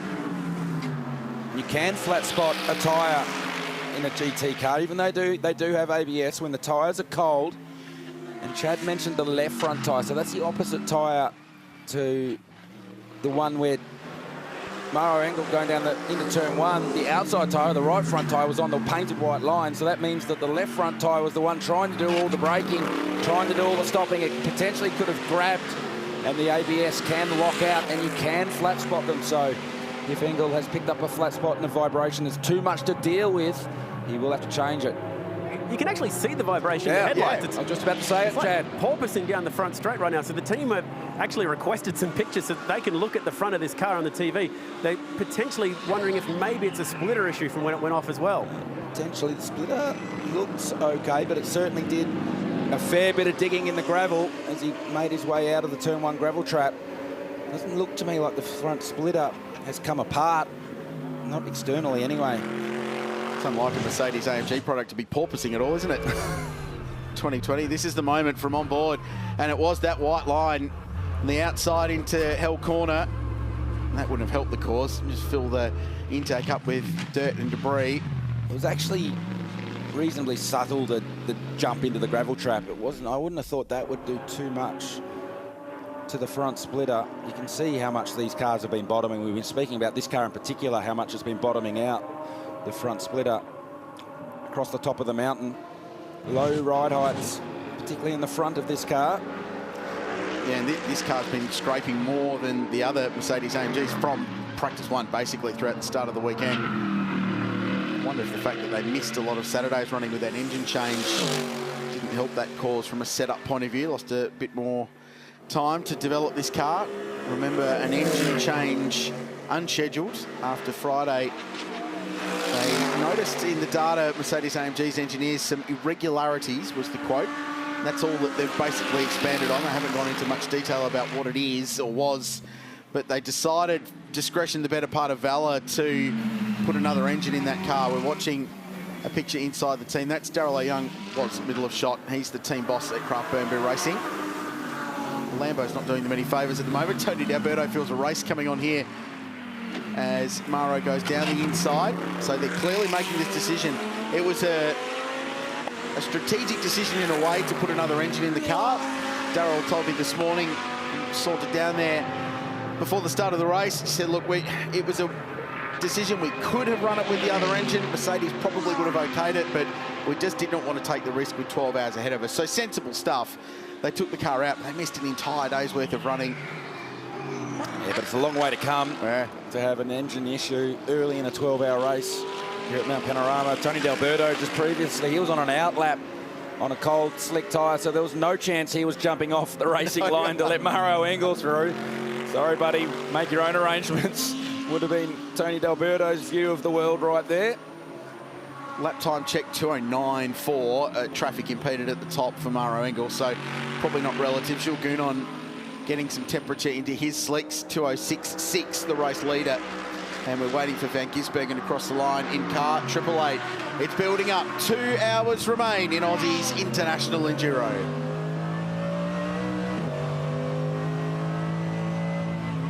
Van Gisbergen just crossed the line. It was a 2:06.5, so matching the lap time of Jules Gounon, who we're currently on board with as we make our way through Reed Park. But Van Gisbergen 40-odd seconds behind the Sun Energy AMG Mercedes. Needs some assistance to get some of that gap back. With the level of ability with these drivers, they're so evenly matched. It's going to take more than just blinding laps from any one of them to pull that kind of margin back in. But there's still plenty of motor racing to go. Most races in the Fanatec GT World Challenge Australia are not 2 hours long. We've still got 2 of them left in this one. It could be little moments like that. A lapped car here, a dropped wheel there, all the difference at Mount Panorama. Under 2 hours to go in this race. 3 cars on the lead lap, all 3 of them, we feel, with a realistic shot at winning this motor race, but question marks perhaps over car number 91 and that car as the Audi goes round the outside. There's contact there, Ricardo Feller, and has to take to the dirt on Constantinides in the Porsche. It's amazing, isn't it? It's not the biggest field we've ever had here, Garth, but the lap traffic still plays such a role in these races, just the nature of the venue. Any damage, 777? Bit of damage to the front grille. I don't think it was from that contact, but the front grille area in the middle of the 777 Audi. It's not meant to look like that, so many a scrape over the course of the day. Here's Fella trying to go around the outside and just the Porsche not quite making the apex at the chase. And Ricardo Fella does the right thing and opens the steering wheel, runs it across the grass. And you can do that there on the exit. It's obviously not the preferred option. Just slight contact in the left rear of the 777 Audi. I've just heard from pit lane that all 3 contenders have a new set of Pirellis if they want it. Yeah, well, based on all the wet tyre running we've been doing so far today, there would be no shortage of good tyres available. The question is, do you take it though? And with the issues we've had with tyre warm-up so far, I wonder if it's better to have a warm, older tyre. But then again, that tyre would have to do 2 hours of solid running to get to the end. Yeah, I think one of the real strategy plays that we'll see in this final stop is potentially Van Gisbergen not taking tyres to get some of that track position back. There's a fair chance that you could do that. So potentially, if Van Gisbergen knows about that early enough, he can drive to save the tyre now to extend the tyre life into the second hour. And we've already seen from the Supercars Championship what a tyre whisperer Shane Van Gisbergen is about making tyres last way longer than they should. So still plenty of strategy to play out. Do you put a brand new tyre on? Do you put a roaded tyre on? Do you put no tyres on at the final pit stop? Jules Gounon continues on his merry way, and hasn't he done an impressive job? Hasn't the entire car crew in this car done an impressive job here today? Still just under 2 hours to go. Plenty to play out. Shannon's is Australia's leading insurance provider for motoring enthusiasts, covering everything from your daily drives through to some pretty special pieces of machinery. Shannon's Auctions is also Australia's leading auction house for veteran, vintage, classic, sporting and modified vehicles, as well as classic motorcycles, motoring memorabilia and numerical number plate. Shannon's are also offering motoring enthusiasts the chance to win the All-American sports car, a 1974 Chevrolet Corvette convertible and a heritage-inspired 2022 Scout Indian motorcycle. Here's more details on how you can win up to $100,000 in prizes. So what you need to do is scan that QR code right now and you can win thanks to our friends at Shannon's. Garth Tanner's a Chevy fan. He'd love a Corvette. So join the Camaro. I'd love a Corvette as well. Get involved. Thanks to our friends at Shannon's. Great supporters of Australian motorsport. Shannon's Motorsport Australia Nationals, Touring Car Masters Championship. And great to have them involved in the Liqui Moly Bathurst 12 Hour. See myself cruising around in a Vet GT. I'll tell you what, Rich, if I win that prize, I'll keep the Vet and you can have the motorbike. Reckon you'd look good on, I don't know, motorbike? On screen, Kelvin van der Linde, and isn't this turning into a story of what could have been? Van der Linde on that previous lap although he's 1.5 laps behind Shane van Gisbergen, his lap time was 2 seconds faster. So in these still greasy conditions, the peak lap time for that car was a 2:03.3. Van der Linde just punched out a 2:03.8. If they could have been on the lead lap coming into these last 2 hours, that would have been a big player. And honestly, only got themselves to answer to that, GT. From what went on there with the driver time infringement was what has killed their motor race. Ultimately, 8 minutes of driver time for Brad Schumacher is going to cost them a potential shot at this victory. I say that with 1 hour and 54 to go. There's still opportunity. This race is never over till it's over. We've seen so many crazy things happen in the final hour of the Lippert Bathurst 12 hour, whether it was the 2 Red Bull teammates boxing on in different cars in 2017, a red flag in 2018, Matt Campbell in the Porsche passing his way to the lead in 2019, and even in 2020, the Bentley with the puncture with 1 hour to go in the motor race when they looked like they had it shot to pieces. There was a real chance that could have cost them a Bathurst victory. The Bathurst gods that have been referred to quite a bit today were smiling. So they're not out of the equation, and right now all Kelvin can do is just drive the wheels off that car and hope that the gods smile on them and they can drag themselves back into contention somehow. I've said it before, I'll say it again. Stranger things have happened at this place than a car a lap down with 2 hours to go winning the motor race. Yeah, that's true. So Van der Linde again on that previous lap of 2:03.9 versus Van Gisbergen's 2:05.3. So motor race, isn't it, in lap speed? Van Gisbergen knows had a bit of traffic to deal with over these last couple of laps.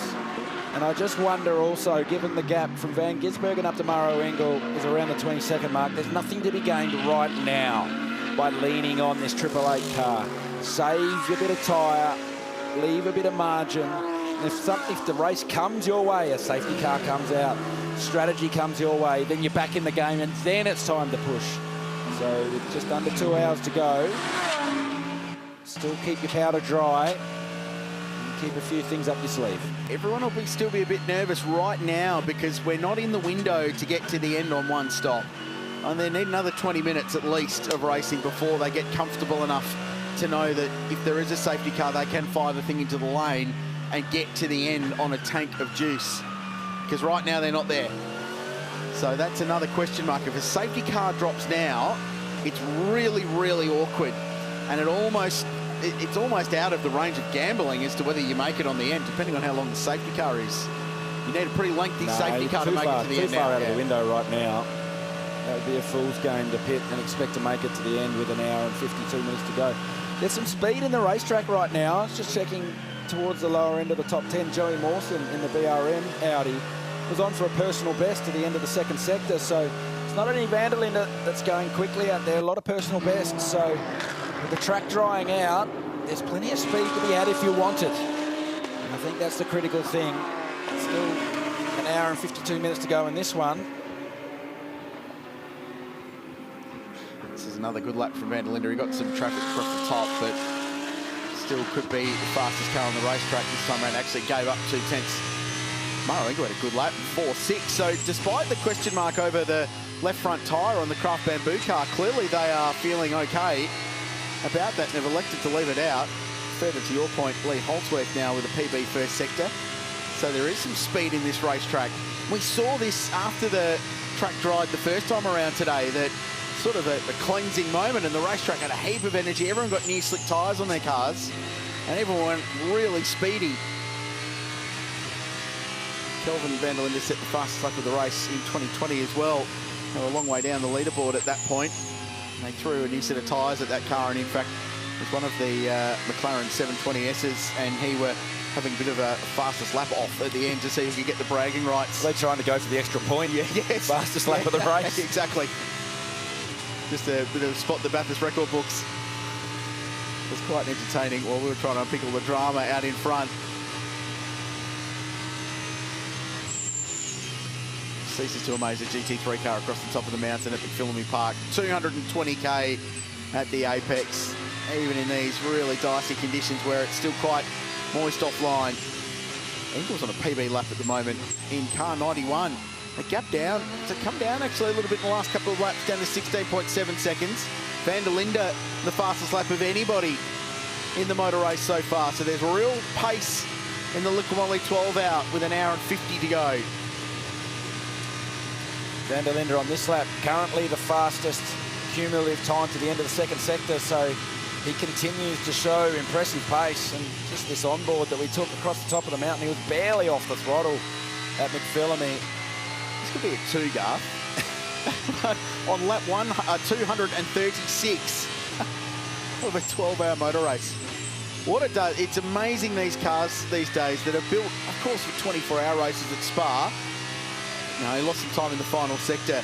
But the fact these cars are durable enough to continue to produce this kind of performance, what, we're approaching, we're 1,500 Ks into a motor race, aren't we now? Well past the 1,000 K mark. And they continue to punch out these incredible lap times. That is, by the looks of it, Camp Shakedown, the most hardcore group of Liqui Bathurst 12-hour fans you will ever meet. They have supported this race since day dot. It's Robbo's place. It's pretty famous in these parts. He's got an incredible sports bar out the back. That's Scotty Taylor. That is it. It is. Is it? Is it? It looks no, like Scotty no. Taylor. That's Robbo, isn't it? That is That Robbo. is actually Robbo. Oh, yeah. He could get a job as a Scotty Taylor impersonator. He could, yes. High demand market, that. So he puts on a great party, and they had more than 100 members from Shakedown there, an online forum supporting GT and sports car racing around the world. Check them out on Facebook. They're a great value bunch of guys, very passionate about this race and really active in promoting it to the worldwide legion of GT fans. I think Robbo's had a good day. I reckon it was a day that started at about 4 a.m. Last Sunday. Yeah. Well, I think at the very least Thursday afternoon when everyone rolled into town. His city gets bigger and bigger each time we come back. Seriously, I watch racing cars down there, though. It is a cool place to watch. You don't get much of the race itself, but even after a 12-hour race, watching cars tip into the kink at 280 k's an hour does not get old. Eye-opening hairs on the back of the neck stuff at the fastest corner in Australian motorsport. So 16 seconds. The margin between the two Mercs. In-car right-hand side with Jules Gounon on the way up into the cutting. Van der Linde was dangerously close to a 2:02 a couple of laps back. He's not holding back. No. He's still going. 0.41 on the last lap. The 3 leaders set almost identical lap times as well. 5-1 for Gounon, 5-1 for Engel, 5-1 for Shane van Gisbergen. So they're very evenly matched, and now just 40 seconds covering the top 3 cars. So that it is condensing ever so slightly at the top. And right now they're racing to that final pit stop. They're still out of the window yet, not there. 80 minutes generally accepted as the fuel window for one of these cars under fully green conditions.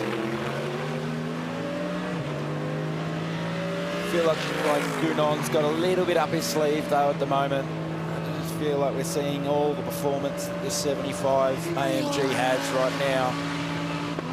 So the gap, as Matt Nolte mentioned, hovering around the 16.5 seconds between Jules Gounon and Maro Engel. Further 23.5 seconds back to Shane van Gisbergen. So it's an AMG 1-2-3. They didn't have the speed in qualifying yesterday, but as far as consistency goes and race pace, they've been right on the money today. You've just joined the coverage. This car earlier today had not 1 but 2 drive-through penalties and half a spin down at Murray's Corner. And now find themselves in a really good position.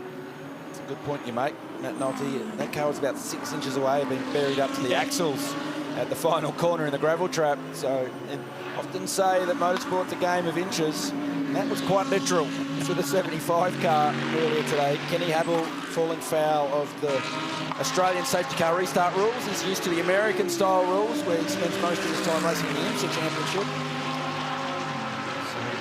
A couple of small mistakes for Habel, but the team have recovered beautifully and controlling this one exceptionally well.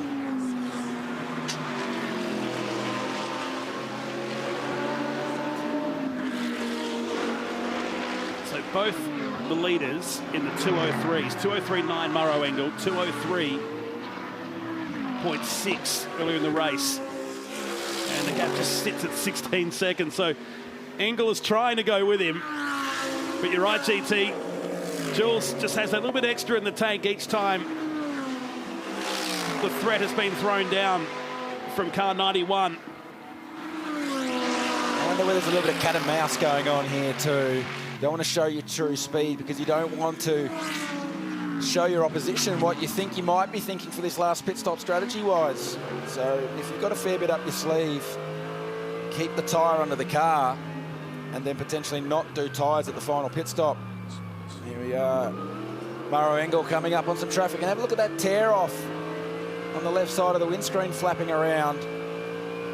So whilst it's probably distracting for you and I bet you Maro Engel has no idea it's even taking place. The focus required to punch out a lap time around here.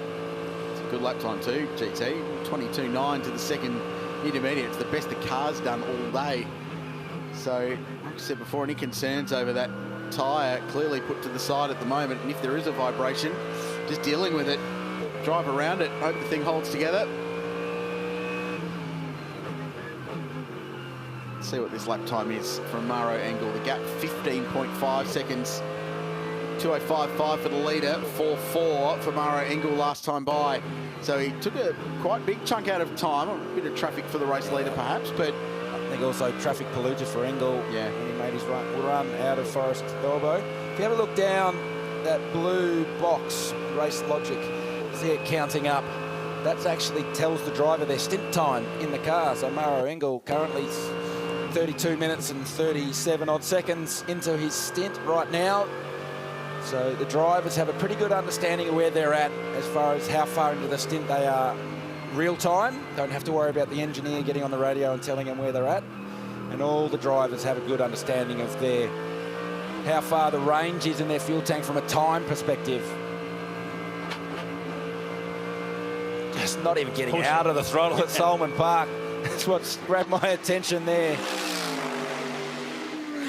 Just incredible to watch. Noticeable with the Mercs, the way they scuff along. They've been doing that all weekend long here. He comes across the top into Skyline, down into Gazoo Dipper, back to 15 seconds down. With Gunon still leading this race. Van der Linde's backed off now into 206s. He was putting out 204s for a regular basis once again, but the man on the move right now is the car you're watching. That's the fastest personal second sector for Maro Engel as he continues to chase. Here's our third place man, Shane Van Gisbergen, some 41 seconds away from the race lead at this particular time. As he comes up to the number 11 Porsche with Constantinides about to go another lap down here in car number 11.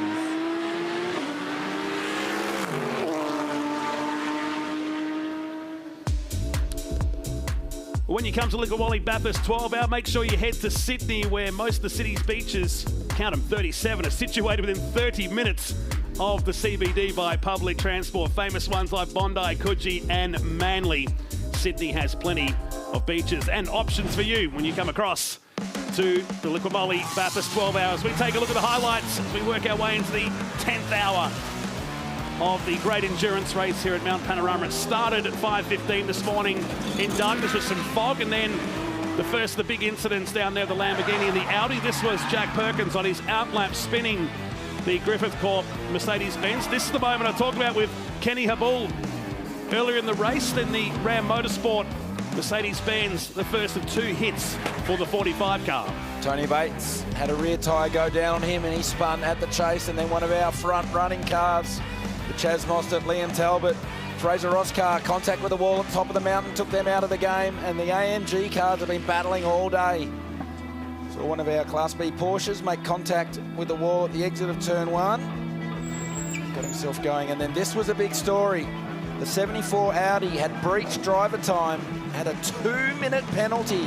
There was some confusion over whether they could do the driver change before the penalty started taking place. That was the second hit for the Ram Motorsport team, which ended their day. They copped a 30-second penalty too, but that car won't be back on the track today. That was the Craft Bamboo car into the Team BRM Audi at the exit of Maguire's Elbow. And then later, bowling the wide, a significant moment in this race, and lucky to dig his way out at Hell Corner. Picked up a whole lot of gravel. He sprayed that on the right-hand side of the track. And we'll hand that over to Maro Engel. It was Daniel Juncadella at the wheel as we're working our way towards 10 hours and 30 minutes into the Liqui Bathurst 12-hour here today at Mount Panorama. Let's go to pit lane. Bryony Ingerson. Yeah, the Super Barn entry is currently running in about P7, which is remarkable considering the way that the Bathurst 12-hour started for you guys. James Konduras, tell us about how your brother really caused all the headaches to start with. He certainly did.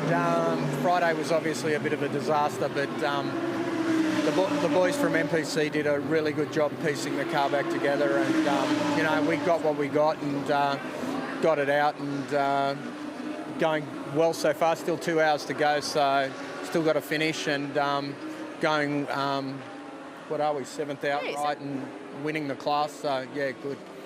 It was just Theo, your brother, off camera there trying to film you while you're doing this. Gosh, he's annoying, isn't he? As best he can. Get out of the way there. Yeah. But it's all good fun down here, and it's just amazing to see you guys rally back together and doing a really good job here. Yeah, look, the disappointing part was he wasn't able to race today because of the head injuries, but he'll be right. There wasn't much there to start with. I was going to say, I don't know if that injuries have made you worse or better. Yeah.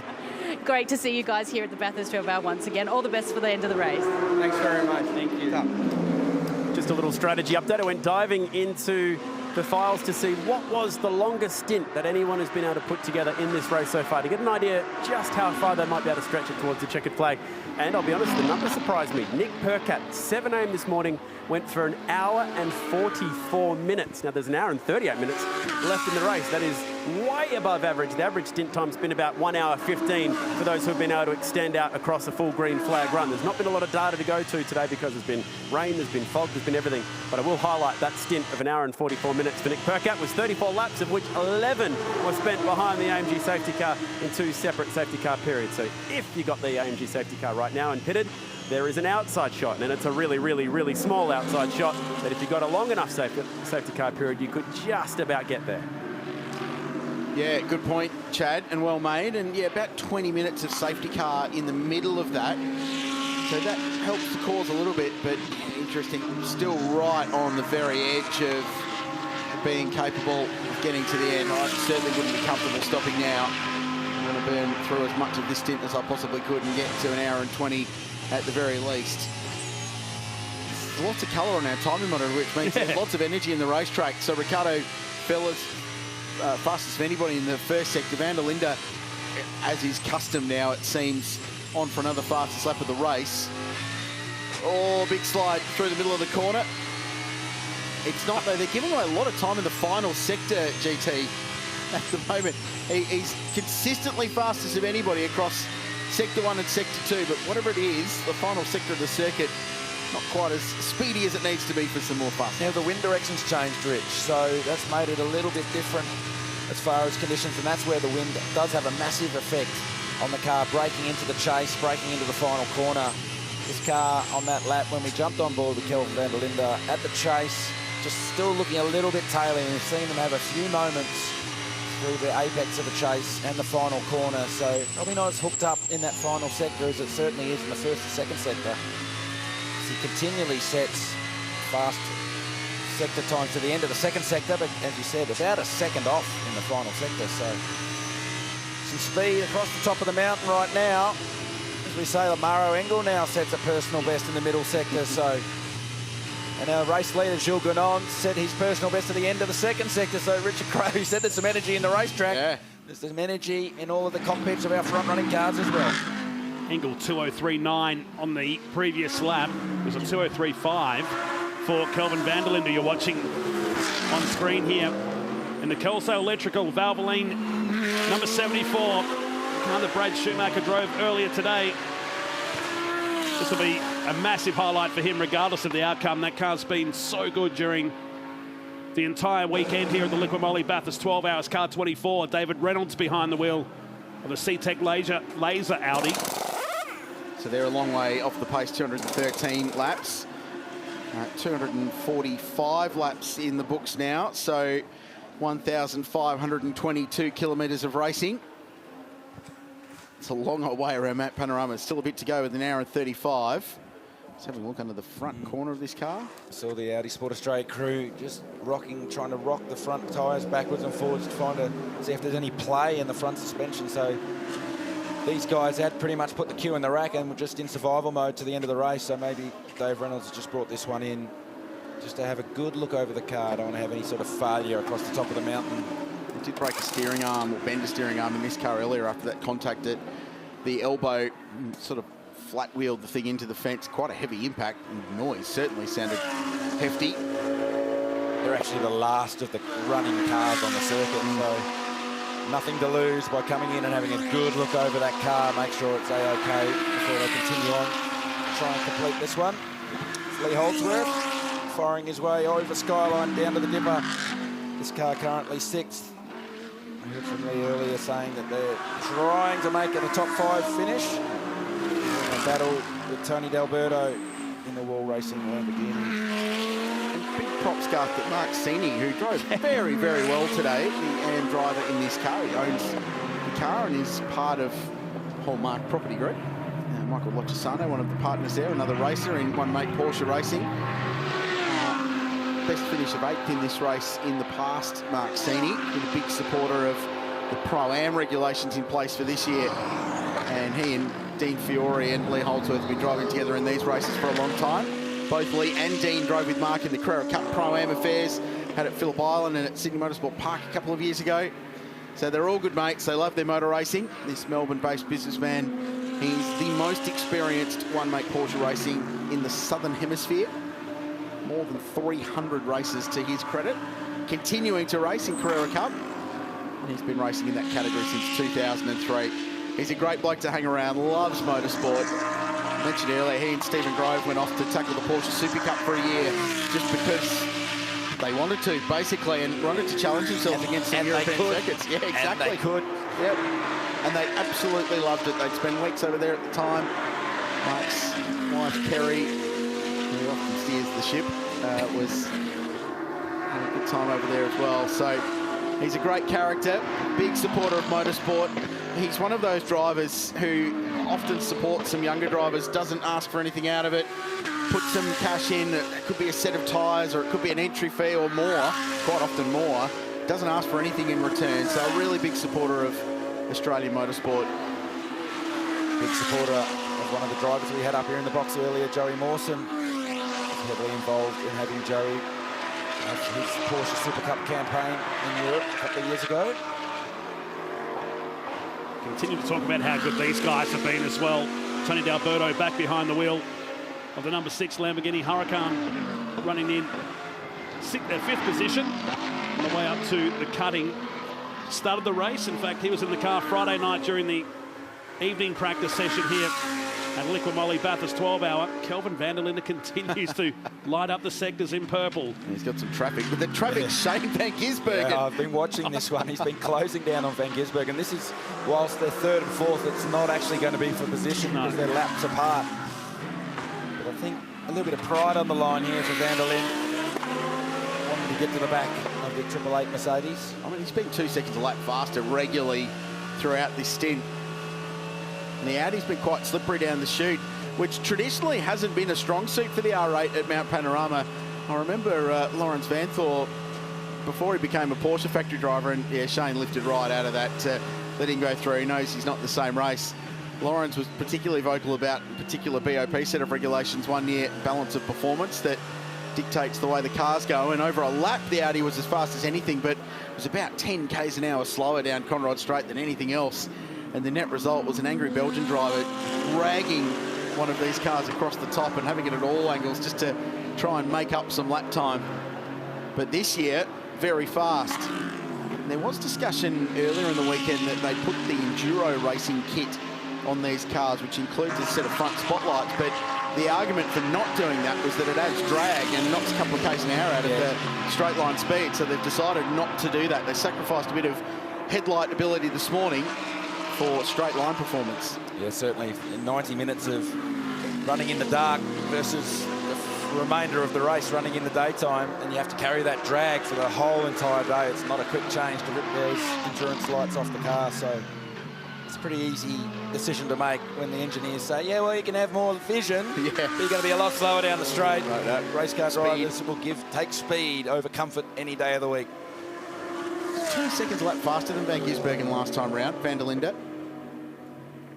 That Audi has speed to burn, and it is very frustrating that they are not on the lead lap, because it would be a very, very different motor race. Not that we don't have a battle on our hands, but it's a Mercedes AMG fight at the moment. There's Kelvin. I mean, he was going anyway, let's be honest. But Shane lifted out of that and let him go. Shane just took any of the risk involved out of this little operation that Kelvin van der Linde had on his mind as he made his way into the chase. On board, we heard Shane just roll out of the throttle.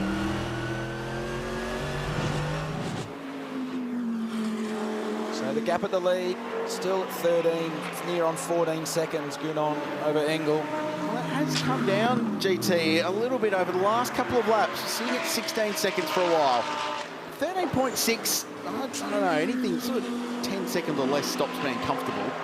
13 seconds is a good lead, but with an hour and 29 to go, I don't know, it's not comfortable enough for mine. Yeah, I think you want at least 10 seconds up your sleeve going into the final pit stop, just to encounter, just to cover any sort of issues that you might have.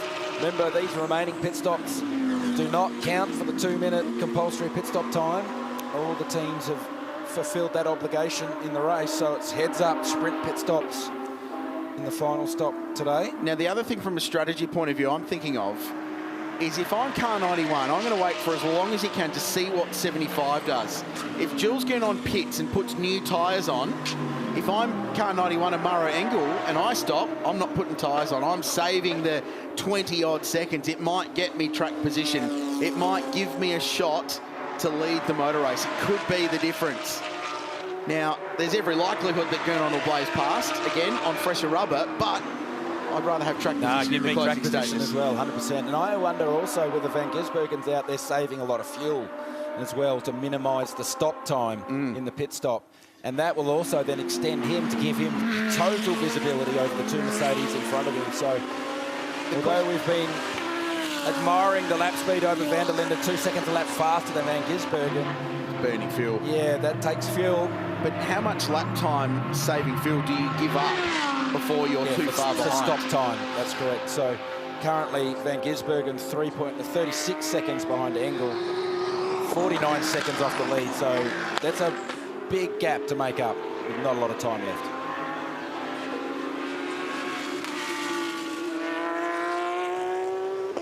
So Engel responding with the fastest first two sectors, 13.4 seconds. First to second now. Van der Linde again, king of the second sector with another purple sector. This one. The thing I love, Noel, see you giggling, because he said purple for the aggregate lap time at the end of the second sector without having gone even personal best in sector 1 or 2. Yeah, exactly. But it's still the fastest overall lap of the race. It's still an 0.35. Such raw speed. He's a second lap faster than the leaders. We'll be looking forward to removing that tear off the plastic strip across the windscreen there. The vision's starting to be dotted with the stint he's had so far. Engel going quicker. Maro, been fortunate enough to watch Maro race, not just at this race, but in Australian GT. He came out and raced with Erebus Motorsport quite a lot. He spent that season in supercars, but in an underdeveloped Mercedes AMG. Wasn't able to show what he was capable of there. The rookie season in supercars coming from overseas is always a pretty brutal ask. I've seen so many international drivers that are highly rated struggle with that, but he never, ever left wondering what's on the table when Maro Engel was behind the wheel. It's a bit like Kelvin van der Linde, and he rides with his heart on his sleeve too, Maro, and we've seen the famous moments at this place in the past. Not afraid to speak his mind, but he is a superb driver, and he has been a Mercedes factory driver for a very long time, been a part of a decade now. Talked about winning the GT World Cup races at Macau in an SLS AMG GT3 car. You thread the eye of the needle around this place, or around that place, you know you can do it anywhere. On pole here in 2014, it was the first year we had the Alan Simonson Pole Award. He and Alan were mates. And there was really cool scenes at the end of that where he walked the trophy down to Maranello Motorsport, which was Alan's team, said, no, this is yours, we end it, but you guys can have it. And just sets that car's personal best lap of the motor race, 2:03.70, and pulls 5/10 out of the race leader that time around. Van Gisbergen on a personal best lap. Van der Linde again, but there's not much point saying that because it's every lap he is going quicker than anybody at the moment. Here goes the Audi. The 3.6. Relentless consistency from these guys. Van Gisbergen across the line. The 5.1. That final sector's no good at the moment. There must be something down at the chase that's really the only massive lap time gain or lost, aside from breaking into the final corner. Wind swung around a little bit now, Rich, to actually be a bit of a tailwind breaking into the final corner. I wonder whether that's just upsetting the brake balance of the cars. Cars certainly can brake nice and late into a headwind. Tailwind certainly can upset the balance of the car. It's striking me as strange as to why they can't go on with it in the final sector. Gilles Gounon punching out PBs as well, so the race leader is responding. Not far away from the final round of pit stops. Feelings in the air that not far away from it. It's a bit darker around Mount Panorama at the moment too.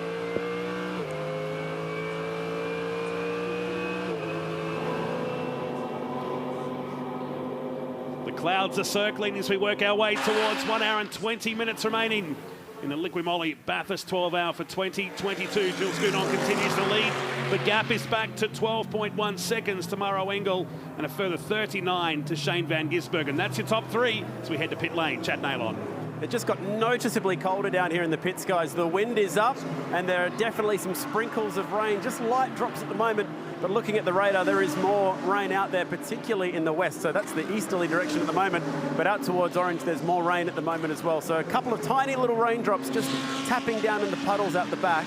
We've been talking about potentially keeping that extra set of slick Pirelli tyres for the end of the race, but that could also be a real late race wildcard if we do just get that tiny little bit of rain, which makes you question what tyre, if any, to go to at the end. It really teased us in 2020. It rained on the checkered flag. I wonder what it's got for us in 2022. Chad, there's a bit of the giggles going on up here, and I just want you to know it's not me. Well, I'm just wondering, I think shares the sentiment, how many times someone said there's no rain on the radar, and it has absolutely poured at this place. I've had an argument with an engineer over the radio while I'm driving the race car when he told me there's no rain on the radar. Well, there's rain on the racetrack, buddy. So look out the garage door. Yeah, that's right. So there is a bit of weather around the precinct. And that would be contributing to the drop in temperature to the lap time as well. This car's pumping out some horsepower. We just remarked at how the timing screen had been lighting up. Van der Linde, again, another mid-3. Very fast in the first and second sector. Oh, nice. A little bit of art for you. With an hour and 22 to go. This year's edition of the Bathurst 12 hour. David Russell on screen, currently 7th. First in place, first in class for the amateur class. This car's done a very nice job after being re-shelled effectively after a practice crash on Friday. I can guarantee you that this team would not have thought they would be in this position right now on Friday. No, it makes the effort and the expense that they went to get this car on the road all worthwhile. The performance they've punched in today. Cool to hear from James and Theo Konduras early on. They're great guys from Canberra. Have the sibling rivalry between the two of them too. And I've known those guys racing for the better part of 20 years, and it has not changed for any one of them. I've been racing GT cars for a long time. Stumbled across them running Aussie GT in its early years in a pair of 996 GT3 Cup cars. And you better believe they were fiercely competitive when they were going wheel to wheel. I think ultimately that's why they started doing endurance racing together rather than crashing into each other in a pair of race cars. It's cheaper if you can't crash into your brother. We often say in motorsport, the first person you want to beat is your teammate. Unless you're racing a family member, then they're definitely the first person you want to beat. And it can get really messy, can't it? If it goes wrong. Yeah.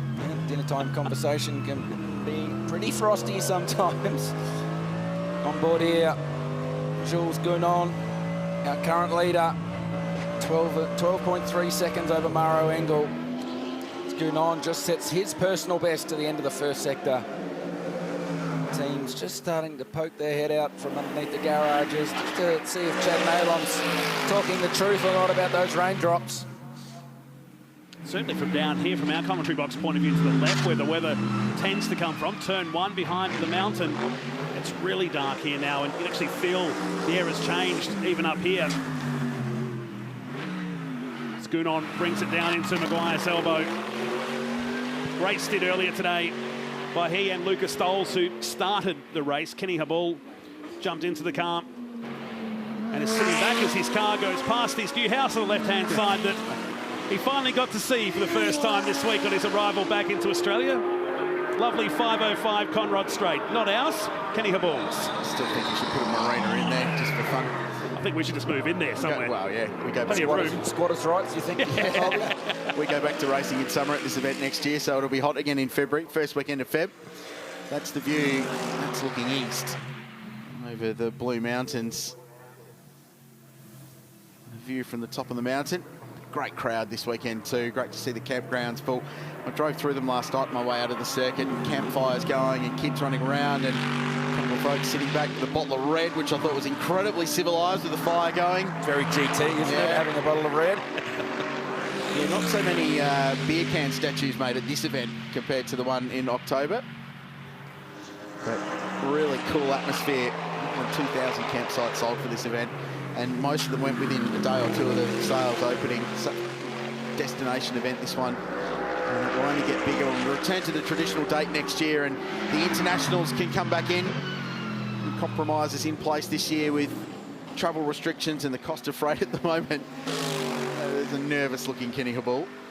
With an hour and 18 minutes to go, I reckon you start feeling the butterflies. Chad? Just another thought concerning the weather. We saw how important it was earlier in the race, getting every last lap in before the weather arrived. We saw ultimately it bit the Jack Perkins car at the chase. They should have been on a wet tyre, and unfortunately they're on a slick, which is what caused them to have that incident. They just missed pitting by that one important lap. I'm watching the lap times here for Shane Van Gisbergen, and he's the better part of 2 seconds a lap slower than the cars ahead of him. He will get more laps in this stint. He will get more of a look at the racetrack, and if that rain does arrive, he would be in a position to go a few laps longer than the leaders and have that last little bit of a look at the track to know what tyre to go to. An interesting point. There's Kevin C. He's the AM driver at Craft Bamboo Racing. Shake of the head. I don't think he thinks there's going to be weather coming, but then again, this is his first visit to Mount Panorama, so I'm not sure whether he's a reliable source of information. What if he gets it right and Chad's wrong? Well, yeah, he's our pit lane reporter for next year if he's not back driving. He'll fit the race suit anyway.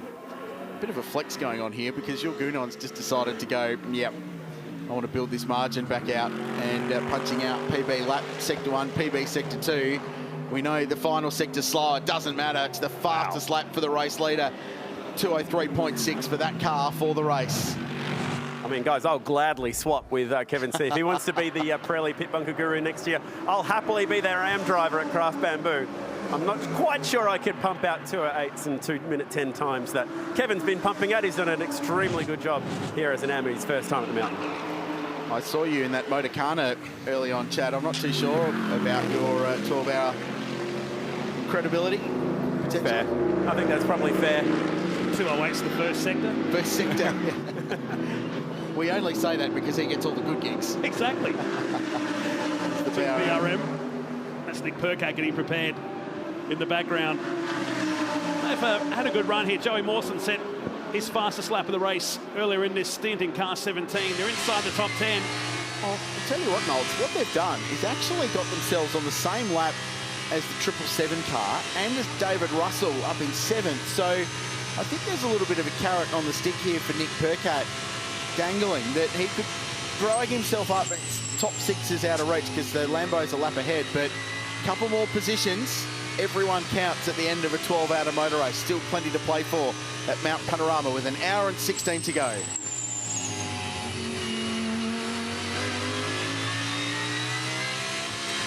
Back out to 13.5 seconds as Gunon going for back-to-back flying laps here. Here's Joey Mawson, we just talked about a few moments ago in the Catan Audi, just behind him. It's the Hallmark car just behind. It's hard to pick sometimes the liveries They work their way down into Gazoo Dipper. Yep. Well spotted.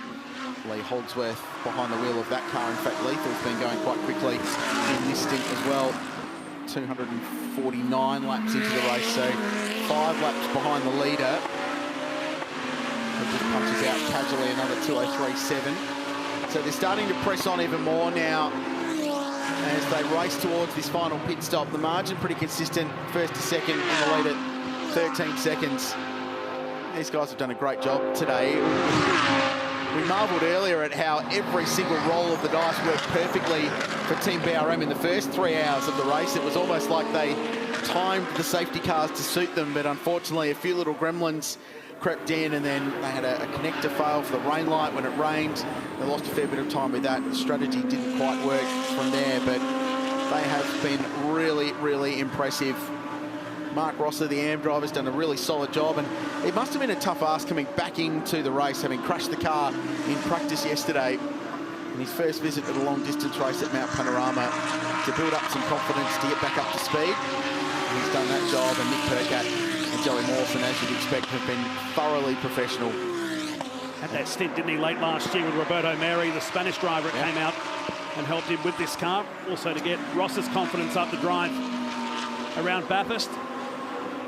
In combination with Mawson and Percat in his team today, they'll be stoked with this result, considering how much damage was with that Team BRM prepared car yesterday, as Kelvin van der Linde climbs the top of Mount Panorama.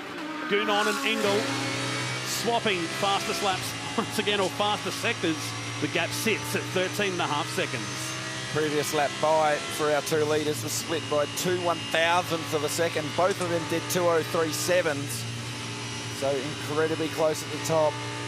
That gap still hovering around 13.5 seconds first to second.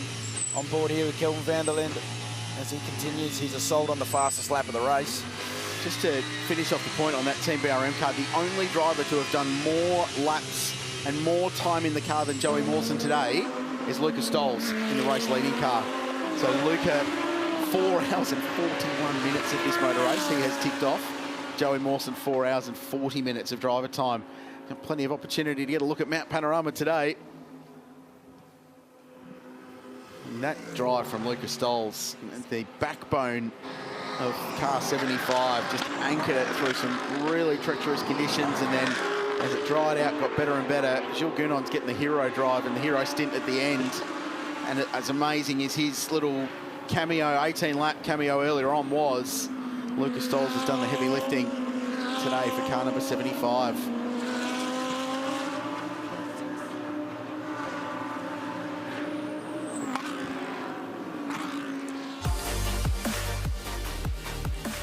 When you come out to Mount Panorama, you drive across this beautiful part of New South Wales, the Blue Mountains, and gives you some of the most picturesque views of this World Heritage listed wilderness with its ancient rock formations and waterfalls. You can spend a weekend, but you probably want to spend a lot more time there.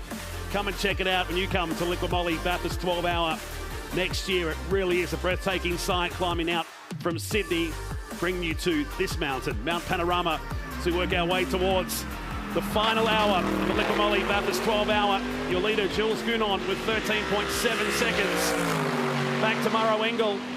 These guys have been trading fastest sectors for the last few minutes. Shane van Gisbergen still running in third, and now Kelvin van der Linde decides it's time to turn up the heat in his Valvoline Audi, running back in fourth position. This is a hell of a stint from Kelvin van der Linde. So he's already got the fastest lap of the race. This stint of his, he's been in the car for almost an hour now, 28 laps, and he's been run at a breakneck pace. Average lap 2:04.7 with the best lap at a 3.5, and 13 laps under the 2:04 second barrier in this stint alone. And there was one stint, lap 2:48, he did a 3.5, then he did a 3.6, then he did a 3.6, and then he did a 3.5. Bang, bang, bang, bang, 4 laps in a row, 250 laps into a motor race. Relentlessly consistent, hugely fast, and pretty frustrating with the penalties early on, I'm sure, and making a point, still lap down. And aside from catching and passing Murrow Engel and Jules Gounon, good luck, Getting their lap back is now out of the question. It's got to be done on raw speed and raw speed alone, and maybe a gamble with a stop somewhere. And I honestly don't quite know how you do that. 3-1, fastest lap of the motor race, Kelvin van der Linde on lap 256. So he's just going at it again. It's a pretty big exclamation point on what this car's capable of. This is what he'll be doing. He'll be trying to do it too. Yeah, 100%. He'll be trying to do it too. Wringing the neck of that 74 battling Audi. Just a bit of time to do it. The car will be getting a lot lighter now as he works towards the final round of pit stops. Very good point to make, Matt Nolte. These cars get incredibly fast as the fuel load comes down. Teams have worked so hard. In fact, many didn't go home last night. They worked through the night to be ready for the 5:15 start here this morning. Van der Linde across the top. This time as Jules Gounon, the fastest around the track with 2:03.1 on the 256th lap of this race. An hour and 9 minutes to go. We are seeing the Hollywood times from the Valvoline Audi. It's funny, it's become a bit of a tradition for fast laps to come at the end of the race rather than the start. The last 2 years, so I'm talking about 2019 and 2020, which feels like a decade ago. In 2019, Josh Burton driving the Nissan GTR set the fastest lap on lap 300. And in 2020, Van der Linde set the fastest lap on lap 305 into the motor race. And fastest lap today, lap 256, though you'd argue that that's probably going to be beaten and go further into the motor race. Before that, the 4 years prior, the fastest lap was set before lap 20 in the cool of the morning. I'd hazard a guess that they were turbo cars that set that lap time as well. Burton in the Nissan was. Year before that, Mostert in the BMW on lap 7. Vilander in the Ferrari, the 488, turbocharged car on lap 18. Van Gisbergen in the McLaren. Year before that, set the lap record on lap 19 of the motor race. Turbocharged cars, they make plenty of power at the mountain in the morning. The naturally aspirated cars are loving now these cooler conditions. So 2:03.19 plays the fastest lap of the race. He set the lap before at a 2:03.11. This is an outrageous stint. Imagine this in aggregate qualifying yesterday. Well, yeah, well, he's up pole by 5 seconds at the moment. SVG across the line, still just driving to a number, another 5. The 2 cars in front, the gap remains 13 seconds. It has not budged between Jules Gounon and Maro Engel. You need to check our timing screen, make sure it's okay. No, it's still working all right. Well, it's a long day. Yeah, well, Van der Linde's still ticking over, so it must be working. I wonder what's going on at 888. I think if we're fair, and if we get a late safety car, it's fair to say they probably don't have the raw speed. Based on what we've seen this weekend, that car's not fast enough to go utterly wheel-to-wheel on raw car speed with the 2 cars in front. No, it certainly hasn't had the balance, particularly of its sister car or team car, the 75 AMG that's currently leading the race. That car looked far more balanced yesterday in Superpole, whereas Van Gisbergen was really having to work to make lap time. The 888 car looked a lot more nervous. Wasn't putting its power down as nicely as the 75 was. So not often that the 888 organisation missed the mark at Mount Panorama, but looks to, at the moment, let me just put that point there, at the moment, that this 888 car does not have the speed of the front 2, but I feel like there's more to this story. Send Shad Nail on up to annoy Jamie Whincup and Mark Dutt and see if he can get to the bottom of where the pace has gone from this 888 Mercedes.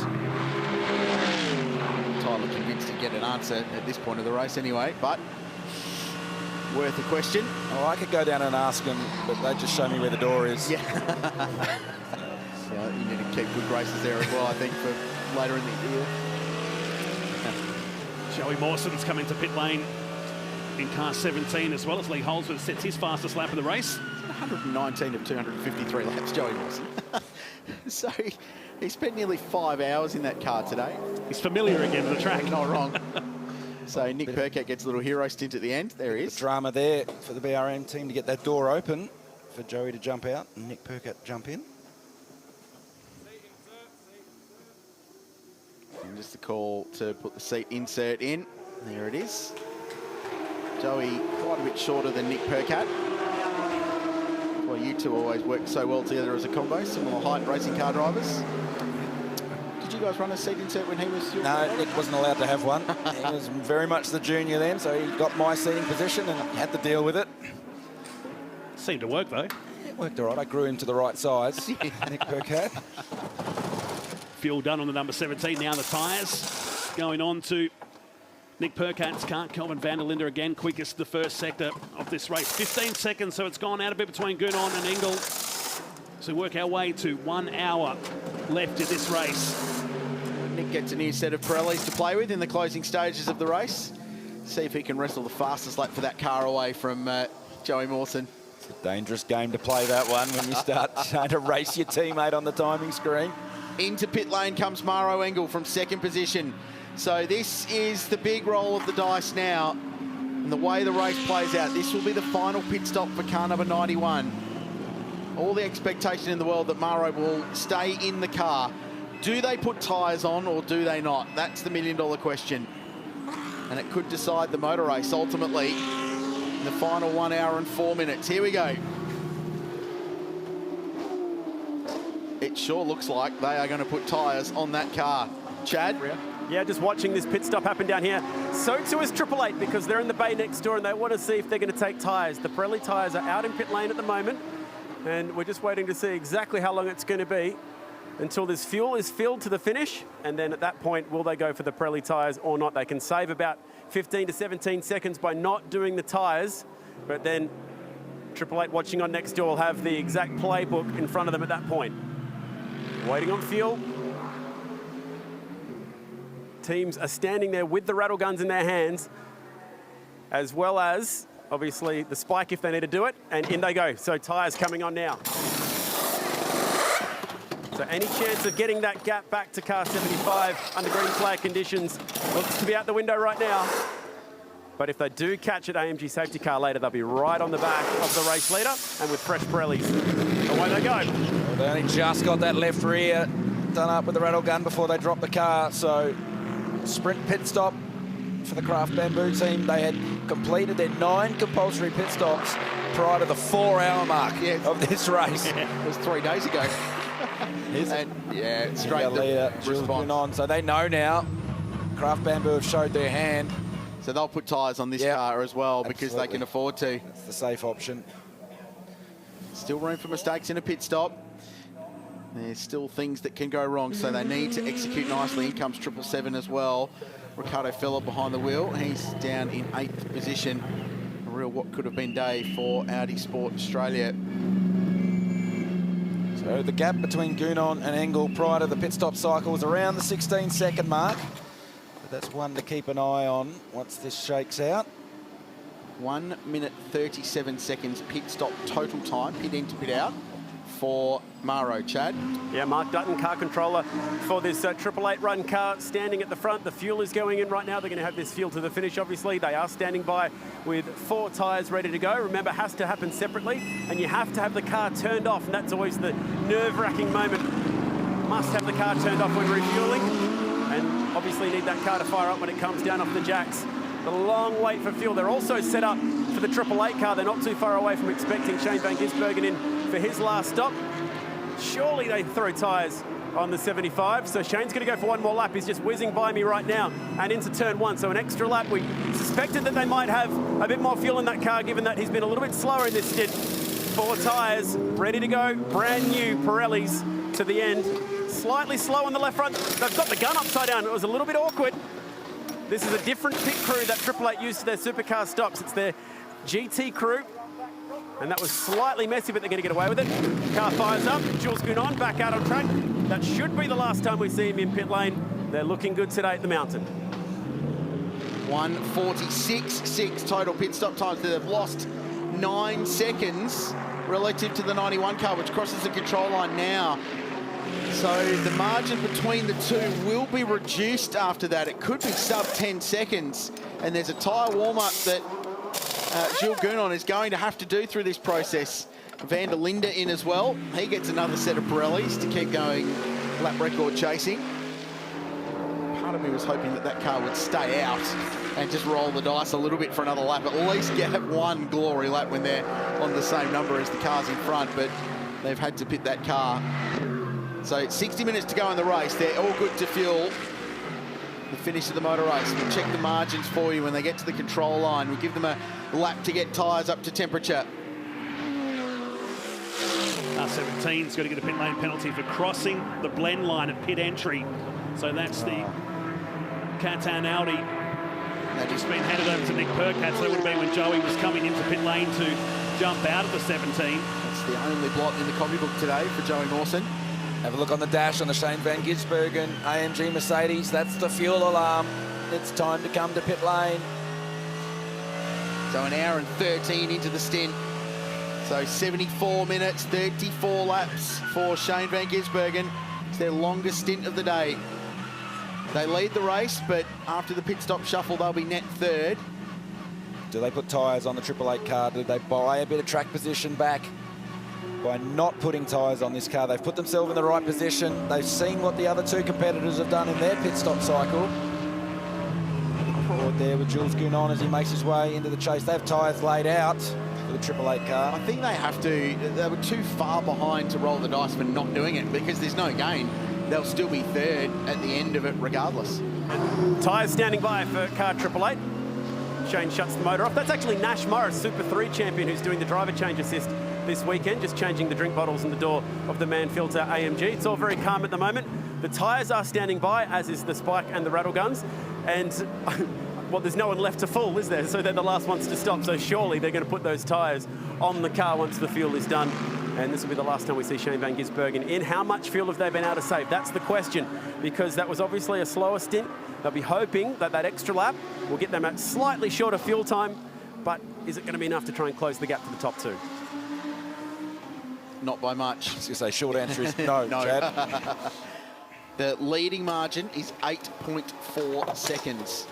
So that pit stop sequence cost car number 75 8 seconds of their race lead. So less than 10 seconds is the overall margin as Van der Linde goes through tyre warm-up phase. So he's unlapped from Van Gisbergen, but not Engel and Gounon in front. And out goes Shane. So a minute 40 for that pit stop as well. So even that, the Craft Bamboo stop was quicker than both of the two stops for the 888 run cars at the end there. So he's actually lost a little bit of ground to the leader, gained a few seconds back on Maro Engel. So, scene is set. 8.1 seconds now. What has Maro Engel got? Is there anything left in the tank of car number 91 to go after the defending Bathurst 12-hour champion? Well, now's the time to find out. 57 minutes left to go in this one. The gap down to 8 seconds, as you said, Richard. So Craft Bamboo did a nice job, just putting a little bit of pressure on the Sun Energy team.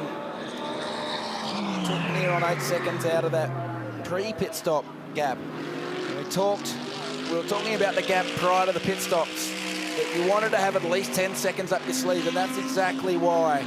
Any sort of small drama through the pit stop cycle, you want to have a margin. You don't want to put any extra pressure on the driver. So with that gap currently at 8 seconds, that's still a fair margin to have in your back pocket. But you'd be happier if it was 16. Yes, you would, wouldn't you? 2 minutes 5.24, Jules Gounon. 2 minute 5.28, Maro Engel. There is nothing between these two cars in raw one-lap pace at the moment. They are locked together. It is a shootout to the checkered flag in the Liqui Bathurst 12-hour. With all the green flag running we've had today, it is remarkable that we've still got these two cars split by less than 10 seconds in this race to the flag. And you couldn't have them on any more pit strategy. No, exactly right. It's well documented just how out there the Craft Bamboo pit strategy has been. 20-odd pit stops to this point. 21 pit stops for the second place car versus 18 for the leader. Two of which were drive-throughs. So certainly been very different race to this point. Yet we find our two leaders less than 8 seconds apart.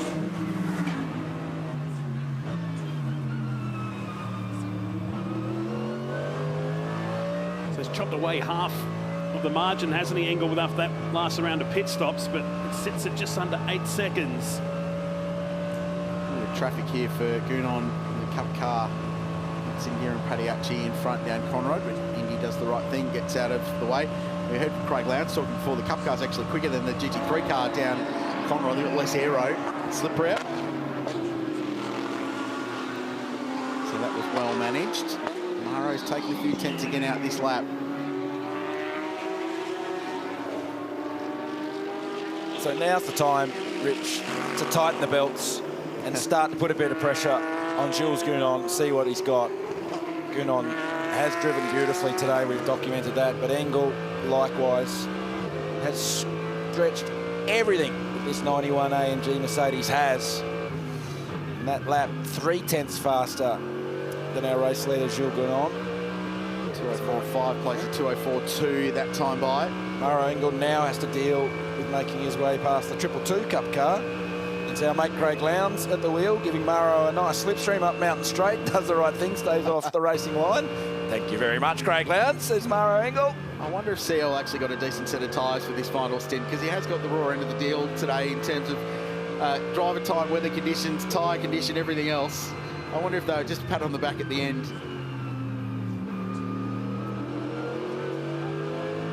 So he clears the Porsche at the top of the shelf. And across the top of Salmon Park. Doesn't lift. Been phenomenal to watch all day.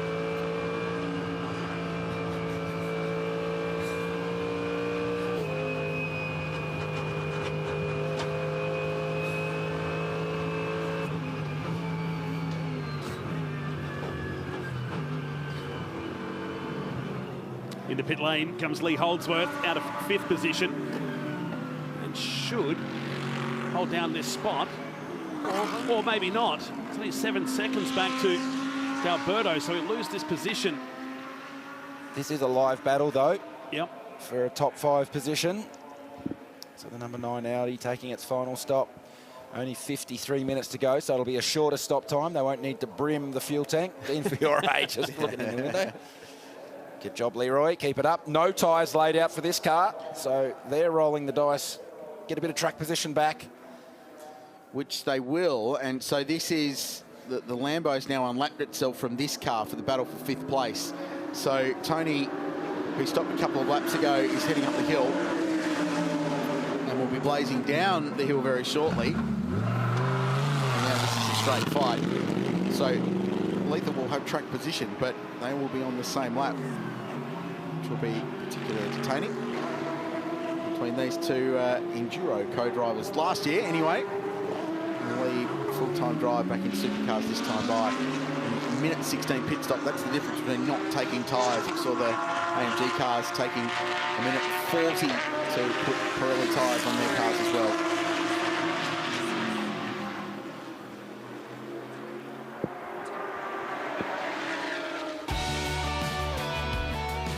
Well, we've loved our time being back in New South Wales here for Liqui Moly Bathurst 12-hour. Really enjoyed being back in Sydney as well.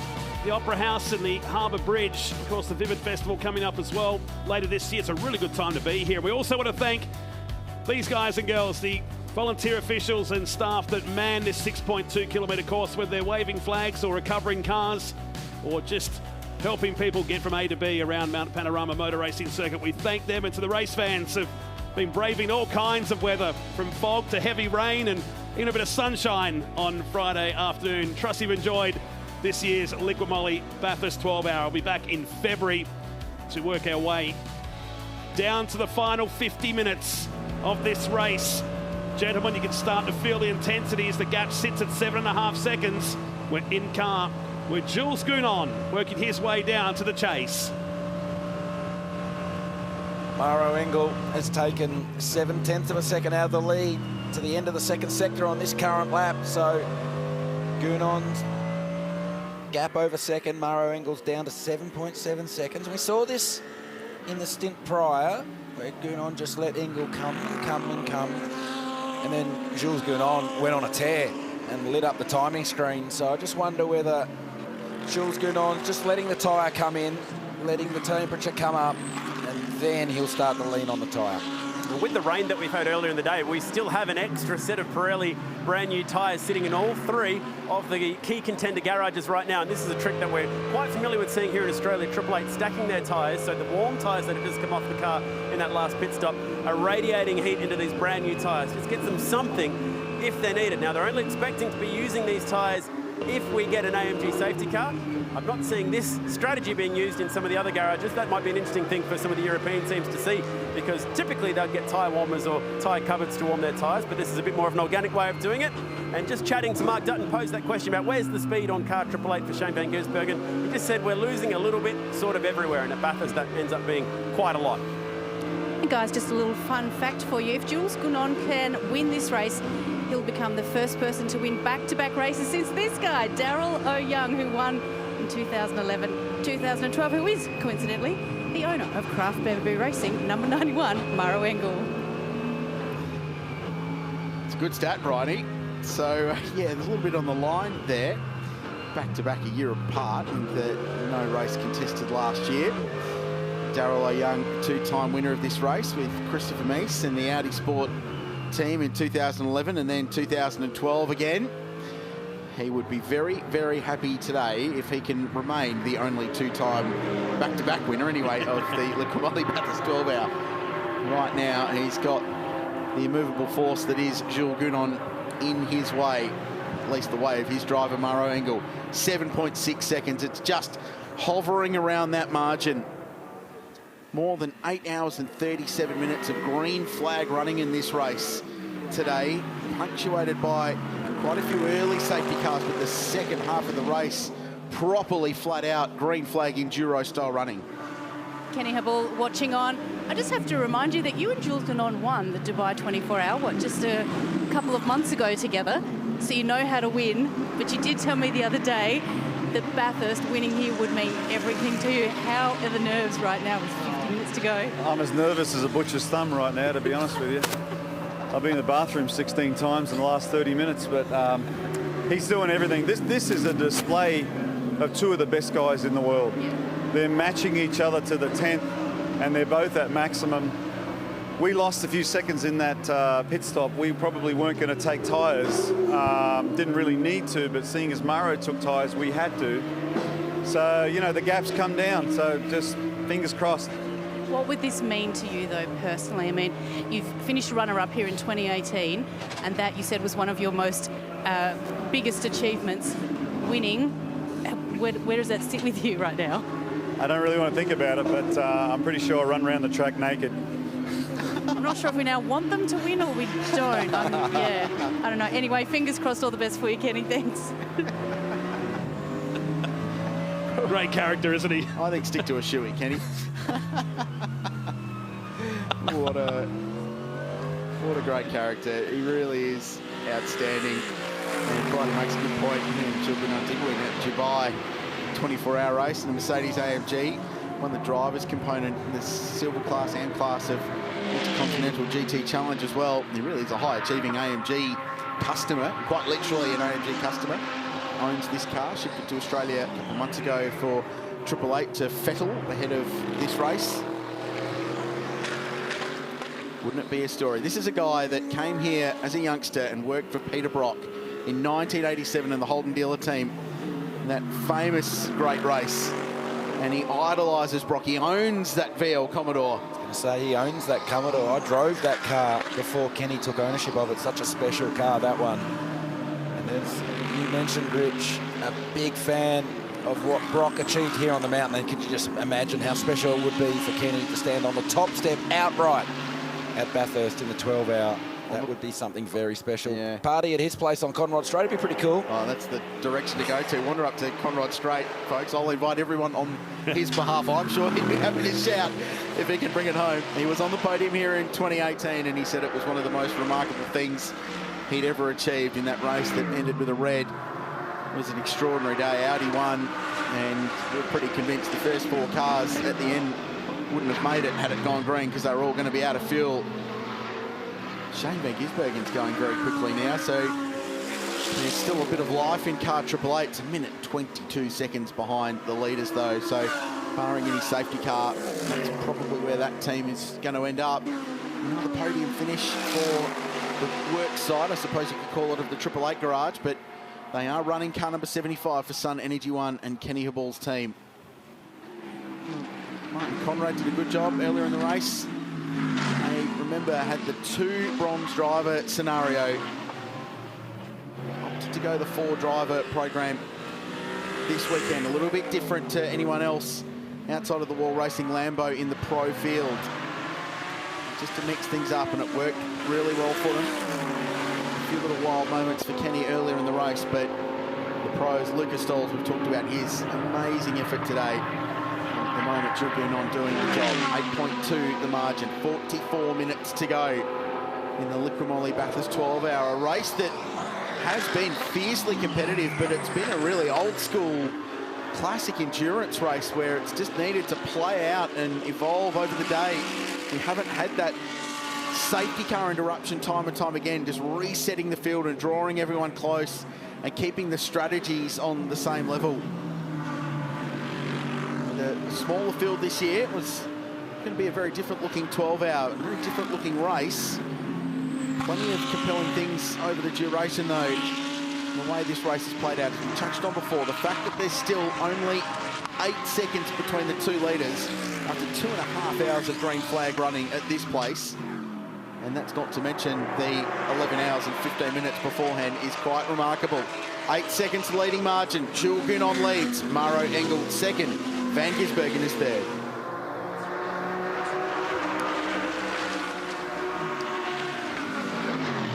And SVG looks like he's shortcut at the top of the hill there after setting his fastest first sector. As Engel clears some of the slower cars down. Now he's got a bit of clear air with Jules Gunon ahead. 8.4 seconds is the margin first to second, and well over a minute back to the man filter 888 Mercedes running in third. Van der Linde back in 4th position. And last lap around, boys, just a 2:03.7. I was just about to make the comment, oh, it looks like Van der Linde's just slowed down a little bit and eased off, but then I saw the 3.7, so should have known better than that. This might tell us SVG's little excursion down the hill here on the Pirelli replay. We just passed that Porsche. Yeah, there we go. So he was offline turning in, and there's quite a bit of dust and debris there. That's where the Grove racing car ended up parked earlier on after Stephen Grove had his big accident at the top. Stephen did a Moffat really and hit that inside fence, we're told. So Moffat in the Brock Commodore way back when. Yep, that's a big crash, that one. Yeah. 86, that one was for Alan Moffat in the Mobile Commodore. So outside tyre, and then fired the car across to the inside, and it tore up that Swift-X Barona at the top and ended up parked again on the other side of the road from where it whacked the fence. So it's a big accident from Stephen Grove. Glad to see he's okay. Here's the South African, Kelvin van der Linde. Just a hot lap machine, isn't he? Been relentless every time he's jumped into the car. That 2-minute penalty they copped in one of the pit stops later today really put him behind the 8 ball. They were on a charge, the 74 team. It's fair to say they probably could have won the race. I mean, they were 100% in contention. Clearly the fastest racing car today, with clearly the fastest racing car driver this weekend at Mount Panorama, and they shot themselves in the foot ultimately with a strategy that went wrong. They got their driver time wrong, and they were penalised for it. It's in the rules, pretty clearly laid out for everyone to see, the driver time stuff, and it's been a massive talking point coming into the race because it has been so different this year to previous years. There's been much more emphasis placed on it. So unfortunately for Audi Sport, it's not like they can go around blaming anyone else for the issues that they've had in this motor race. Yeah, clearly it's something in their operation and in their systems, because the sister car, the 777 Audi as well, fell foul of the same rules. So clearly, however, they've drawn up their strategy in the Audi garage, they missed that crucial detail. We speculated earlier what the debrief will be like in the Audi Sport garage, and I would think it'd be long and it would be thorough. And there'll need to be some questions asked, because as you mentioned, Richard Crail, they've had a very fast car and a very fast driver, and currently what they'll show for it is 4th place. That's not what Audi come to the mountain for. No. On the upside, leading the AM class, David Russell, and 7th outright, the Superbarn Supermarkets car. After all the battles to get to the start line, let alone get to the end.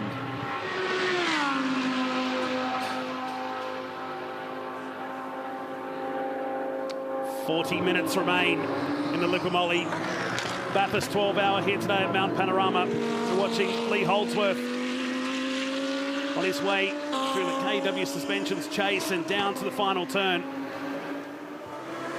As we check in with the number 6 Lamborghini, Tony D'Alberto, sharing the car with Adrian Dietz and David Wall, who was in the car earlier today. And TD running 5th outright in this race, but 4 laps down behind our leader, Jules Gounon, who has about 9 seconds to Murrow Engel. She's been hovering between 8.5 and 8.9 seconds, lap after lap. It's been fascinating to watch, but Engel, frustratingly, Garth Tander can't get closer to the Sun Energy car. We heard from team owner of Jules Gounon's car, Kenny Habel, and he made the point that these two guys are at the absolute limit of these cars, and the fact that they are lapping consistently within a tenth of each other, and the gap to the lead has hovered between 8 and 9 seconds since the last round of pit stops near on 20 minutes ago. It just shows the class of both these drivers, and they are absolutely getting the maximum out of what a Mercedes AMG GT can do around Mount Panorama right now. Working the 272nd lap of the race today.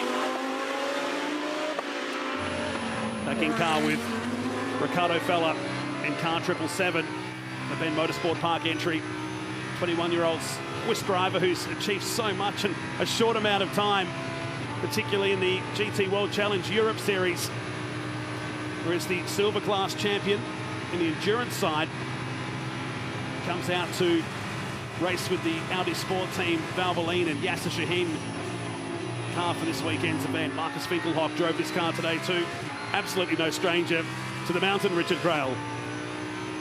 On prediction for 287, 288 laps for the total distance in today's race, assuming it stays green from here. That doesn't cause a safety car nothing will, by the way. You start predicting lap distance and times. 272 in the books, the record 314, so we won't nudge that, but that's about average for the motor race. The lowest ever 202 laps back in a very, very wet 2010. We lost an hour there when a tree fell across the racetrack, and everyone was parked up at the top of the mountain while the SES came and rescued everyone. You heard right, folks, a tree. Yeah. That happened. Just Australia doing Australian things. The lowest in the GT era was 268 laps in 2013, the last race won by Mercedes AMG. Erebus Motorsport, the great Bernd Schneider, Thomas Jaeger and Alex Roloff. That was the last time Mercedes AMG won the Lipamoli Bathurst 12-hour, and they have had a huge presence here this weekend. 6 cars in the race. They've brought down key technicians from Germany to support the programs, including the head of their customer sport racing program. They've been all around the precinct. They've got cars on display over in Harris Park, Merchandise Alley. They desperately want another win, and at the moment they are first, second and third. Potential podium lockout for that brand. Just looking through the field. Tony Bates' entry, Cam Waters is behind the wheel. They're currently in 11th position, 239 laps completed for them. So they're 34 laps behind. Challenging day for another competitive combination that didn't quite work out for them today, Knowles. One of many stories to come out of, particularly if you're in an Audi. Mildura's own Cameron Waters will suit up next weekend in his Monster Mustang in the supercars. But just enjoying the final few laps. Running back in 11th position. In fact, they're probably lucky to get the car back out there just to get some laps today. Shared the car with David Reynolds, who was really blown away by the early morning sector. Is that the sun? Yeah. I think that's what they call the sun. Is that what that bright thing is? That bright thing is. I thought someone had left a light on somewhere. What that is just giving the photographers a break after a pretty challenging day, I think. Just a nice little bit of light, evening light here the central west of New South Wales. Currently 16:39 p.m. 1 lap after 17:13 is the finish. So 35 minutes to go in the race. Sunset at 5:12. So we're not far away from that. It'll be very much twilight by the time they get to the checkered flag.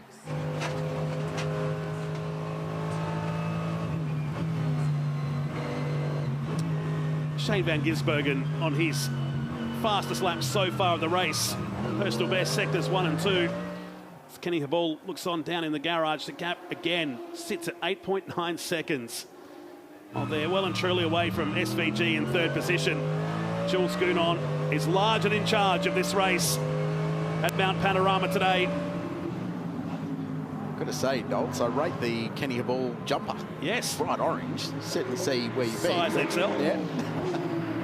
It's not what he's wearing, it's what we're looking for.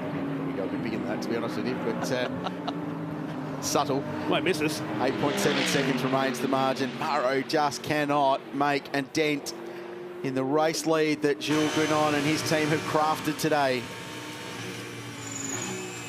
And that's Shane van Gisbergen going past Cam Waters. Cam will certainly hope that's not the case in a few days' time down in country Victoria for the next round of the Repco Supercars Championship. The Giz was only 600 slower than his fastest lap of the race on that previous lap. Incidentally, wasn't the best, and again, it was the final sector. It's not giving them the time they need. Looking ahead from a domestic point of view, Knowles, from a Australian Endurance Championship point of view, this is the first of 2 rounds from Fanatec GT World Challenge Australia, powered by AWS. The second one here at Mount Panorama later in the year. Yeah, so unlikely Sun Energy One Racing will come back for round 2, though if they win round 1, maybe they will. Good points haul for 888 Race Engineering for Shane van Gisbergen, Prince Jeffrey Ibrahim and Brock Feeney from a championship perspective, and then the Hallmark Property Group team as well, and Wall Racing with the Lamborghini. So from a domestic GT point of view, for the local competitors that race regularly in the series here, good haul of championship points. From the international point of view, this is the opening round of the Intercontinental GT Challenge, which heads to the Spa 24-hour next, then off to Indianapolis for the 8-hour powered by AWS, and finishing at the Joburg Kyalami 9-hour. So once again, Bathurst opening the round, a status it's held since 2016. Now, I feel like we had a personal invitation from Kelvin van der Linden to attend Joburg later in the year. We're there. So Kyalami's a racetrack I'd love to go and visit.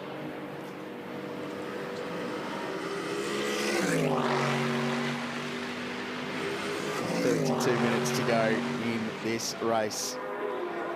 See some talk of Formula 1 returning back to the African continent, and that track being the location for it. Just copped a massive upgrade in the recent couple of years. It's actually owned by the South African Porsche distributor these days. Really cool venue. A racetrack with a heap of heritage. That's the leading margin. It's out to 9.2 seconds. So the Frenchman has found some more time. 2:04.0 plays a 4.4 for Murray Engel. The pace is still hot though. And the leading cars in the 2:04s at the end of this motor race.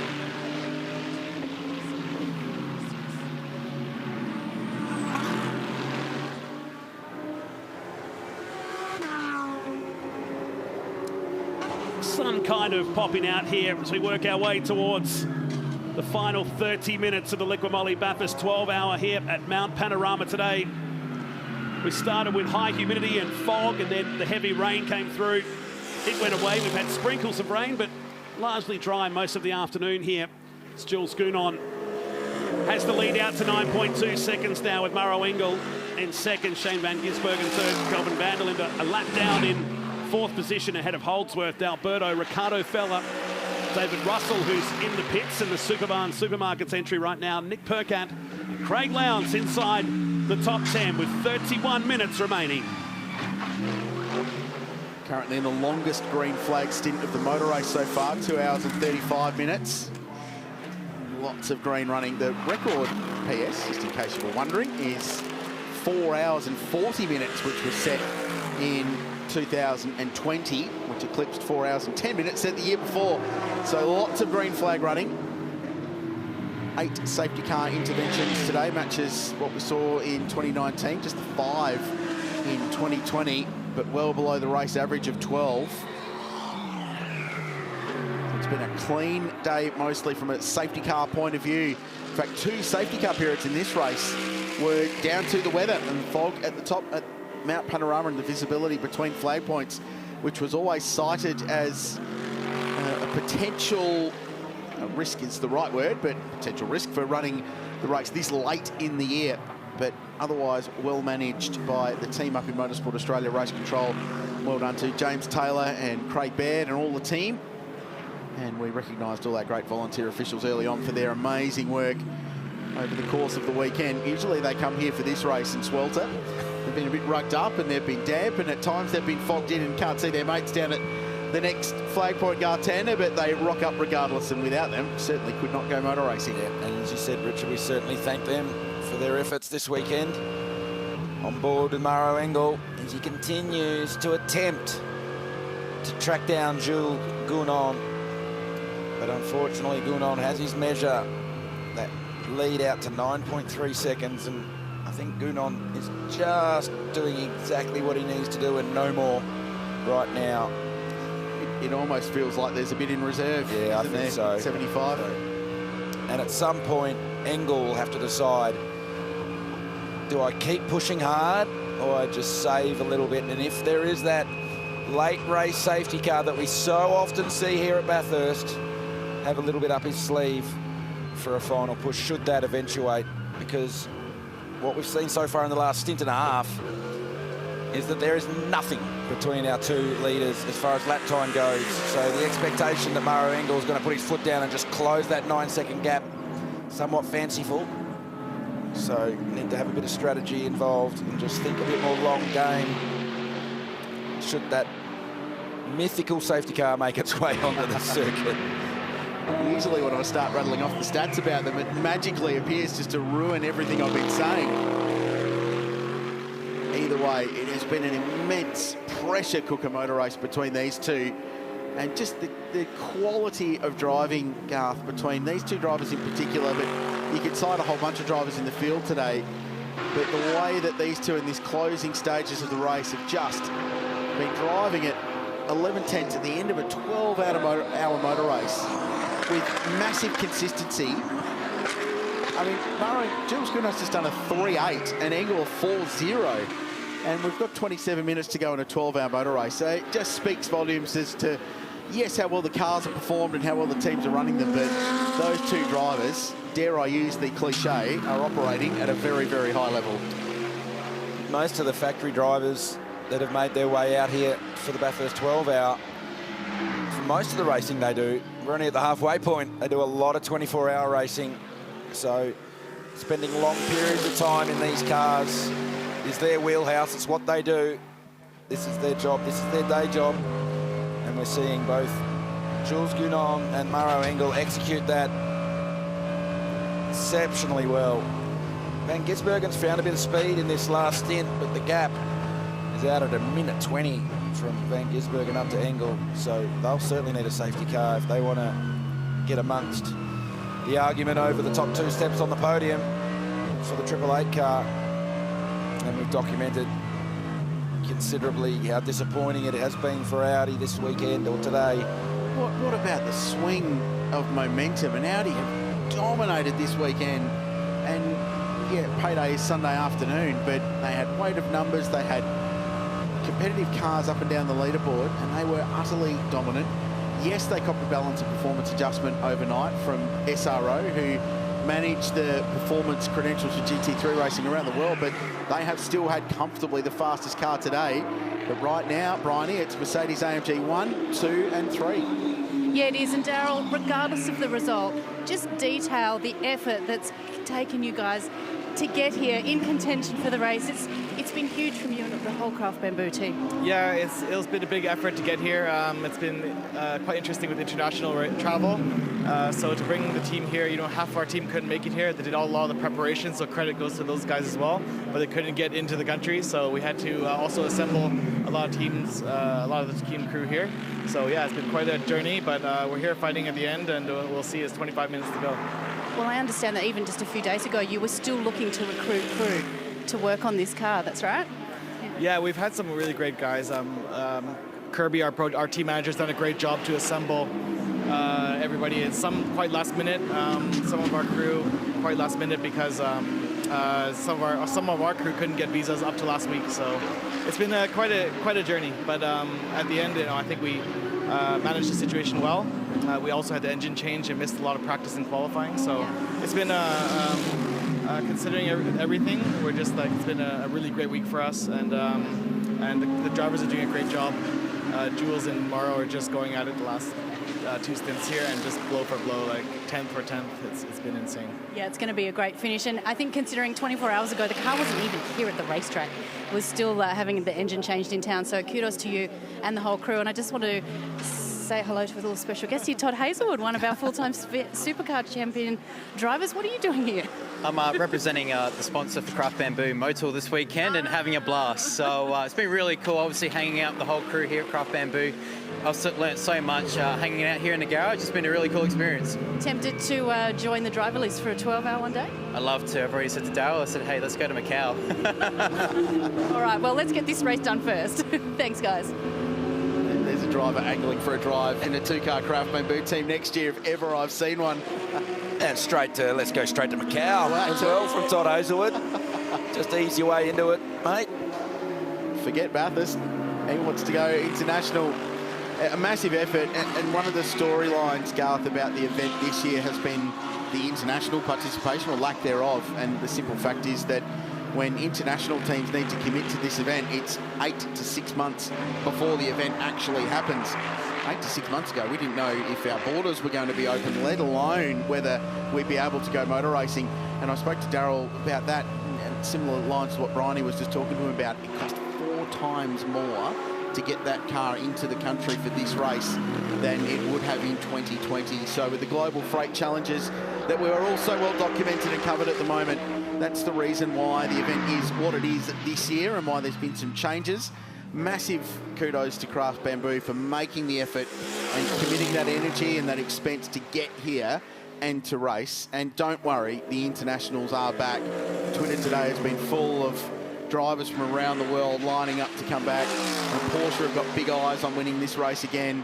BMW have got a BMW M4 GT3 coming their way soon, and they want to be back here. And there's a bunch of teams in Europe that will be here on the traditional date in February next year. So it's still Australia's international enduro. There's international teams, there's great international drivers, and as Daryl O'Young has been mentioning, they are going blow for blow in a really intense fight at the front of the field. And the margin remains 9 seconds. In 2023, there'll be more of them. And there'll be another full field of GT3 cars. The 2023 Liquid Moly Bathurst 12-hour. There's been plenty of international crew in the background, international engineers, factory engineers from AMG, factory engineers from Audi, factory engineers from Porsche, supporting local teams. So, as you mentioned, Richard, this race still very much on the manufacturer's radar. Certainly looking forward to next February, heading back to what this race was in the past. Not to take anything away from what it is this year, because it's been a great shootout and a really competitive field assembled. Lots of hard work in the lead up, and we should acknowledge the efforts not just from the 12-hour staff headed up by Paulie Martin and Craig Baird, who put a huge amount of work into the event this year to get it off the ground, but to the team at ARG who promote the Fanatec GT World Challenge Australia, to SRO, who have been incredibly accommodating from a global motor racing standpoint in making this and continuing this, the opening round of the GT World Challenge Australia. Everyone got together, all the aspects of the sport. You know what? We just need to put on a motor race this year. How do we make this happen? Correct, and that's what happened. Lots of goodwill for the good of what is an outstanding motor race. It's one of the great motor racing events on the calendar. And the turnout this weekend, lots of fans here, lots of campers. Look at them all on the top of the hill. Hardy race fans, despite some really challenging weather conditions today, have stuck around. And they're watching these two guys go after it. Dave Reynolds just going down to wish the team at Sun Energy One Racing some luck. It's still bottoming out, nothing's changed. 8.7 seconds. It's just half a second here, half a second there. And this incredibly talented Frenchman, who is broadly regarded as one of the best GT factory aces in the world. He's a factory AMG driver now. He was the architect of Bentley's victory here in 2020. And those remarkable scenes of celebration, it shows you how much a Bathurst win means. You know what that's like, Garth. You've experienced that on 5 occasions, once in the 24 and 4 times in the Great Race. It just means so much to everyone to get on the top step of that amazing podium that so many big names have been on in the history of this great racetrack. Jules Gounon could hear you right now, Richard Crail. He'd be asking you just to quieten down for the next 19 minutes and 51 seconds, because it's right here where Bathurst has a habit of breaking dreams and turning dreams into nightmares. So whilst everything you said right there was true, the race car driver right here is just saying, just whoa up on that sort of chat. And I'm sure Kenny Habel was saying the exact same thing. You can see, as we've crossed down to the garage over the last hour or so, that the breaths are getting deeper. The stare is getting more intent at the timing screen. As we close this one out, just over 19 minutes to go. 2:03.8 last time round for Maro Engel. He is not going to go down without a fight. 5-0 for Gounon. He's got some traffic in front. It's Tony D'Alberto who does the right thing and jumps out the way in the run up to Reed Park. Well done, Tony. Some cringe every time Jules hits that curb on the inside, turning into that part of the world. Engel will not die wondering. He will throw everything he can at this motor race until the last lap. And you theorised earlier, at what point do you consolidate and just go, do you know what, we want second? I think it's about 3 seconds after the checkered flag flies. I don't think that memo made it to the cockpit of the 91 Mercedes. You see the headlights aboard the 75 Sun Energy racing car starting to take effect. As the sun starts to set, still plenty of clouds in the sky here at Mount Panorama. I think Chad Malon's dream of rain coming before the end of this one may have passed. It's got to be a record for unreliable weather reporting at Bathurst. Close to it today. Such is the nature of this place, though. What a topsy-turvy motor race. Fog, rain that cleared, and then we had 2 occasions today where everything was just ultra energised as the track was drying and slick tyres were put on these race cars, and fastest laps going left, right and centre. SVG's just done the personal best lap for car 888, by the way, in 3rd place. They're 1 minute and 30 from the lead. A little final pit stop here for the Tony Bates entry. I think they're just going to plug Bates in to get the checkered flag after what's been a really tough day. Cam Waters jumps out of that car. They're down in 11th position. 1 position behind the 222 Prostate Cancer Foundation Australia entry. More than $60,000 raised so far at last count. That update a couple of hours old, so it could be more by now. They're in the top 10 outright.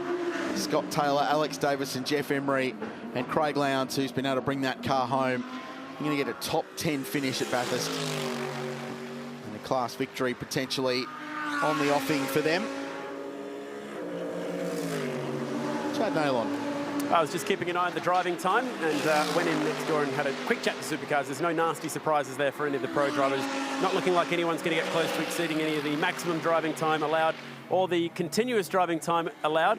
I just wanted to give a little shout out to Michael Sheargold, though, who isn't limited as to the maximum driving time being a bronze rank driver for the overall time that he can drive. I think he's clocked over 5.5 hours of driving in this race so far. So he's having an awesome time out there, but as these pro guys get closer, there shouldn't be anybody tripping over any pro little tripwires there towards the end of this race. You see Sergio Perez out and circulating as well in car 55, the Valmont racing car. They've applauding there, I wonder.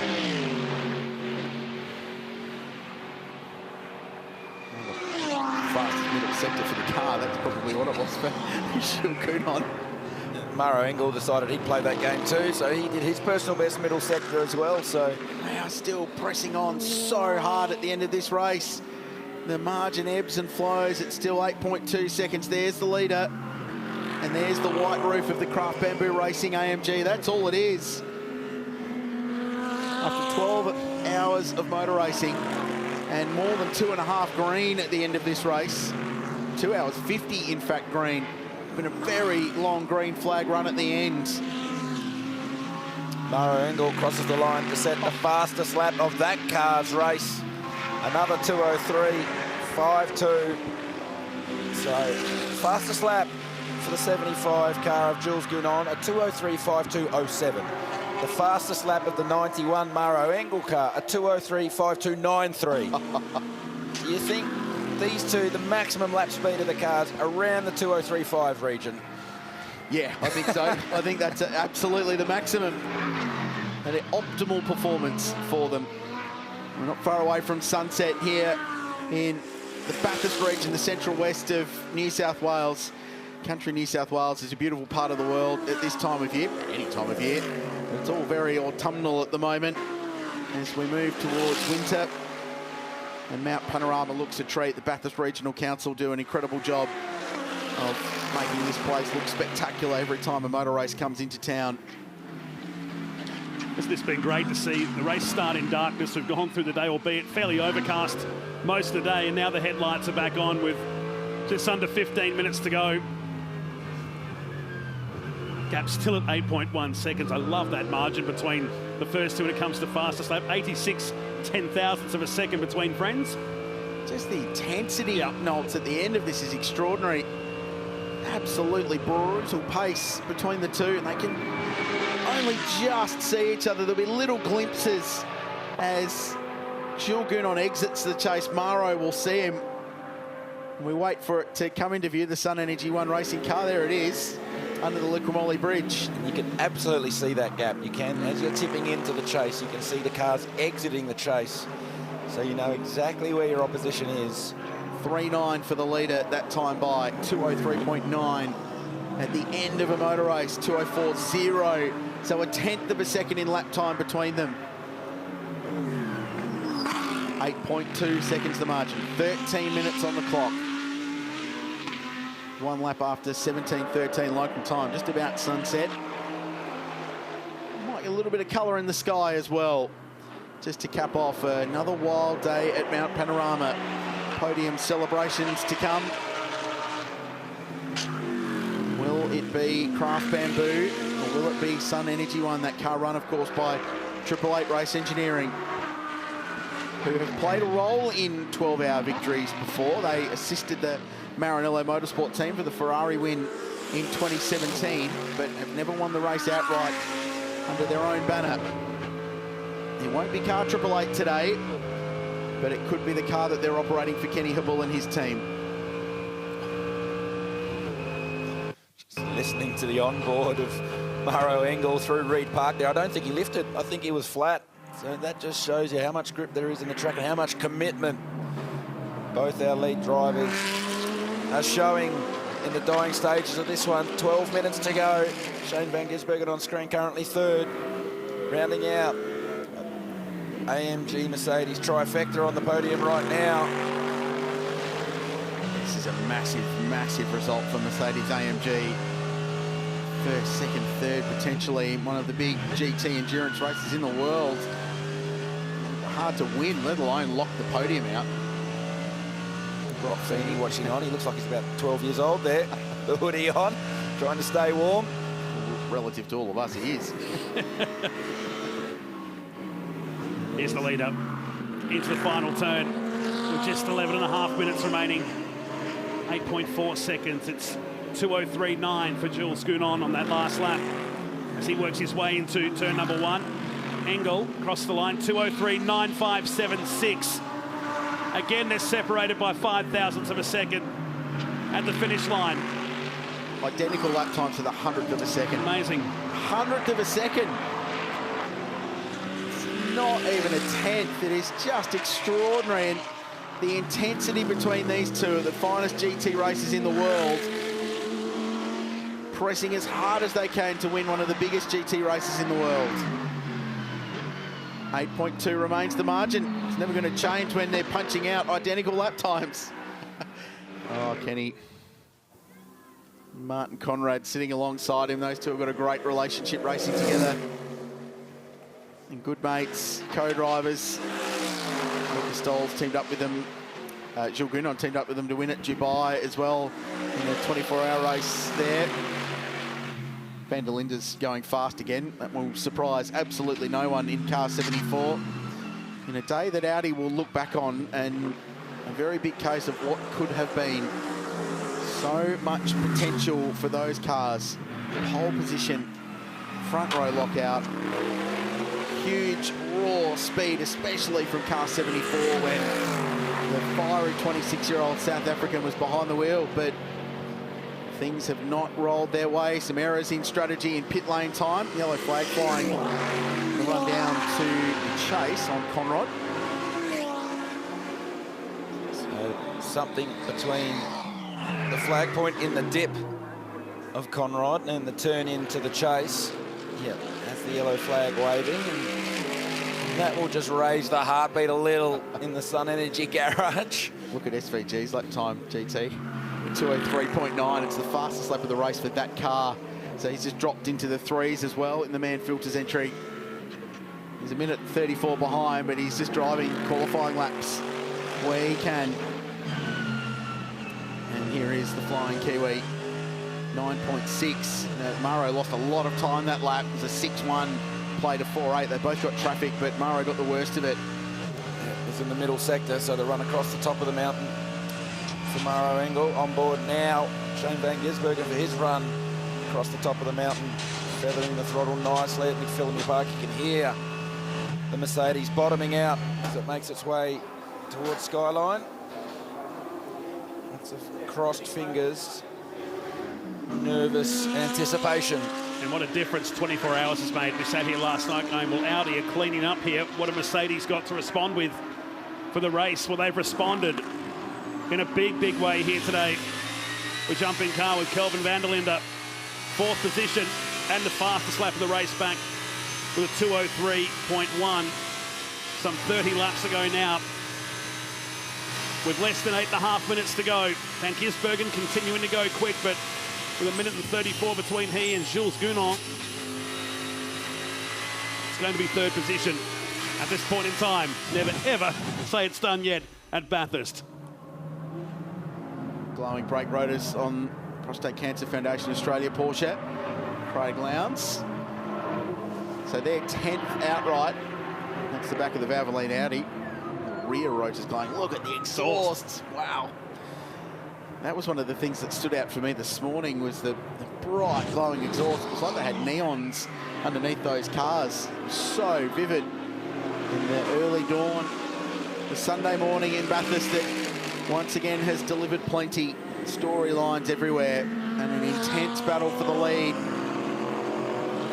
Oh, Ricardo Feller's getting in on the act now in terms of lap time. He's just going faster than anyone down in 7th position in car 777, as if to emphasise the point that the Audi is definitely the fastest car of Mount Panorama. I don't know if you want to walk away with the fastest lap in a race where you're not going to get a car on the podium.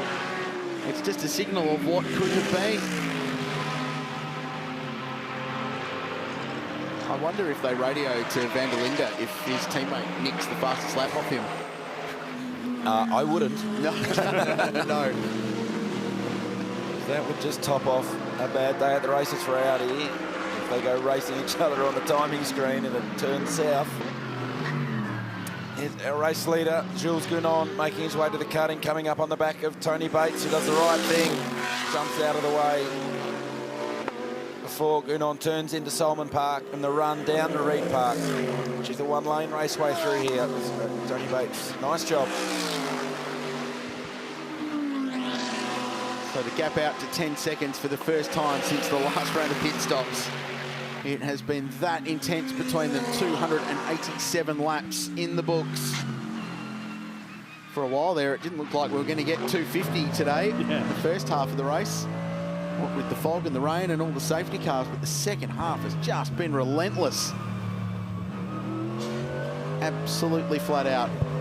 Andy Sport can breathe because Ricardo didn't quite set the fastest lap, and the word through is that that flag is for some native wildlife in the region. Skipping has been sighted there. It's been fairly quiet compared to previous years. I distinctly remember the first time we had a real cadre of international drivers here, and they all came out of the driver's briefing going, can you believe there's actually a note in the driver's notes that there is a kangaroo warning flags here? They couldn't quite believe it was a thing. It is one of those only at Bathurst kind of scenarios. They dead set thought it was a joke in the driver's briefing. So no, it's real. That's what you have to deal with that in the 1000. Lucas Stoll's just standing over the shoulders of the two bronze-ranked drivers down there at Sun Energy 1. He was mighty today. Just the backbone of that team with the amount of work that he did behind the wheel of car number 75. Hugely highly rated driver.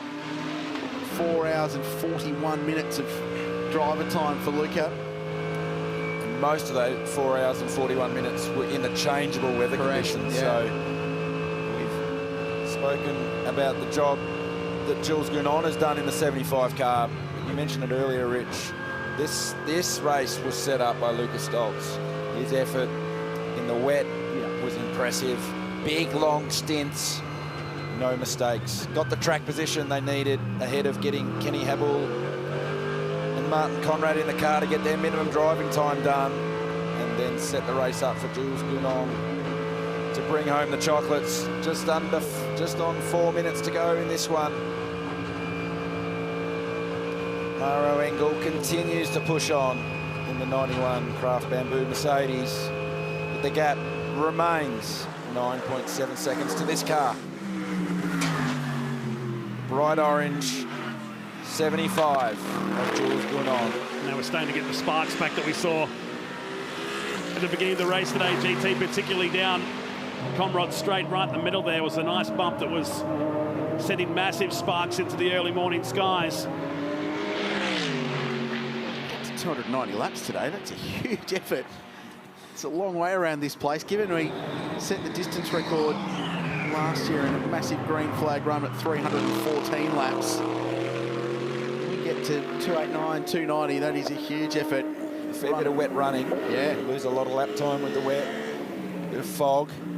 So those early safety cars chewed up a bit of time. That's still an average speed of over 150 k's an hour for the race overall. And the word from race control is 2 laps to go for this car. Lap 289 for the leader now. 3 minutes on the clock. 2 laps left of Mount Panorama. Just over 12 kilometres separate this team from victory. And where do you start with the stories that come out of this result for Kenny Habel, the Aussie who found success in business overseas? He's based in upstate New York these days, travels around the world racing GT cars very successfully, long-time Audi customer, and his good mate Martin Conrad, who races with him, and then the pros, Lucas Stolz, who's so vastly experienced, and Jules Gounon, who's got history with Habel and his team with a Dubai 24-hour victory, but of course he's etched his name into Mount Panorama folklore already with what occurred here in 2020. He's a Bathurst winner. Never take that away from him. To do it twice is really special. To do it back-to-back is incredibly rare at this place.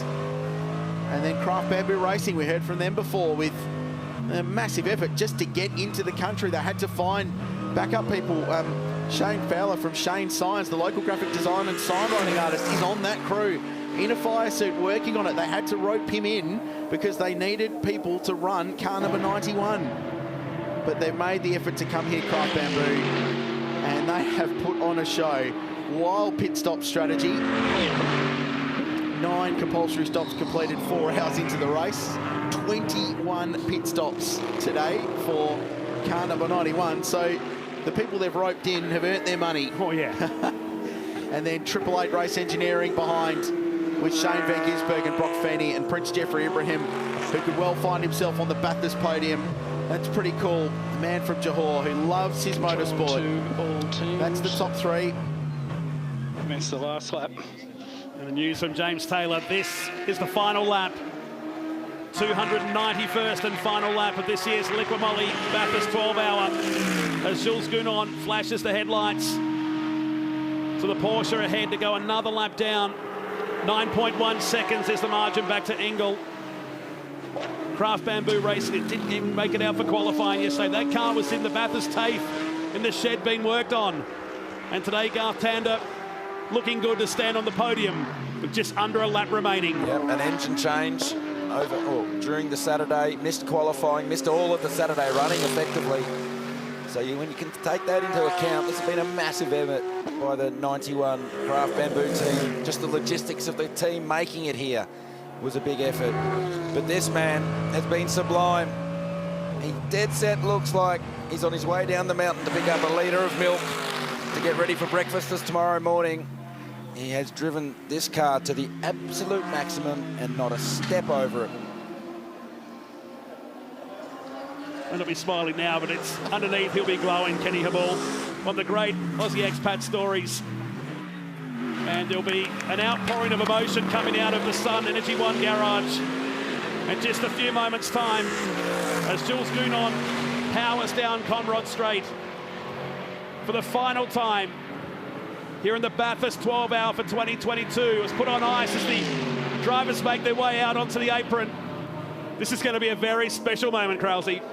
The fact we're racing it all this year is amazing. It's been 830 days since Australia's International Enduro came to Mount Panorama.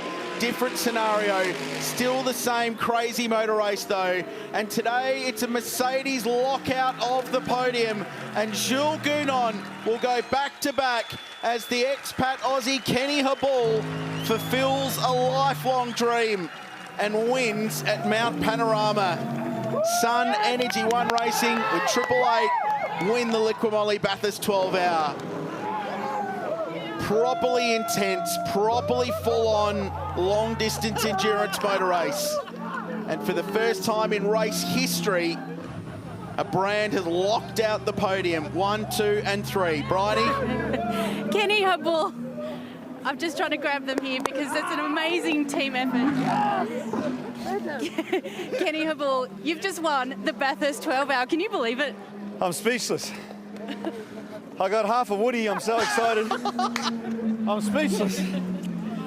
This team has been outstanding. And you know what? You've just won here at a track where one of your heroes, Peter Brock, has won so many times. I mean, what does that mean to you? And Brocky was so good to me when I was a kid. I had a rough childhood, and he took me in and he looked after me when I was 13, 14. And he's such an incredible inspiration in my life. And a big shout out to Bev, who's been struggling with some health issues. We're thinking about your love and hoping you pull through. Thanks to Mercedes AMG and just everybody. Thanks to the mountain. Thanks to the town of Bathurst for this. Thanks to Australia for having the best race. And I mean, I've been everywhere. I've done them all, Spa, Suzuka, Hungary, wherever. I mean, this is the greatest track in the world and the most difficult. And you've just won here. Go and join Jules for the celebrations. Well done, Kenny. Scotch and Coke for me. I'm tipping there's going to be a bit of a house party at 505 Conrod Straight, guys. Oh, you're not wrong, Bryony. What an amazing performance from this team. And just amazing to see someone fulfill what is a lifelong dream. You don't often see that kind of thing, but that's what Bathurst does to people. It's a lure, it's a draw, it brings people in. Chad Nailon, water race. He's got the helmet off, he's got the earbuds out, he's got sweat on his brow, and he's about to throw in the Pirelli winner's cap. A winner once again at the mountain, Jules. Fantastic drive in the late stages there. Talk us through the emotions of those closing laps and just the endurance needed to win this race. Yeah, I was pushing a lot. Maro also. It was tenth after tenth, so it was very difficult. It was the first one that's gonna give up, but I never give up. And for I'm so happy for Kenny, Martin, Luca. They drove fantastic today. It was a crazy weather when I was driving. I was like, this is a remake of 2020, please no rain. And then I was looking at the cloud, and wow, thanks to Mercedes, Sun Energy One, the team, 888, amazing. I'm really, really, really happy. You had to work so hard to win that race here 2 years ago. Talk to me about working with 888, a team that's won so many times here at Bathurst. What was that experience like? Yeah, it was amazing. Roland is so professional that I've learned a lot this weekend, the way he does the checklist and stuff. I'm no surprise that they are so successful in every race they do, but yeah, I was really, really impressed by their work, and I'm speechless. It's amazing. Back-to-back win here. It's I was reading the book of Peter Brook in my bath with the jet lag, and I was like, wow, this is so iconic. I'm so proud to be here, and now we win. Amazing. Well, now you've won here twice. He won here 9 times. You're becoming a bit of a legend of this place yourself, mate. Well done. Congratulations. Thank you very much. Yes! First drivers since Darryl O'Young and Christopher Meese in 2011 and 2012 to win back-to-back Liqui Moly Bathurst 12 hours. Remarkable, with almost 3 hours of green flag running at the end of that race. The final winning margin was just 8.7 seconds. It's one of the smaller margins in the history of the race, remarkably. 888 get another podium here with Car 888, just behind Craft Bamboo Racing, who fought them all the way. One lap back at the end were Audi Sport Team Valvoline, and it's a case of what could have been today for that team. Great job, Wall Racing. They get in the top 5 at the end with Lee Holdsworth, Mark Sini, and that crew just behind. Well done to the Prostate Cancer Foundation squad. They get a top 10 outright and the Class C victory. And special recognition to James Kanduris. The Superbarn Supermarkets team win the AM class in GT3. They wrote their car off on Friday. They brought a car up from Melbourne and they had to rebuild it overnight to make the race. So the 2022 Liqui Moly Bathurst 12-hour writes another chapter in the book of this incredible race. And it was full of action at the start, brutal at times, with Lamborghini getting into Audi. One of the fastest cars of the day did not have a good one. That was Jack Perkins, unfortunately, an early non-finisher in Mark Griffith's car. This was so close, an inch further, and it might have been a different result today for Kenny Habul, who ended up backed into the gravel and the grass down at turn 1. That was Tony Bates in the wall at the top of Mount Panorama. This car, early race favourite, Alan Simonson, pole position winners, but ended up with lots of damage after contact at the top of the mountain, and they were another non-finisher. The number 11 Porsche was off the road and caused some wild moments. Another near miss for our leading cars. And then this, arguably a defining moment for Audi Sport today, and it's one they will rue. A penalty for a driver time infringement for Brad Schumacher's stint at the end of that race. Ultimately, it cost them a lap, and it was the difference between them fighting for a podium and getting home in 4th place and missing out on the silverware. Up and grind all the way through, and the changeable conditions today will be one of the stories that people talk about all the way through. Maro Engel survived a run through there, and then the checkered flag for Shane Van Gisbergen. He was pushing on. The flying Kiwi, they'll be 3rd. And then the winning moment, Jules Gounon did the job at the end. Lucas Stoll's stint was mighty in the middle of this race. And with Martin Conrad and Kenny Habul, who fulfills a lifelong ambition and wins at Mount Panorama. Mercedes AMG lock out the podium for the first time in Bathurst 12-hour history. And they win their first Bathurst 12-hour since 2013. After many near misses for the AMG GT3, they get there. And great scenes. There's Maro Engel, so Kenny climbing up on the roof of the car. Great to see Maro Engel walking up there and celebrating with his team. It was brutally competitive between the two of them. They were in the 2:03s at the end of that motor race, trading fastest lap times in a pressure cooker fight for the checkered flag. And apologise for the language there, but there's a fair amount of emotion with Kenny Habul celebrating a Bathurst win. And they've got to get up to the podium and celebrate this race. They don't want them to take a team photo right now. They need to get presented with the race-winning trophy. I suspect the celebrations on Conrod Straight will be large this evening. And it doesn't get any more local for Kenny Habul. He owns property at Mount Panorama. So it gives winning at home a whole new meaning. There's 888. They have assisted in victories before at this place, but it's the first time they've run a car to cross the checkered line first. There's Mark Dutton from that team. Simon Hodge, one of their young engineers who contributed. Roland Dane ran the car. There's the moment as they cross the line. The second time in 2 races we've seen Jules Gounon with that raw emotion for claiming a Bathurst victory. He genuinely loves this place. It means the world to him to win here. And he said the 2020 success was the biggest win of his career. He's won at Spa, he's won at the Nürburgring, all the big GT3 races. This is the pinnacle. And how about this guy? Kenny Habul celebrates in front of his people, the locals here at Mount Panorama. So many storylines to unpick through there for Audi. Today is a case of what could have been. They finish 4th and 6th and 7th and 8th and 9th, but ultimately don't get any silverware. Wall Racing on the podium, the Lamborghini on 5th place in the top 5, I should say. The Lamborghini, that's the best ever result for a Lamborghini at Mount Panorama. Let's go to the podium. Here's Matt Nolte.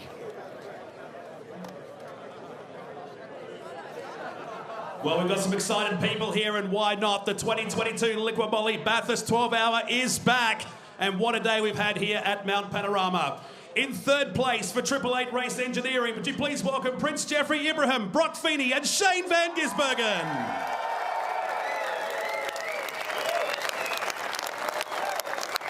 Presenting today's 3rd place trophies for Pirelli is Matteo Braga.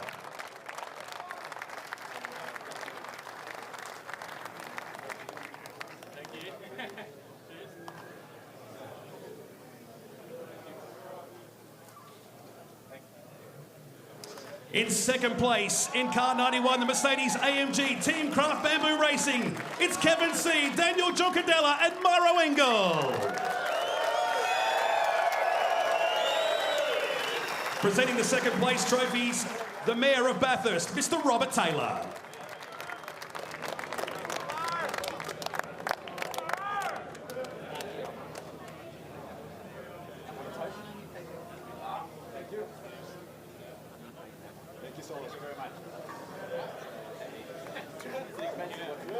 And it's about to get very noisy here in car 75. Winners of Liqui Moly Bathurst 12-hour for Sun Energy Racing, Kenny Habul, Martin Conrad, Jules Gounon and Lucas Doles.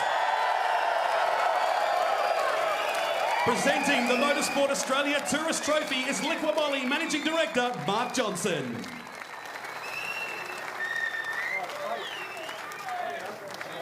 And presenting today's 1st place trophy from Liqui Moly, once again, is Mark Johnson.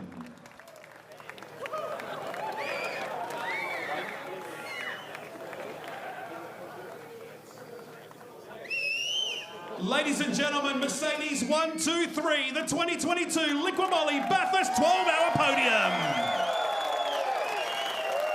What a celebration. You get the feeling this is going to go long into the night. But Garth, Kenny Habul, you've got to take your hat off to him to pull that together, and to bring Gilles here and get him to do a drive like that was remarkable.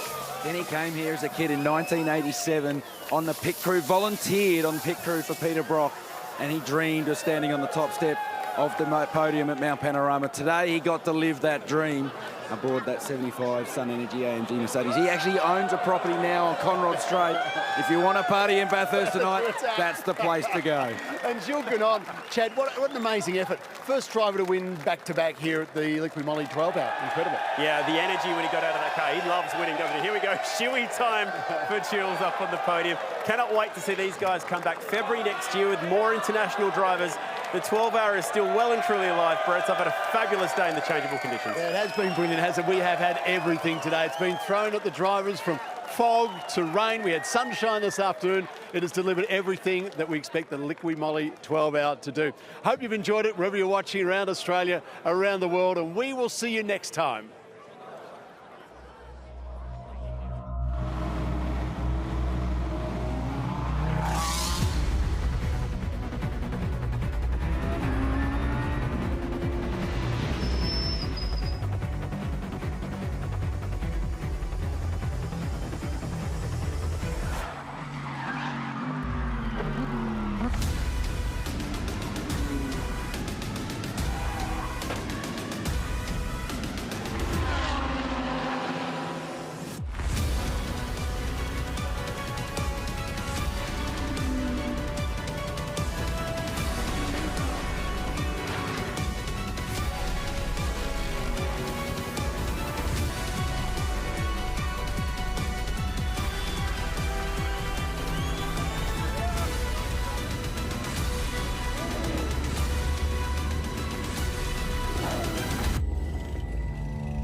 for an old fella.